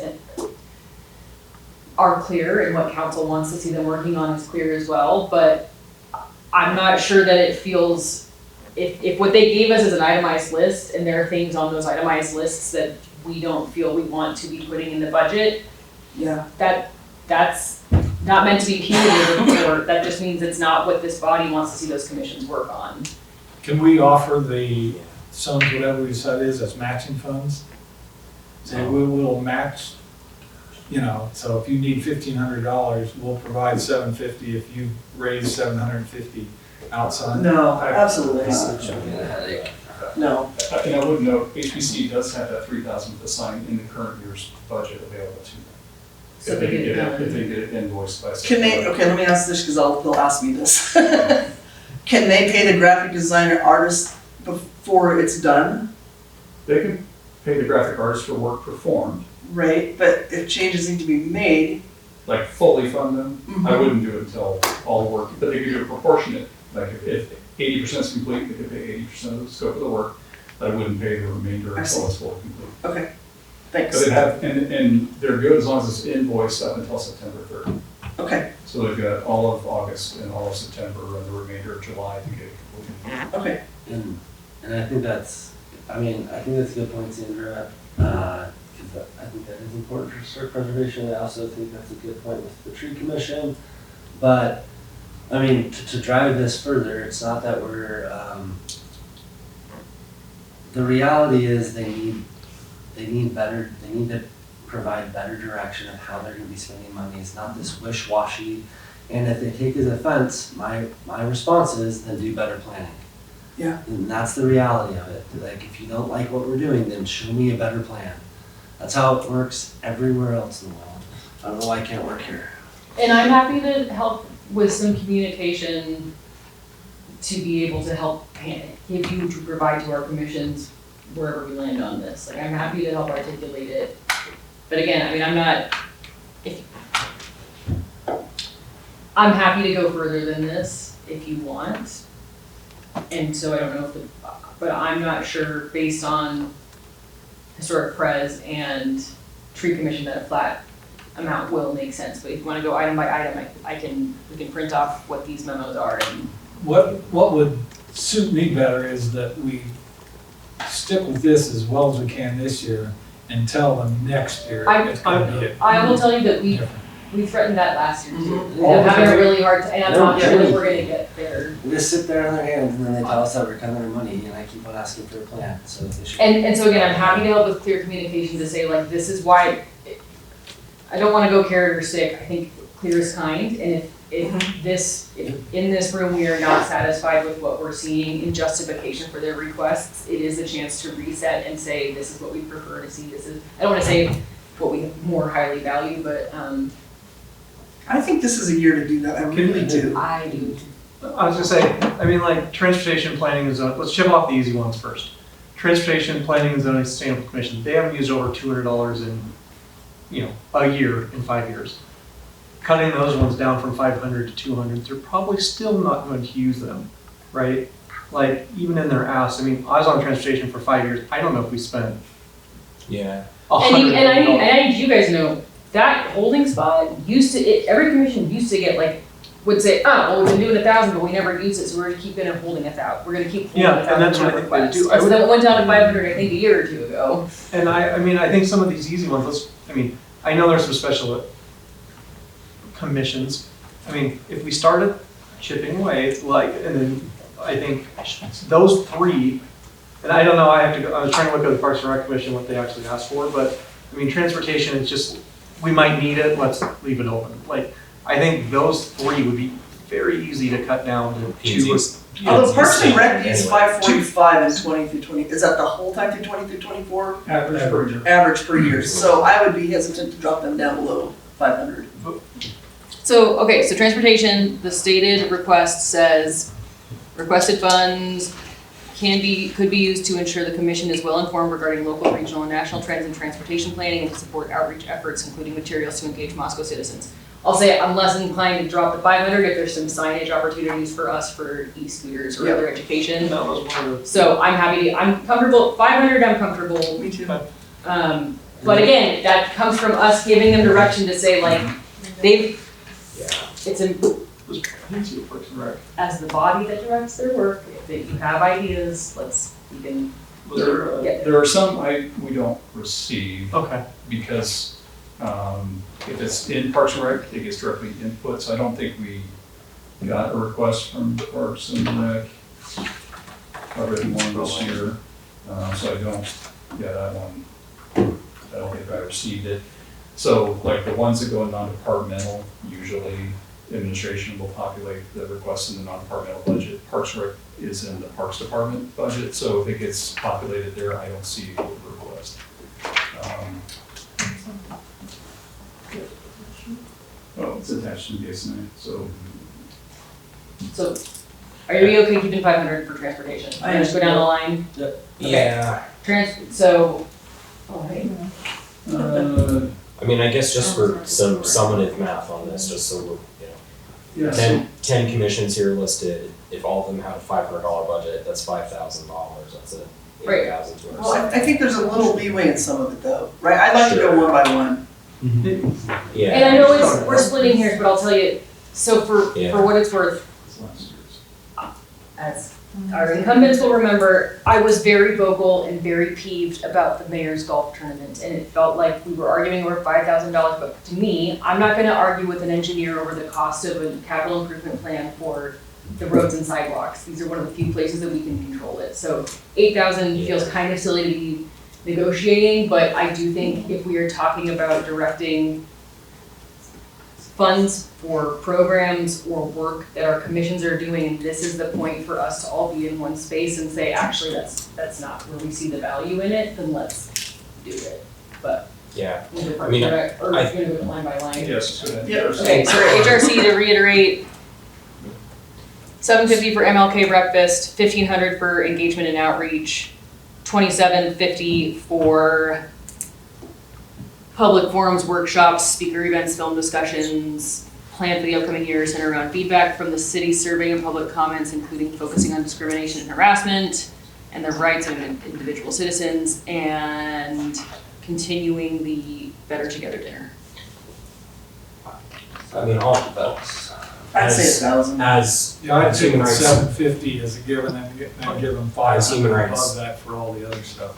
If I was gonna do that. Cause that would pay for the dinner. You gotta pay for the MLK thing, and then, to me, they can have $500 like everyone else. $1,250. So, Sage. yeah, I mean, as Human Rights Commission liaison, I've been trying to beat the drum in the last several months of emphasizing the need for, focus on policy over programming. And I feel like most of those requests are specific programming. And, it probably would not look great with the MLK dinner, if the fund, say, was $750 for them to use. Historically, they've had $750 for the MLK dinner, and it's been supported by the city of Moscow for something like 15 or 20 years. And I know that would not look great to suddenly end that or cut that off, but I do think, with the conversations we're having and cuts across other programs and commissions, even as liaison, I'm tempted to suggest 750,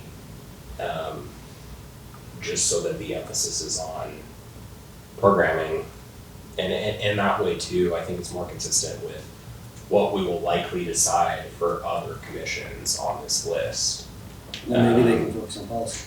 Right, and my thought is the emphasis really should be on policy. Policy as far as like things that we would pass in the city, or how What do you mean by policy? Yeah, changes to code, policy, ordinance, I mean, anything that is strictly, in the legislative. But hopefully, we're doing that internally anyway. So- Well, and it's a slippery, it's a Isn't the slippery Human slope. Rights Commission the only commission out there that specifically states that they are to provide outreach? Initiate programs and activities. Right. Yeah. So by cutting that part of their budget, Which is feel where I'm we would- going back to, we would need there's a to- verb revision we need to have. Right. that's what I'm saying, that if we're gonna do that and take those pieces away from them, then I think we need to give them better direction from us, Sure, that is yeah. not also part of their. Well, Yeah, right. And I think them Yeah, that's fair. hosting Yeah. programming and putting on seminars and talks, I think is okay. It's the gifting of funds to Right. other Right. entities that's the problem. So I Right, do think if you did the 750 for MLK and 500 for materials and supplies related to trainings that they put on, I think that's good. that would give them some money to do that And activity. the same with fair and affordable housing, because they have that once a year event that they like to sponsor, and then what, like you say, then 500 more for outreach is, is the word of the hour. And Do you guys want to hear the mission and duties of HRC? And I can pull up the one for very affordable as well. You hear the verbs we currently have? It is the duty of the commission to affirm, encourage, and initiate programs and services within the city designed to eliminate discrimination, improve human relations, and effectuate the spirit and intent of applicable human rights legislation. In these efforts, the commission may enlist the support of community groups and public agencies. I think that's vague enough that outside partnership is fine. Commission is to recommend to the mayor and the council policies and programs with the objective of implementing commission goals and objectives concerning the civil and human rights of persons and groups in the community. Second thing says the commission shall work with city officials to ensure that the city continues to be a leader in extending equal opportunity to its inhabitants, including but not limited to employment opportunities in city government, training for city jobs, equality of services provided, equality of all before the law, and equal treatment of all by holders of city licenses, contracts, and privileges, which I'm not sure that's been a recent focus. It's fine. Yeah. The commission shall endeavor to ascertain the status of civil and human rights in the community. Yeah. So I think that's great to have the dinner and then 500 to do, the rest. yeah. I'm good with that if you're good with that. And again, I'm happy to help with. Well, it's consistent with what we're saying for others. You know, they have their event and then they have $500 For materials for and- other materials and posters if they need to do them that, or just brochures. So it's consistent that way, which makes it easier for us to explain to them the reasoning behind it. Okay, so we might at $12.50 for that? Correct. Okay, HBC? So you said that this year for the sign, if they get that done and taken care of, that's off the books. Yeah, I think I've seen this at least for 2 fiscal Yeah, years. yeah. Same request, and I think it's the same sign, they just Yeah, haven't. it is, no, it absolutely is. And do we do orchids every year? Yeah. Every other year. Every So year. 500 for orchid awards. Yep. 240 for membership dues and journals, 200 for education, training, workshops, and events, 3,000 for interpretive signs. So the signs would be done theoretically by September. And it would force them to make sure that it's done. So you left with about 900 in expenses. Orchid Awards 500.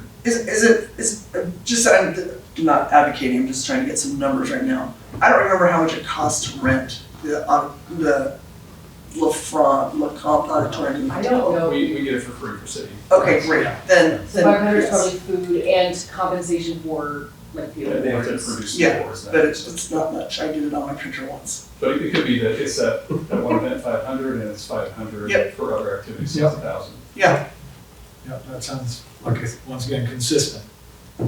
Okay, I like And it. then fair housing. Fair. This is the honor because their one event is, they're saying is $3,500. And so, If they had to pay for the whole thing, which, you know, sometimes Lewiston joins in, sometimes, so it's, but I'll, without thinking that they have $1,000 at least as seed money for it, they would probably think that they just couldn't do it. And then you could have 250 towards brochures and that, so we stick with that kind of that same amount that everyone's getting, and $1,000 is what we think could be contributed towards that event, and seeking other partners and have it happen regardless of what the Intermountain Fair Housing Council's status is. still 250 more than they had this year. And are we comfortable with that? I don't know. Proposal's 1,000 for that, fair forward. The hours, that, by that math, it's 1,000, their original request to us was 3,600. I think 1,000. Okay. I think that's fine. Planning, zoning, or it's just, yeah, so I know that their request is only 500, they've only typically spent 200 or less. So planning, zoning, sustainable environment, are you comfortable with the 200 that? Did Sustainable Environment spend anything? You know, they did the EEE fair. So I wanna tell you, let me just read the They helped request. do those things. So just in kind, though, it wasn't a cash. It says, on behalf of SEC, I'm requesting $500 for fiscal year 27. The SEC plans to use these funds for similar activities of those in fiscal year 26, such as farmers market tabling events, art walk and Earth Day events, electrification and energy efficiency fair. The SEC continues to participate in these events and others as a means for community outreach and education. The fiscal support by the city council facilitates these activities and is appreciated. To be fair, the city sponsored. I don't know that did SEC sponsor the electrification No, and we just did in-kind advertising and assistance, so, for I mean, we grassroots. could put all this back to 500 that was requested proposed.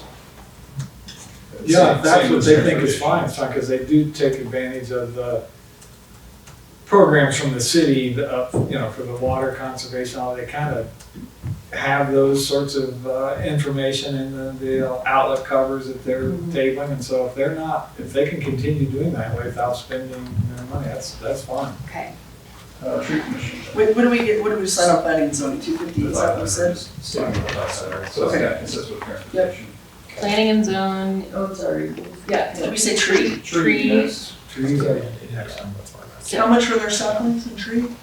They have an estimate. Can I scroll past it? Let's see.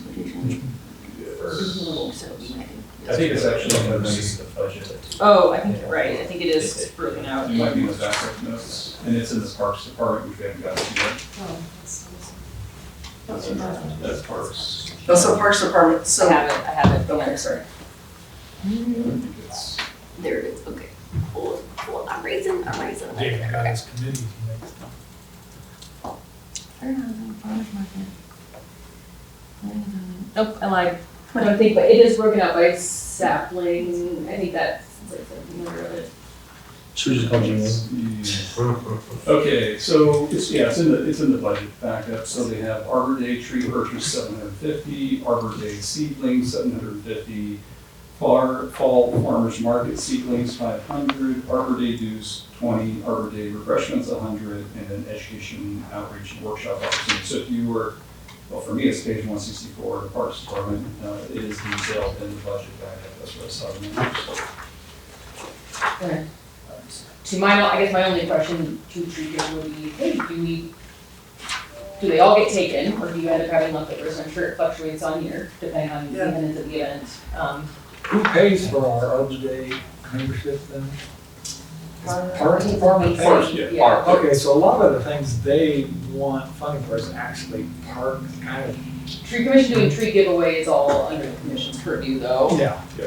So, but how about the Arbor Day tree? Is that better under parks? and It's all an that? event that the commission hosts, so I think it's better, just like the Orchid Awards under historic preservation, or like the housing training, under fair and affordable housing, I think in that case, it's better to have it under the commission.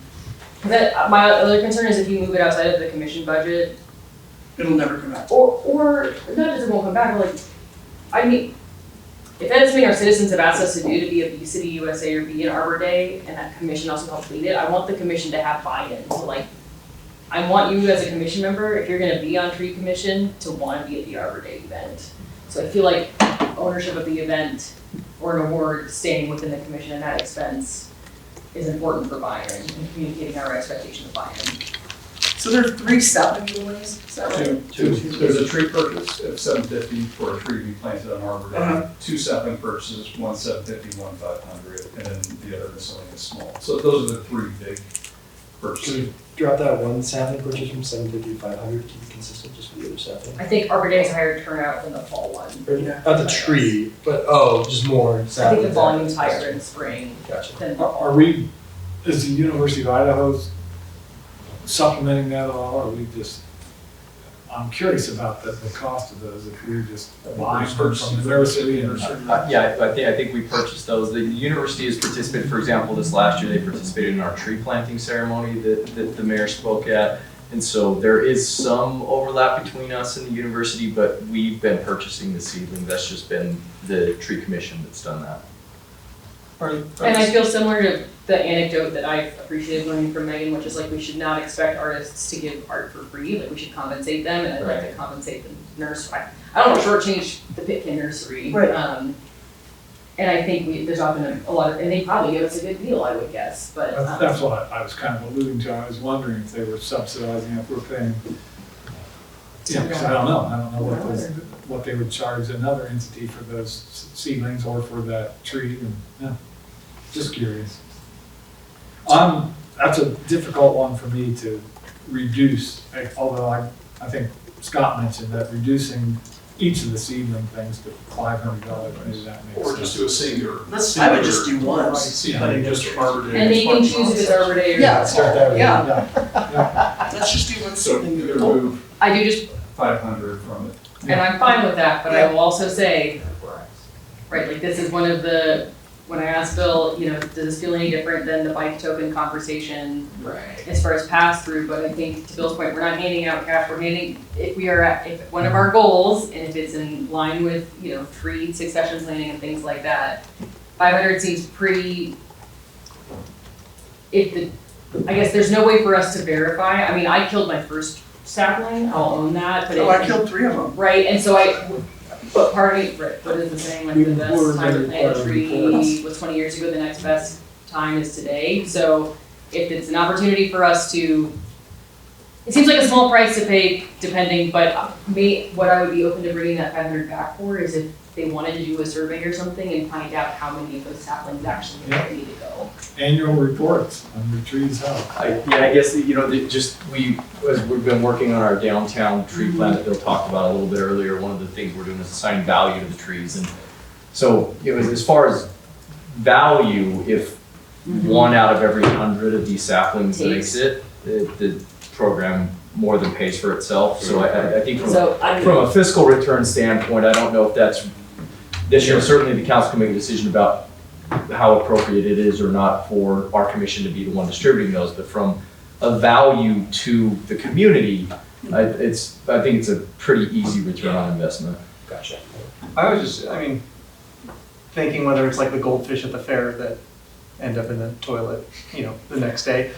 And one thing, if they're free, like, That's why mine died, because I let it sit on this. because if something's free, usually people take it for granted or don't, if it dies or whatever. And so that would be my only concern is yes, 1 out of 100 or whatever makes it, but would we get, you know, 10 out of 100 if they weren't free?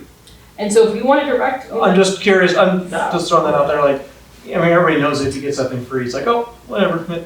Yeah, but a lot of people might not ever be able to get one ever if they hadn't And themselves. the other part that we're doing is you're curating what the, I don't know to do native, but like, we're able to say like, this is one for a tree lawn, this is a big coverage one, so it's an education thing. So I'm just saying, what I will say is, I don't have concerns until proven otherwise.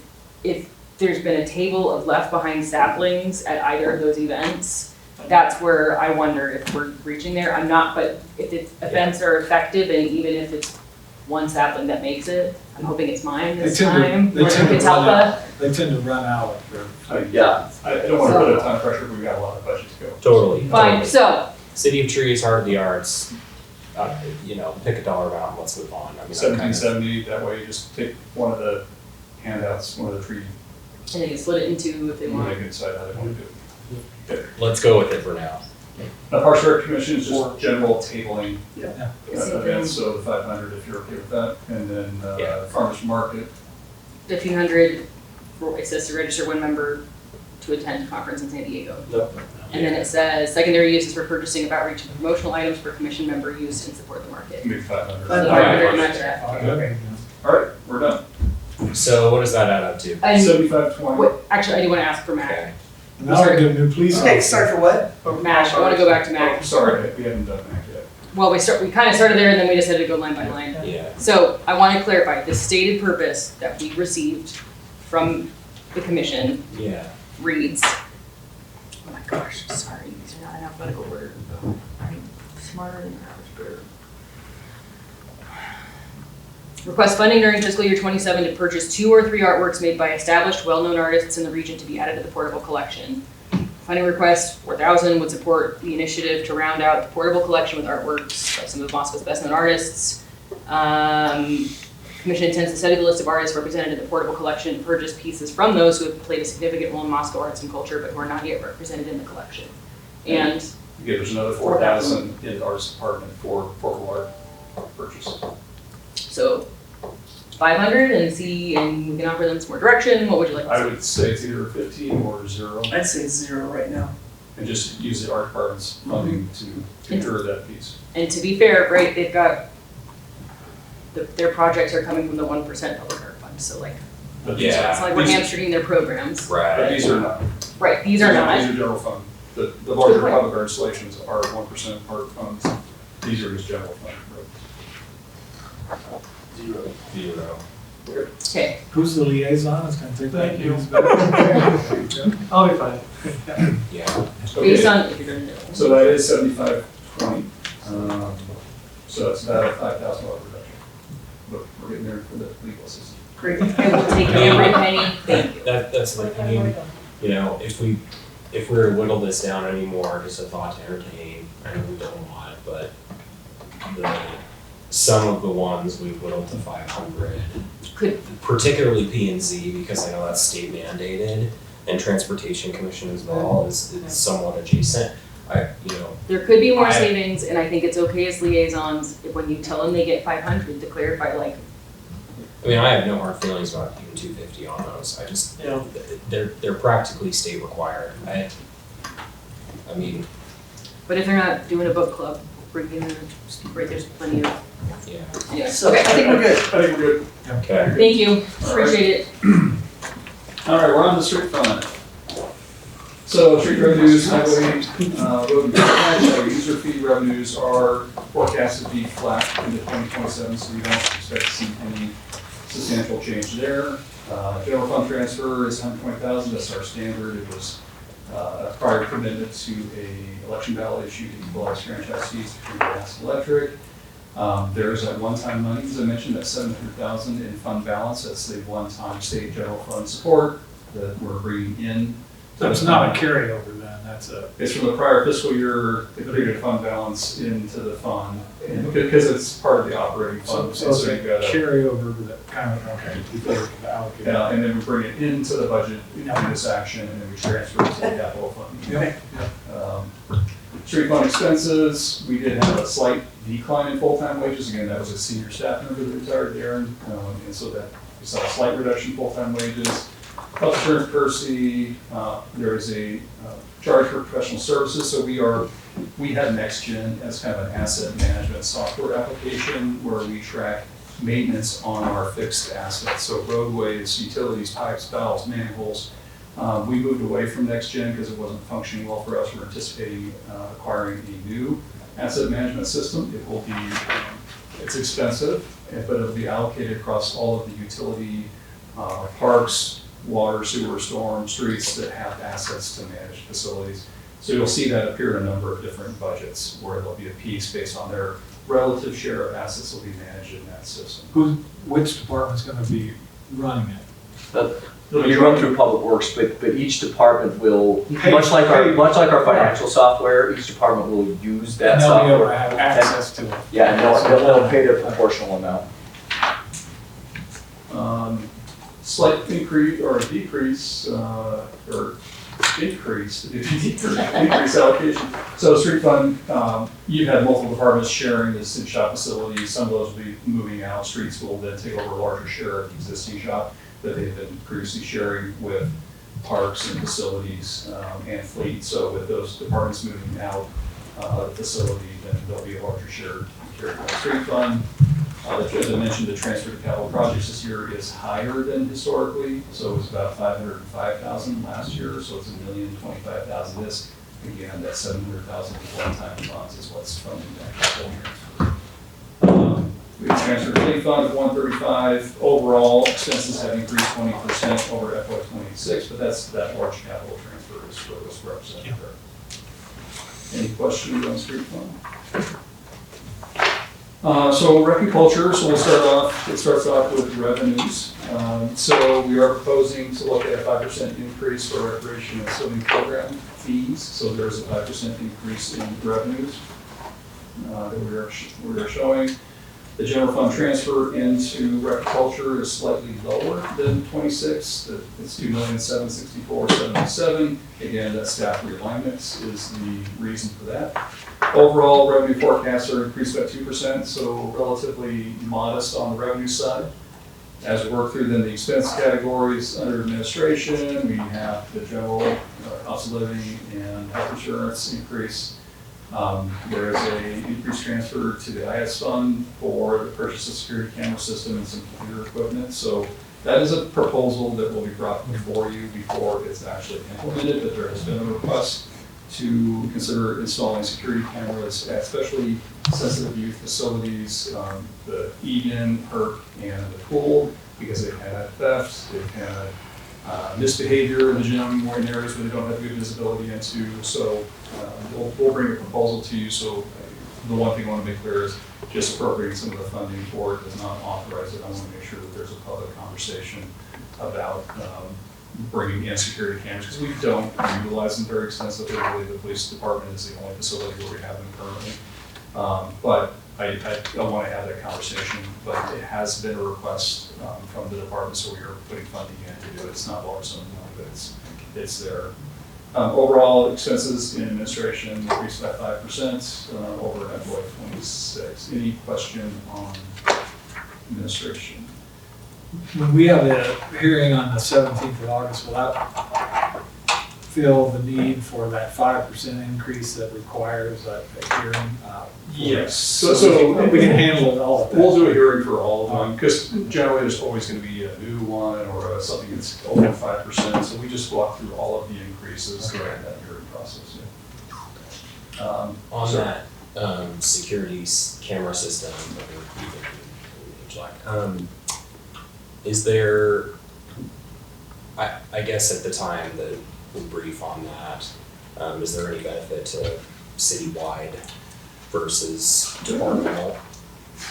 Maybe that's I something have that a we're request for the I want- cameras. I It's want them at City all- there's an argument to be made for the gallery space in the city, because we have a lot of areas that aren't really well observed. Right. And we are hosting artist artwork, and some of it's somewhat valuable. Right. And so I think there's, from a gallery security reason, we haven't had a history of threat. And I guess there's a philosophical side of me that I'm kind of a personal privacy advocate. But we're living in a surveillance state, I know. baby. Yeah, and I also have a concern that, cameras communicates that this is an unsafe place. But at the same time, we've had people here who are upset and acting irrationally, and it has caused concern for employees, and it can potentially deter activities or behaviors and or can help identify who did it if it doesn't deter. So I think it's something that we will need to wrestle with. I think the youth specific, the kind of sensitive populations may be an area we want to start, and we could then expand the system beyond. But it's an issue I'm personally torn on, and it's one I think we just need to have a good conversation about. And I'm coming from the world where every single doorway that I entered or exited, external entrance for 13 years at a corporate environment had a camera. So I'm a little less phased by it and felt She's safe been by it. desensitized. And I do feel safer for it, and also his office is on the 3rd floor and mine's on the 2nd, and I'm the only one here. On the And second. that is a bit of a security risk with the mayor's office where it's located. I don't care if someone comes to cause How much harm, are we I want you to be saving by able to chase closing them the down and mayor's arrest them for murdering me. That's what I like. Yeah. So it's just something that I think it's a good conversation to have, and not necessarily right now, because I am also a little creeped out by it, but it's not, this isn't the time. But I like the scope rollout for now, so. Right. So then shifting to parks, again, we had kind of a slight reduction due to staff realignments, because that was allocated. Health insurance per se as well, so professional services is a significant increase this year.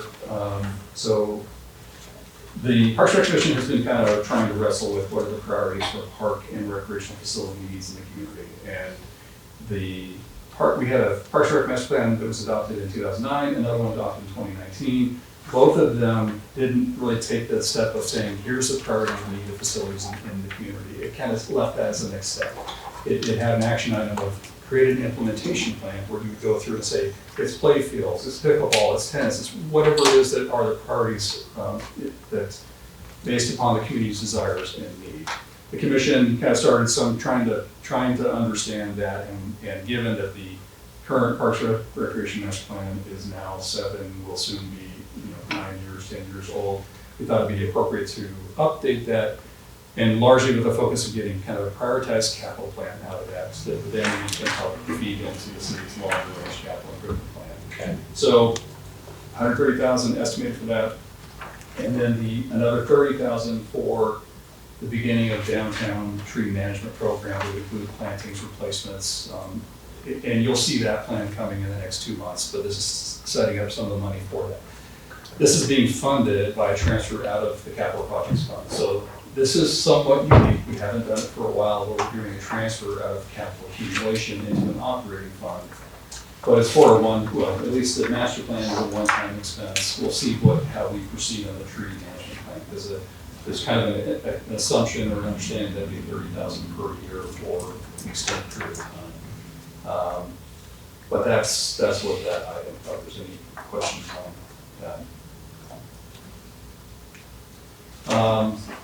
Fleet marketing expenses, again, have been increased to cover actual expenses, but overall in the park side, we see a 3% increase over FY2026. Any question there before we move on? Feels like at 3%, that's just pretty much Perfect. covering all the Pretty much, bases and yeah. just taking care of. Okay. Yeah, they kept a lot of the other line items side, Yeah. just doing best they could, so. Great. Looking at recreation, again, top three, really overall expenses in recreation, no big changes there, increased 1% compared to 2026, so again, the health budget relatively flat. Good. Pool, we did see a significant increase in chemical expense by about 20%, that's just market inflation in the chemical market. But overall expenses are about 3% below FY2026. So, And also full utilization basically of the past. Yeah, and, we get occasionally kind of informal queries about justifying the expense, by telling what level of loss we're running that pool I at. don't think any city would want it at Right. about 250 to 270,000 a year is what we subsidize the pool. Yeah, so it's about $1 per person in the community, you could say. I think it's worth it. Well, that sort of noise does filter up towards us. And I'm also happy to own it. No, me too. It was a good wake up call for me to realize we operate the pool at a loss, but it is a service we provide and that we prioritize making it affordable. Any city park, any recreation facility, pickleball court, any amenity we offer, And we the don't charge world for. operates out in that. Where you go. I want a t-shirt like that. I'll make one. And I love it because they're a benefit to everybody. So. Yep. Oh, and the pool is an amazing asset to the community. It is, oh, absolutely. But we do make 50K on concessions. Half of that is me buying corn dog bites. See? Thank you, thank you, And then we Adam. spend 50 to provide it, so.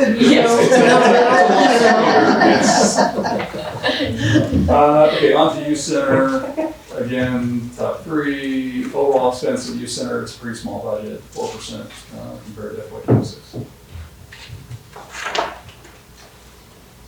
Perk, again, really no significant changes from 2026. Overall expense decreased by 1% from 26, so. I just have a quick question there, and it's not over this budget part, but I'm just looking ahead a little bit. When are we coming up at times where we're gonna have to redo a floor or mirrors or something like that? Just to prep my head. So the next two coming up are like HVAC replacement, roof replacement, the big ones. So we did the glue and beam repairs and protection was a big one. Floors we just refinish, so I don't think, that's not on our CIP for replacement like the wood floors or anything like that. But the next big tickets coming up that are within the next few years are gonna be roof replacement and HVAC system replacement. Is that money in the budget you have for roof, I guess, and is that the whole cost, or is that gonna be an accumulation? I think it's 100,000 or something. It's an It's like estimate 200. based on our engineer, and then we accelerate at 3% annually based upon the year of the estimate, and then the year before we're ready to go to design, we will re-estimate. And that's the total cost. Total cost. Okay. We maintain a facilities asset management plan where we identify all assets over a certain dollar amount. And so then the facility department will identify those and the rotation for replacement, and then we coordinate with Nicole and her staff to generate estimates and do the escalation within the capital plan. And so it's not imminent, but it's getting close. It's planning ahead, yeah. The capital plan we gave you shows those improvements by firm. Thank you. That was probably facilities. Let me grab it. Her blue lane repair slated Okay, so hang on, sorry, scrolling. Parking lot, 27, this is, mind you, this is from 2024, is 195. Cost estimate with the construction year 27. HVAC replacement, slated for 2028 and $127,000 in 2024 CIP numbers. Yes, a parking lot and HVAC, city hall roof and facilities. Pool roof replacement. So the roof replacement for HERC, 175. And that's scheduled for 2027. Thank you. So it is in, Moving on to arts, again, slight increase in wages, health insurance, overall expense increased by 1% over FY2026. Community events, same script, you have a little more health insurance increase here, so overall expense within community events was 6% for FY2026. Small department, 2 staff members, and the health insurance ends up being a larger hit. Playfield, so this is a jointly separate fund where we capture the operations and maintenance of the Mouse District community playfields. It's jointly funded between the city and the school district, so we equally share those expenses. There is, in this fiscal year, there's $70,000 in fund balance that we are bringing into the fund to flow through to a capital accumulation for future facility improvements and needs. A number of small-scale R&M grounds of overseeding, turfus, backstop padding, backstop netting, just a typical wear and tear and equipment replacements, a little bit on building maintenance, and a transfer to capital projects of about $83,069. So that'll accumulate funds for future improvements at the facility, and then a transfer to fleet fund for equipment purchase at $17,600.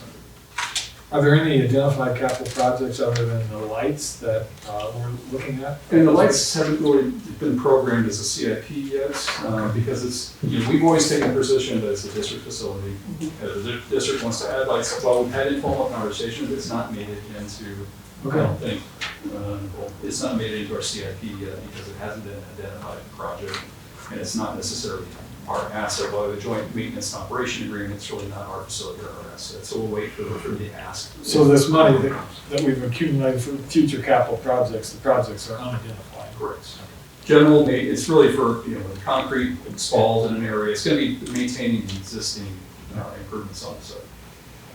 The only additional discussion around any improvements on that site has been a desire for storage that's been expressed, and we've had some meetings with the school district on that. Part of what you see within the budget that is included in the storage buildings component of the R&M buildings was some rearrangement of the current storage, trying to maximize that utilization. We're hoping that that'll get us what we need for now between the user groups and the school and some coordination. And there could be an ask down the road for some future storage out on that site. Do we store maintenance equipment there? We do.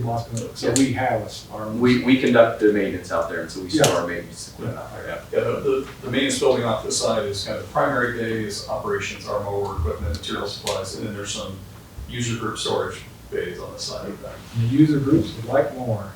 Always. Always. Always. Any questions on the playfields? Okay. Good. I think I missed a point, yeah. Expenses are about 1% higher. 1912 Center, it's a lower year of cost for 1912 Center. There's really only one improvement identified, which was replacement of the west side great room furnace at $12,000. All other expenses remain flat. Overall expenses are 5% lower than they were in 26. And again, that kind of fluctuates based on building improvement projects. So we have a concrete repair or something else there, so that'll kind of bounce around a little bit. Transit Center, again, this is a facility that we own. It's funded by the users that occupy the facility, so user revenues are scheduled to increase by 3% according to lease agreements. There's a $30,410 accumulation that we're going to be bringing in to flow through for, again, future facility capital repair or improvements. So there's a $50,158 transfer to capital fund for that. So overall expenses are 90% above FY26 because of that capital transfer. It's also a very small fund. Okay, on to the utilities. So water fund revenue, as you recall, the council just adopted the updated rate study. It indicated a rate increase of 5.15% for the water utilities. So revenues are forecasted based on that amount. On the expense side, again, full-time wages, health insurance, and PERSI, we are seeing some increase in costs. Professional services dropped this year because we had a rate study and alternate water supply included in that for the 26 fiscal year, so it was about a 50% reduction in that line item. But then we saw our chemical costs increase by about 50% as well due to market conditions and quantity necessary. Heat, lights, and utilities have been increased. The utilities are obviously large energy users, consumers with pumps, motors, so forth. So those are increasing to reflect that. For R&M equipment, there's a number of repair and maintenance projects for just general maintenance at 90,000, fire hydrant maintenance at 66, abandoned old infrastructure at 50,000, valve replacement and insertion program at 44,000, and motor replacement of a well 10 pump and motor at 140,000. The budget also includes, again, $248,957 for the continuation of meter replacements, meter purchases, and installation for the advanced metering program. We also have our payments for the revolving loan fund, which is DEQ at $536,421, and then a transfer to the water capital fund of $3,002,480. Are those projects identified, or some of them? Those are going to be identified in the Yeah. CIP. So those accumulations are for the longer term projects, and then transfer to fleet for vehicle replacement needs. Again, expenses are about 11% over FY 2026. Moving anything on water fund, sewer fund, again, sewer rates are going to increase according to the utility study. They vary based on the ratepayer class. Anywhere from 2.1% up to 6% based upon the class. So that was all the equity of the ratepayer system as part of the utility rate study. Expenses, kind of the same thing. Increases in payroll. Again, professional services decreased with the utility rate study completed and I&I study wrapping up this year. Chemical costs, we are seeing an increase on the sewer fund as well, 13% increase on chemicals, heat, lights, utilities, again, based on the business increases. We have a number of equipment maintenance items, 84,000 in the conveyance side, 361,000 at the wharf, and these are just kind of R&M replacement in kind, not larger capital investments that will be in the sewer capital fund. We have probably 2 or 3 years left on the 2017 bond, so $404,000 for payment on the sewer bond, and then a transfer to the sewer capital fund of $4,025,498. Transfer to fleet at $145,000. Overall expenses are about 7% above FY26. And I have one thing I think is a little confusing in the nomenclature, in that we identify charges for services as residential in one section, but then there's more residential later as apartments and duplexes, which are also residential. So I see that as kind of a confounding way to. Residential is going to be your single family. Well, first category. I think it should be designated that way, because the suggestion is that all residential will be under that, and then we come up. So it's just a nomenclature. Yeah, we can sort of make that clarification. Any questions on sewer fund? I'm just guessing that your overall expense of 7% wasn't a surprise. You were expecting that. Yep. Okay. Yep, that's all tracking, and you know, part of that is that accumulation of capital transfers for those Yep. large future projects. Yeah, the only small item, it's small compared to the scope of the budget, has been the chemical cost increase. That's been outpacing what we anticipated, but that's been water, sewer, we saw that in the pool. Right. Chemical prices have just really skyrocketed in the last year. Thank you. Stormwater. Let's see. So this one, as council's aware, had a large percentage increase for the utility rates recommended in the rate study. On a dollar amount, it's not substantial for typical residential consumers. Some of the larger commercial accounts, it's a larger amount. But we are going to be proposing a 29% increase on the stormwater rate, according to the study. Again, full-time wages, health insurance, and first increases a little bit. Program expenses, including includes stormwater system maintenance at $112,000, flood control maintenance, street cleaning at $35,000, and then a capital transfer to the stormwater capital fund of $39,813. That rate increase was really necessary to begin to accumulate capital funding for larger system improvements, pipe replacements, water creek maintenance program, all of those activities. There's a $70,000 transfer to the fleet fund, and that's storm is overall a 16% increase in expenditures again due to those capital contributions and starting to build up those larger systems for things. Sanitation fund on the revenue side, we continue with a 3.2% decrease on mechanical container rates, no increase on residential roll carts in accordance with the most recent rate study. Other miscellaneous rates are supposed to increase between 1% and 2%. We, two of the larger components of expenses in sanitation are our franchise agreement to LSI or in the Northwest for both collections in town as well as operations and transfer center, the transfer station and the recycling center. That's contract increase or tied to CPI. So for this year, that'll be 2.38%, so a relatively modest increase. Our other large expense is with our contract with Finley Buttes for long haul transport disposal, pick up from transfer station, take it to Portland, Oregon for disposal.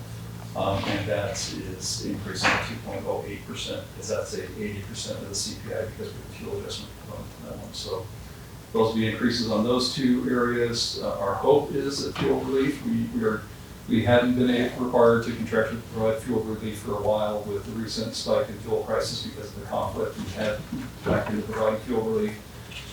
If that conflict resolves itself quickly, we hope we'll be back out of providing fuel relief, but that is provided for and have in the budget. And then we have a transfer to the sanitation capital fund of $520,675. So one question, the franchise fee expense, to whom does that go? Who's that directed to? So the franchise fee comes to the city. It's what the franchise fee payer pays to the city for the operations, their commercial operations inside the city. Well, I'm just seeing this under contractual allocations. Yeah, so it shows up as an expense in the sanitation fund because we are the party that does the billing. And so rather than having LSI pay us back, we essentially take it out of the billing, and then it comes in as revenue in the franchise fees and general fund revenues. Okay. A little bit of confusion in that for me, looking through these spreadsheets. Any questions on sanitation? Moving on to fleet, so we are to the internal service funds. So we have two of those, fleet and IS.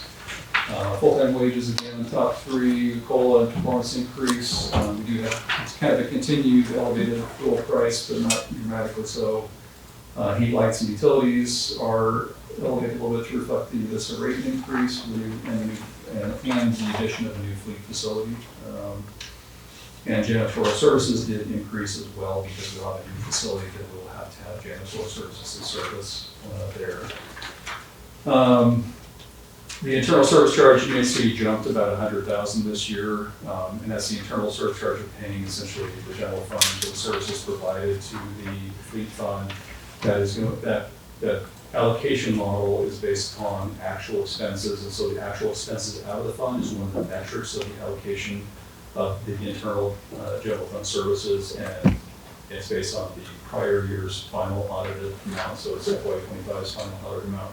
And that was a large expenditure year. We had the ladder truck that we paid out. We had, I think we had a jet truck that we purchased in 25 as well. So we had some large expenditures. So that internal service charge kind of floats. We'll have a low expenditure really for equipment and vehicles in 26, so we'll see that drop the following year. So it's always kind of trailing actual audited. It's not for a limo for the mayor? No, promise not. So that's just one explain why that one can't bump it about 100,000. For vehicle purchases, going through, we've got a 2009 Ford Ranger that's being replaced, a 2020 patrol unit, another 2020 patrol unit, 2015 3/4 ton truck. We are anticipating spending 25%. There's an ambulance, a 2016 ambulance that is scheduled for replacement.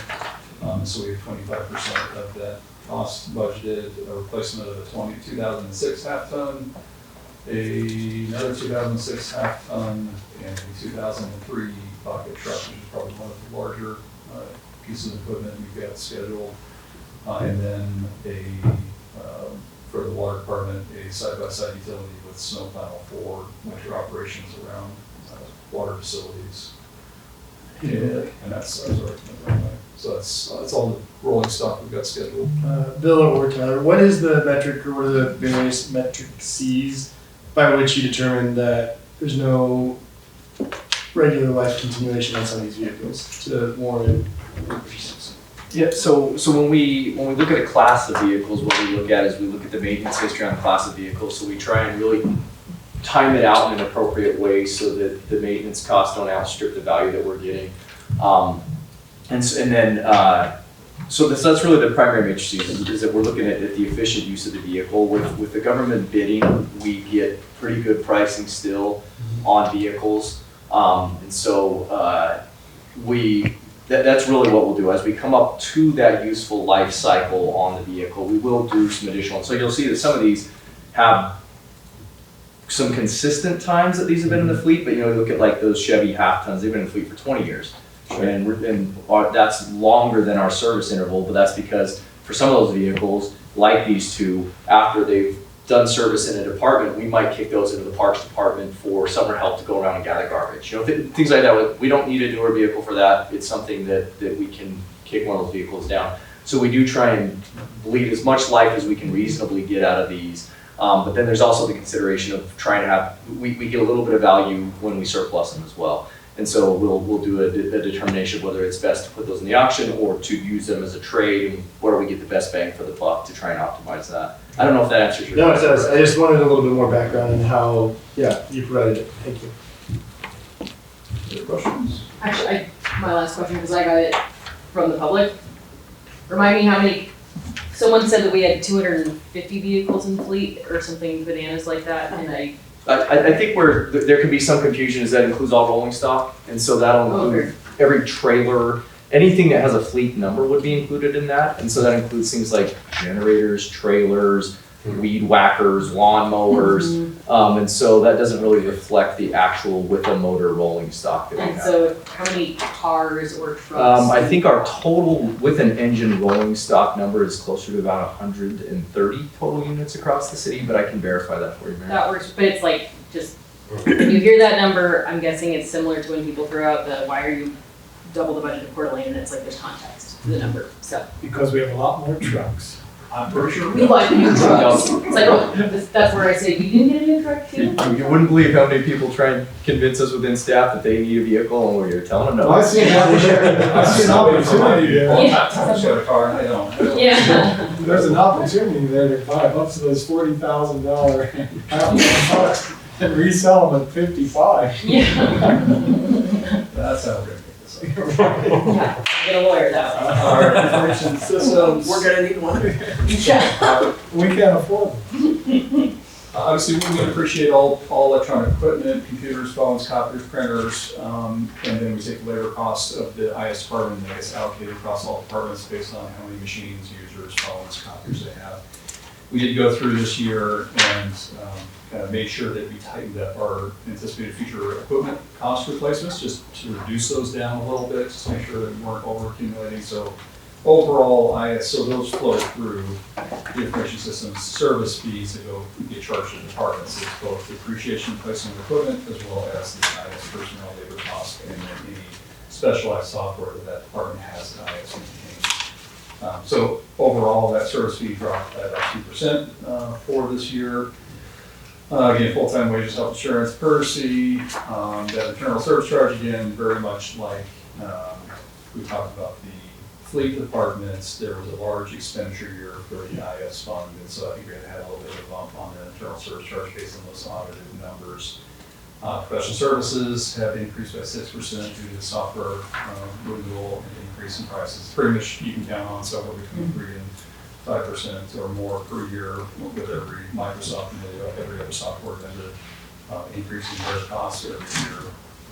On the expense side, we've got minor government, we have 3 laptops to purchase. We've got a replacement desktop in IS. We have our forensic software system. at 13,000 within the police department for minor equipment and public safety. We have 3 iPads for the fire department for a total of 1,700. We have 6 For building inspection, right, we do. for fire inspection and 4 map response, pre-plan access. And then we have 6 desktops replaced in the police department, 2 laptops, another replacement. So it gives a number of replacements of computer equipment.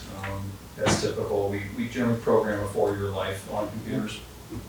And so we plan for their replacements, and then rec and culture, there's a charge for their share of park side of that asset management system and tool is 12,000.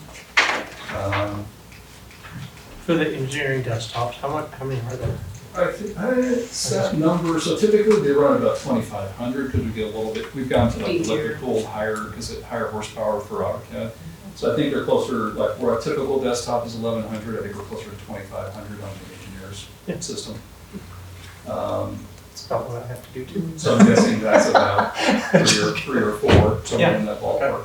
Yeah, it's crazy how much the CAD and ArcGIS and other resources they're demanding. You have to have high power graphics cards and water cooling to keep them cool nowadays. And rec and culture, so 3 new desktops. There's a new, parks will have a new common open workspace and a new shop facility, so you need some new desktops for people to put in work orders and do their time sheets. We'll have 3 additional computers there at the park facility. We've got that security camera charge there for Hurricane Egan, that's 16,270. 3 replacement laptops, 2 replacement desktops. Bill, for those, like the engineering, do you reuse those in other departments after they get out of engineering? I don't know if we do that or if we audit. Because some of those other departments probably, Could they maybe life left in it? So typically we run a 4-year cycle. We usually have 3 years of warranty coverage and then 1 year outside of warranty support should there be any type of component failure.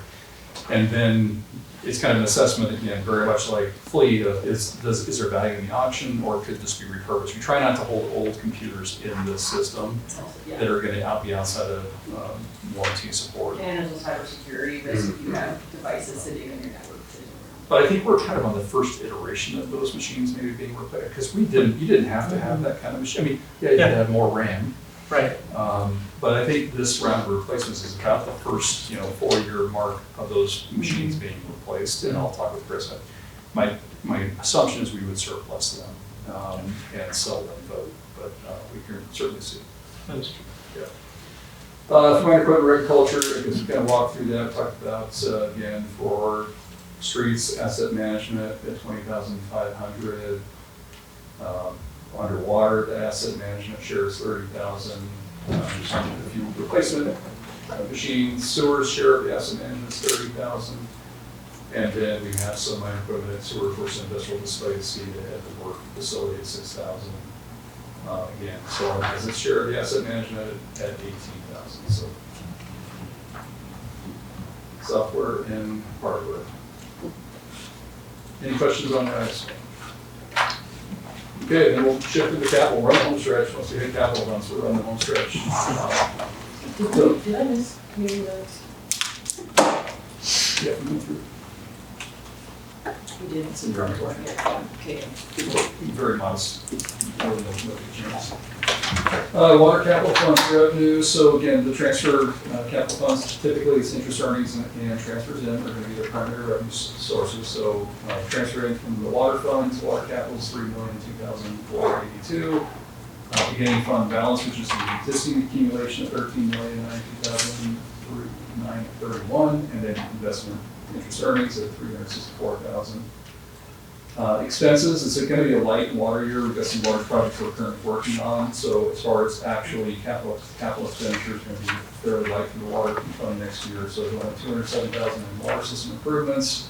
That includes the Northwest Tank bypass, so the small one up on Resident Street. We haven't used that for a number of years, so we continue to get repiped to kind of bypass that facility more permanently. We've got some improvements on a Taylor water line, $50,609. So this one needs main work.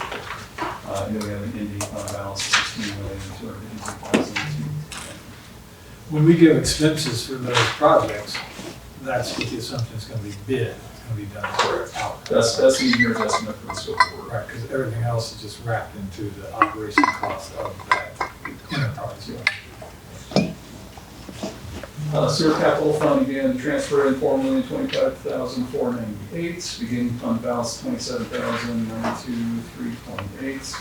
And investment earnings because of the higher balance, a little bit higher, so $1,094,004. It's, this rate environment definitely has been beneficial for these capital funds to be able to help accumulate with higher interest earnings. I do have a question that's not up there, Bill.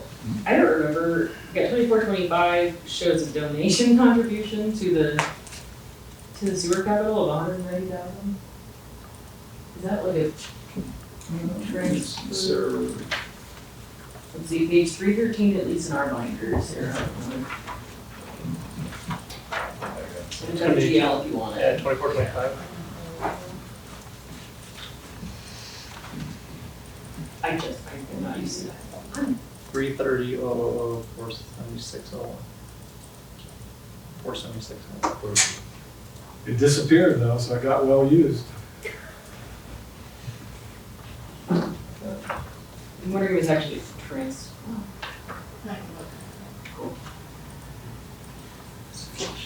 I love the sewer fund so much, I just donated my life That's just 1 month's salary. It was my life savings fund too, because I love it. I'm just saying, if it's fair game, if we could buy my limo with that. That's a joke, that's a joke. It's a joke. 330, yeah, 330-000-476-01. This one, yeah, right there. Yeah. Let's take a look at, so it's possible there was a contribution from, so the urban renewal agency will partner and assist with, so, and It's that's the line item that it comes in, there's a donation because it's an outside entity. Because it's not transferred, yeah, okay. So that's likely a direct contribution to the sewer main project, I don't recall which one that would have been. That would have been Southside, right? No, it could have been the sewer main in the alley west of Main. Oh, I think that's what. Jackson Street, yeah. I think that's what it Yeah, is. street parking lot probably would have been the project. Cool, thanks, appreciate it. And you said that was from URA? Correct. They are able to pay their share and footprint of where the district is to pay some contribution.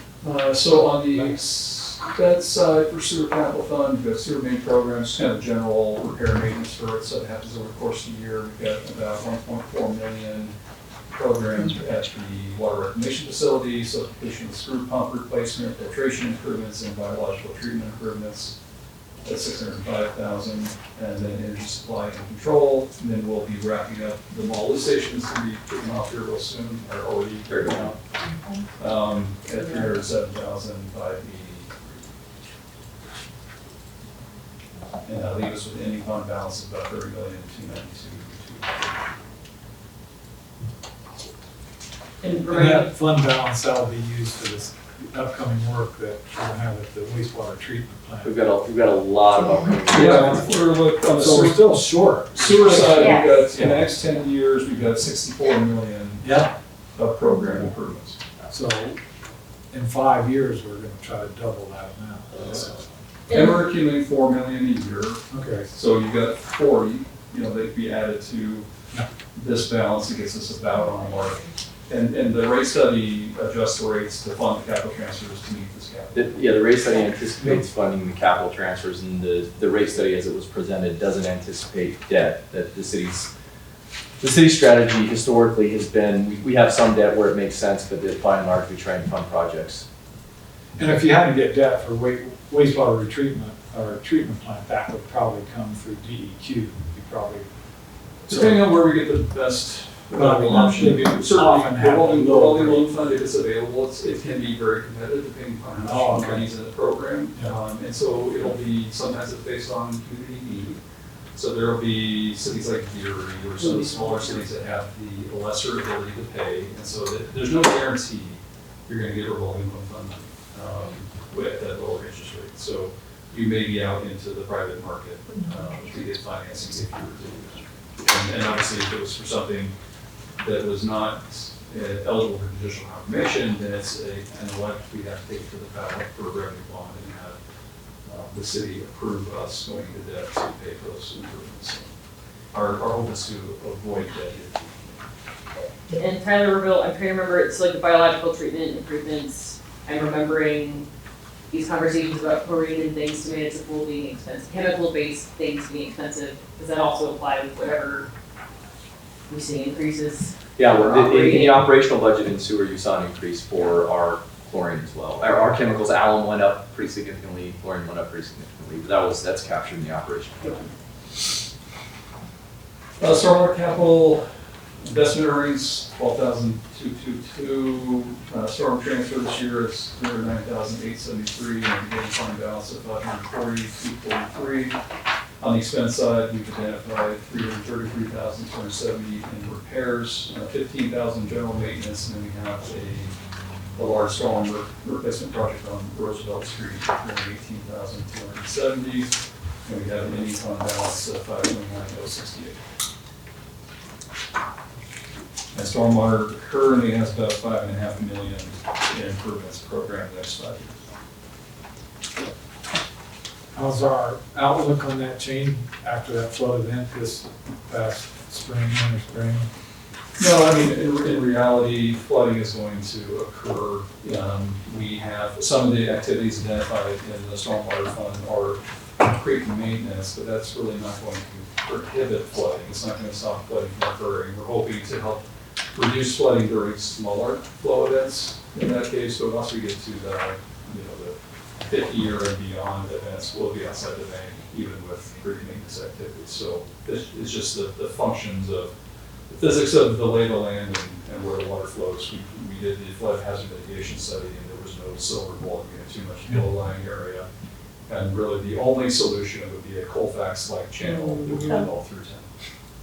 Let's do it. Let's just write a check. Not only The federal for government And I think it's releases, about 40 million. when the federal government releases money for these mitigations of natural disasters and everything, which is always too late, do we look at potentially in retrospect During getting some of that? disaster declaration? Yeah. Yeah, so we will make requests now that the That President money's Trump authorized the disaster declaration. We track all of our activities during flooding events. It's really only governmental entities that are able to recover some either restoration cost damage, debris removal, labor related to that event. So we track all of that. And so we'll submit a request. It may be a $40,000 or $50,000 reimbursement we get back for response to that flood. But we won't hear about that until after this budget is set, probably. Correct. There's Correct. It takes a long time. Yeah, okay. Last time it took us 3 years. Oh my, Yeah. okay. So I was wondering, how we would incorporate that, because I did see that they were going to release money to help us with those problems that came from From the March events. Yeah, it's going to be 3 years from now, and it's going to be 30 or 50,000. So it's not going to be reflected in this at all.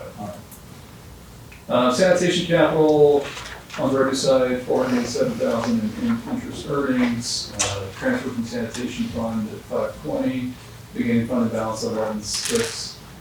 On the expense side, so we're starting a conversation about the future of the transfer station and how that operates. And so I think we're going to be kicking off a sanitation master plan this year.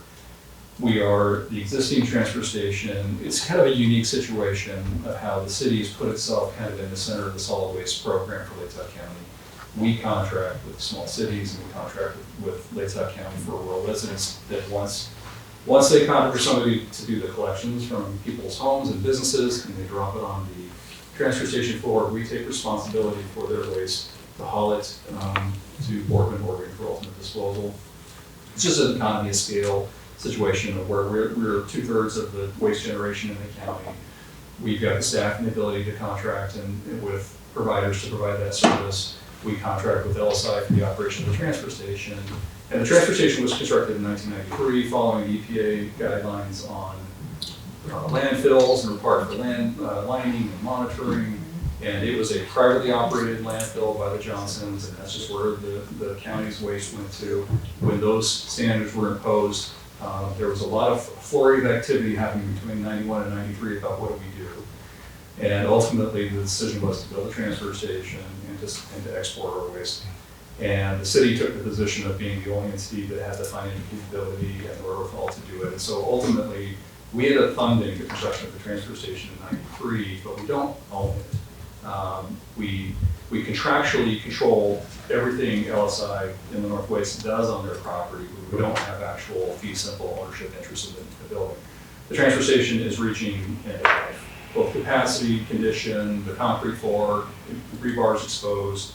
It's kind of at that point, and so we're going to be working on charting that next 30 years of solid waste, likely looking at constructing a new transfer station, this time probably something we fund and we own, because it's, you know, it's a, given our contractual obligations to the small cities and the county, if we don't have really control of that facility and our only lever is through contract enforcement, it puts us in a tenuous situation. So we've started a conversation with LSI about what that vision looks like in the future. But we'll have some larger capital investments that we've not seen in the sanitation fund coming up in the next. Any hope of sharing that What's with that? the county or other county? Any hope of sharing that cost? We're gonna start through this process of identifying what that looks like and engaging with our stakeholders and partners in that process and see what that might look like and whether that's an upfront financial contribution, whether that's a component of the service you provide them to recapture that through the, you know, our waste per ton charge to them. What the master plan will kind of chart our course for the next 30, 40 years. So With some options. And the thing that put my mind at ease also was because this is a utility fund, like the difference between funding a 30-year study for sanitation versus a 30-year study for Parks and Rec, we don't necessarily have to choose because sanitation has the money available to pay for its study. Parks and Rec is still a priority for us, and that'll be general fund. So just a preview that understand that's coming, and there will be, while we haven't had a lot of capital expenses in the recent term, I think we've got a transfer station, we've got a recycling and yard waste drop-off facility that's not suitable for the long term that we need to relocate. So there'll be a lot of pieces that we'll take into consideration as part of this master plan, and it's going to be related to some large capital needs. But those, that refurbishing or rebuilding of a transfer station will come before our agreement with LSI, the 2035. We've got about, We're through 2035, aren't we? we have about 8 years left. 2035. 2035 on the agreement. I think a component of that is going to be a renegotiation. of the Yeah, okay, FY2027. okay, well, that would be good. Yeah, it'll be likely a land acquisition and then when we change the ownership of the transfer station, we can probably let go some of the contractual controls we have on the property, extend their franchise for operations of the transfer station. So there'll be a lot of components at play that we'll work through.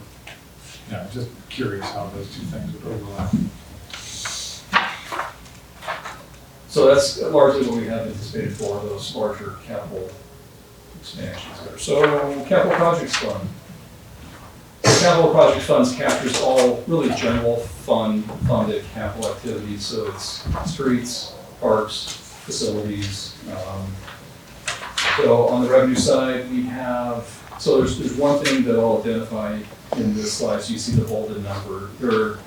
The council's aware we have the South Main pedestrian underpass project that we were hoping to construct and ran into some engineering feasibility challenges. So that project's now shifting because we have to use those grant funds for pedestrian improvements in that area. So we have to identify a scope of work for surface level pedestrian improvements. That project we kind of had programmed for completion in 26, and so it didn't get carried forward into 27. So there's going to be a couple numbers. It's not a substantial change, but the bolded numbers indicate that what we'll be updating for the final budget during the hearing to bring that project forward into FY2027. So on the revenue side, that means there's grant funds that get brought in, because that's a TAP grant. So rather than the 721,800, it'll be 1.2 million, roughly, in grant revenue. So, and that's all reflecting the 500-some-odd thousand in grant revenues associated with that project that we didn't have in draft 27. Does it have to be used in 2027 then? We'll need to spend it in 27. Yeah. They've given us an extension, Right. but they'll want us to complete that project next year. For donations, and these are your contributions, we have 310,000 towards capital projects, and then investment earnings, 787,000. Transfers in from the general fund, 890. $50,000 from the transit center, $83,000 from the playfield fund, and then that $1,025,000 in the street fund.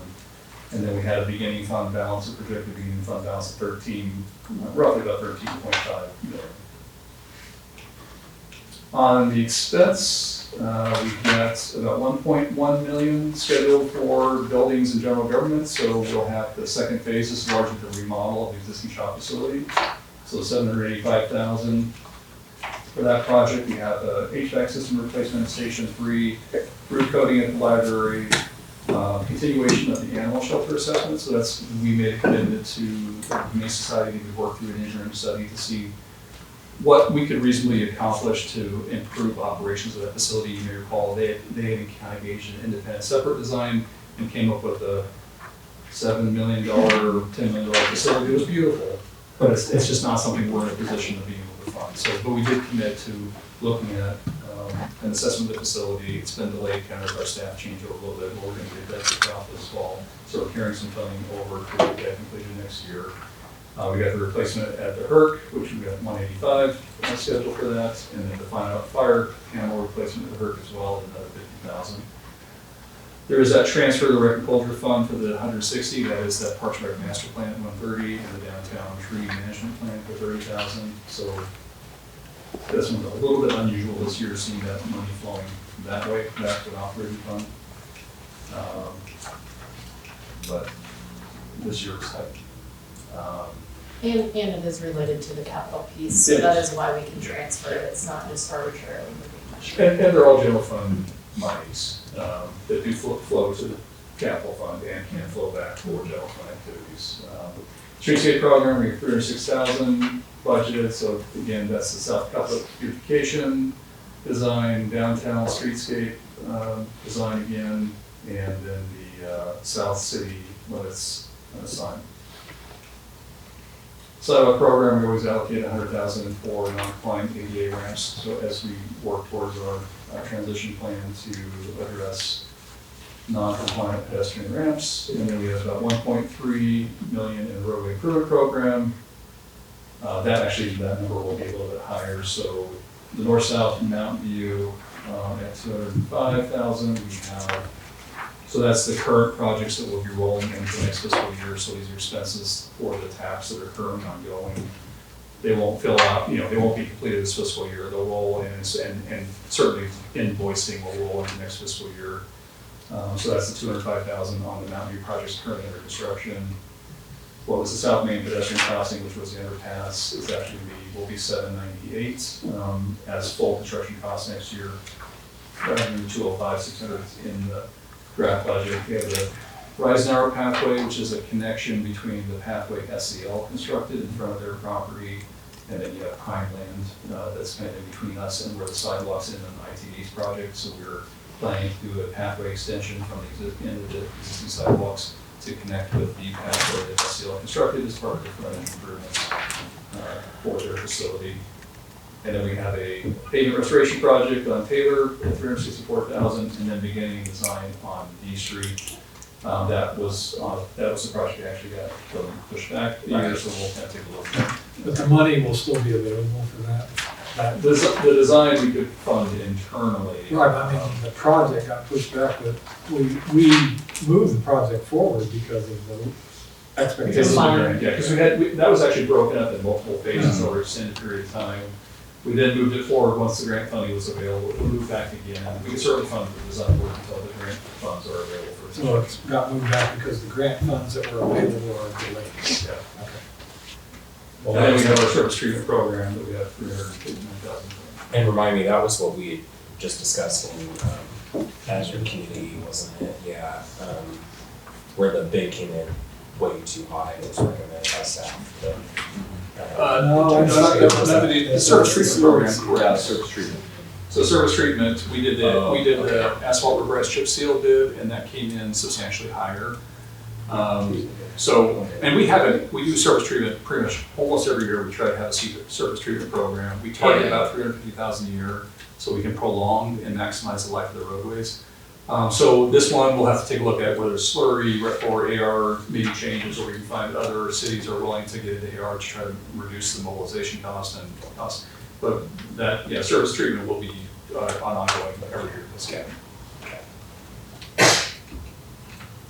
For parking lot improvements, we do have $273,000 for the replacement of asphalt in the parking lot here at City Hall. If, right here, kind of just where the parking lot starts, that our paving is failing here. We've got a pretty soft spot that's failing, so we have funding for the repaving of the parking lot here at It's from City paving, Hall. it's from parking my limo there all the time. It's kind of right behind my place. The limo runs hot. I run it all the time to keep the AC on, obviously. So we need to address it before it completely falls apart. Street light retrofits for just replacement with LED fixtures. And then we have 105 program for public art, so that's for the police station and then the East City Park stage. The shop project will be wrapped up this year. Here, that says 15. 328 says we were allocating 35 for street light. I don't know, but I also could be looking at the wrong, am I looking at the wrong? Basically which numbers, as long as you guys are comfortable with what numbers you will be using as the guiding, but. Because they bounce around in here. Yeah, it's 15. So it's 7798. That's the fund balance accounting. Well. Those are fund balance. That's just Mm-hmm. a detail of the fund balance. Got it, okay, great, carry on. For park improvements, we have 2.1 million, so it'll be a heavy year on park work. So we have the City Park Stage, 796. We have Motor Park master plan, so now we have roadway access and that area is developed around Motor Park, so we need to work on getting together a master plan for that park development. We have the Lower Clyde, so there'll be a number of improvements at Lower Clyde, and we received the land and water conservation grant there to help facilitate that. So we have both frontage and parking improvements and pathway improvements, so $300,000 for the pathway system, $910,000 for frontage improvements on Polk and on Rodeo. So it's going to be nearly full road construction on the south side of the park, which is kind of extension of Rodeo towards PCI, and then frontage improvements on Polk. Did we get any of those grant opportunities? I can't remember. Yeah, we got $500,000 for trying water conservation. Okay, so this is match, and this is. So this is, the revenues would come in under the grants item, Right. and then this is the expense. Okay. Yeah. So it's not. And I've been asked about whether or not with that Lower Clyde improvements, we're gonna put a pedestrian crosswalk from all that residential area to the west of it. Yeah, once we construct Rodeo and have a receiving pedestrian ramp on the east side of So Polk, there we can will, put a yeah, crosswalk. because a lot of people are concerned about that. We won't lead a crosswalk to a non-compliant receiving facility. PCEI. Yeah. So we need a ped ramp on that side and a pedestrian facility to route them Okay, to. good. So yes, that's part of the project. And then we have path repair, replacement, expansion at Anderson Frontier Park for $137,300. So a lot of work in parks next year. We'll be busier in the park system. We also have funding, we have gel coat repair for slides at the pool at $131,127. Or do you need color? I don't believe so.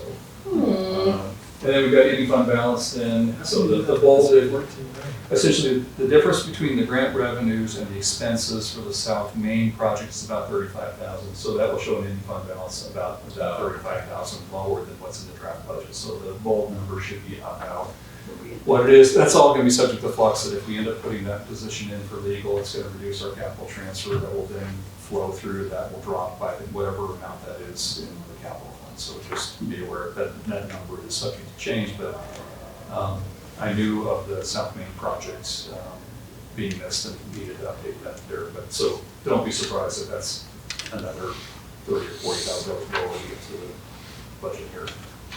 Don't repeat that 5 times, but just know I'm gonna need to hear that 5 times to fully understand. It just all flows through. Hamilton Fund, so we just pull about $32,000 per year off the Hamilton Fund. It's really just interest earnings that goes to help offset the operational costs of the HERC, so that flows into the HERC role. Probably spread both the revenues, 2.5 HERC operations. So that's 32,000, or about 800,000, I think, roughly-ish, of funds left in the Hamilton Fund. So this is really largely just. Plus the safety deposit box. Plus a bunch of miscellaneous stuff there that, Yeah, it's- we really. we really need to resolve. And sorry, Haley, I think the limo is long gone. Yeah, no, that's just a bunch of jewelry and a few things. And I was gonna, another running errand question, someone asked after we heard news that the Moscow Pickleball Association is not meeting its current or hoped for fundraising goals. Someone asked, if the Hamilton Fund, one, has money left, yes, but two, could it be used for pickleball court, but the target of the Hamilton Fund is for Youth recreation, I don't think that would meet the and I. demographics of pick, well, there are some young people. However, I am very okay waiting because I do think it's important. We had a pickleball, we had it in the CIP, Pickleball Association asked for an accelerated timeline, and we were willing, but it's okay if it stays where the original timeline was. And again, we have a Park Rec master plan, maybe that goes out to the public, and the number one priority is pickleball, and we should escalate that. But what I want is everyone Needs to go. commit to playing pickleball for the next 10 years, because I'm not convinced it's not a fact. Next fund, moving on, is bond and interest. This is just where we receipt and then expense the debt service for the facility bond, the 2019 bond.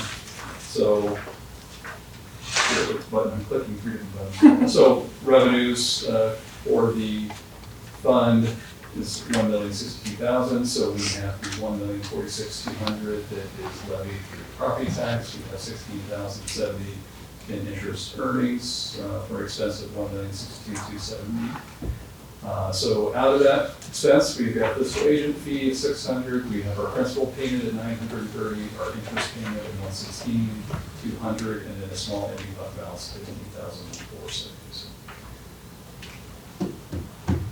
And that is really the end of the budget. I have one thing to bring up. Page 9 of our proposed Oh, I budget. flagged it for Lori, Yeah, the so, dates, well, yeah. I don't know if you can, your term expired 12/31/2025. Alright, I can take It's it. fixed. Oh, yeah, I noticed. Lori, we've got it. It's done. Fixed. Okay. It's done. Thank you. On the go. I also, and maybe I missed something here, is there a plan for any sort of golf tournament in early August? It is run strictly through Parks and Rec. It is a Parks and Rec community Yep, so program. registration's open. I think they're gonna have to limit it to 12, because we're not 15. seeking sponsorships for so it's gonna be just based on the participants' registration fee. I think they're gonna limit it to 12 teams. 15. 15. 15. Did you say 12? We talked yesterday, it's 15. 12 was 2 years ago. And I think Art has bought in previously, I am not buying in, y'all can be the honest politicians if you want, but like, I'm rafting, I'm not going. What's the date? I think it's the first Saturday. First Saturday, yeah. Of And I will August. say, it's filling up. So if you want to do it, So it's not the mayor's room anymore? It is not. It is So a what is Parks- it, what is it called? it's the Moscow Community Golf something. Invitation, Invitation, yeah. I think it's not Sweet invitational. acronym. August 1st? Whatever the first- It's the first Friday, right? Why can't we just call it not the mayor's golf? tournament? I'd be open to that too, actually, that I think is it's fine. That's been a working title for a while. In our context, I was not comfortable asking Parks and Rec staff to go out on behalf of the mayor August to 7th. facilitate sponsorships or registration. It's like, that's not where the time needs to be spent, so. But, so the format changed but it's able to pay for itself and it stays as a rec program, great. But it's on the Parks and Rec website if you'd like to. But it's I would a rafting. fundraiser, wasn't it a fundraiser before with donations to? Yeah, for $1,100 maybe for the nonprofit of the mayor's choice. I think I might do a cribbage tournament, but that's gonna be my organizing on my own time and you will be invited, but I'm not asking staff to help with that. Thanks, Matt. Word. Any questions I can answer? What's next? Next is a hearing. So we'll work on finalizing the last details. August 17th is the hearing date. So And we have to have a quorum, so please don't go. Which day was it?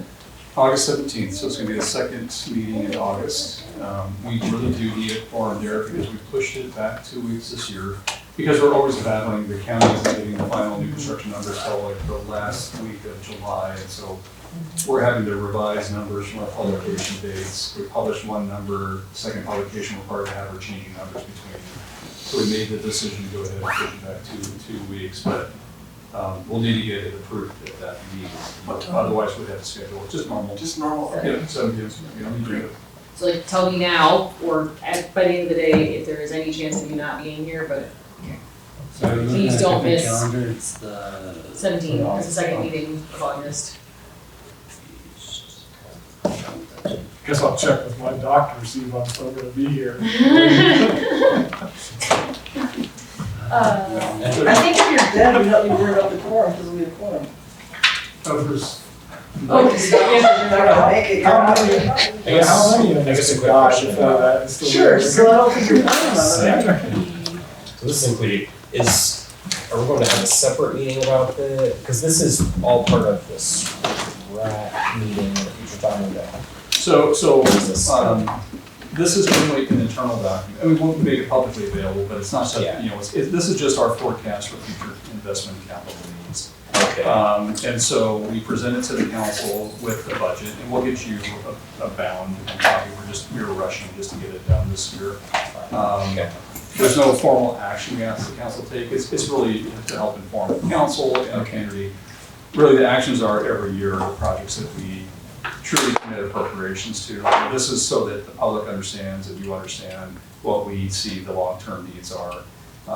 And so, But the vote on the 17th is the budget, not Yeah. necessarily the CIP. and we'll have the fee resolution will also go along with the budget. We'll have 2 items on the agenda that night. We'll have the budget itself and then the fee resolution that establishes the fees for next fiscal year. Okay.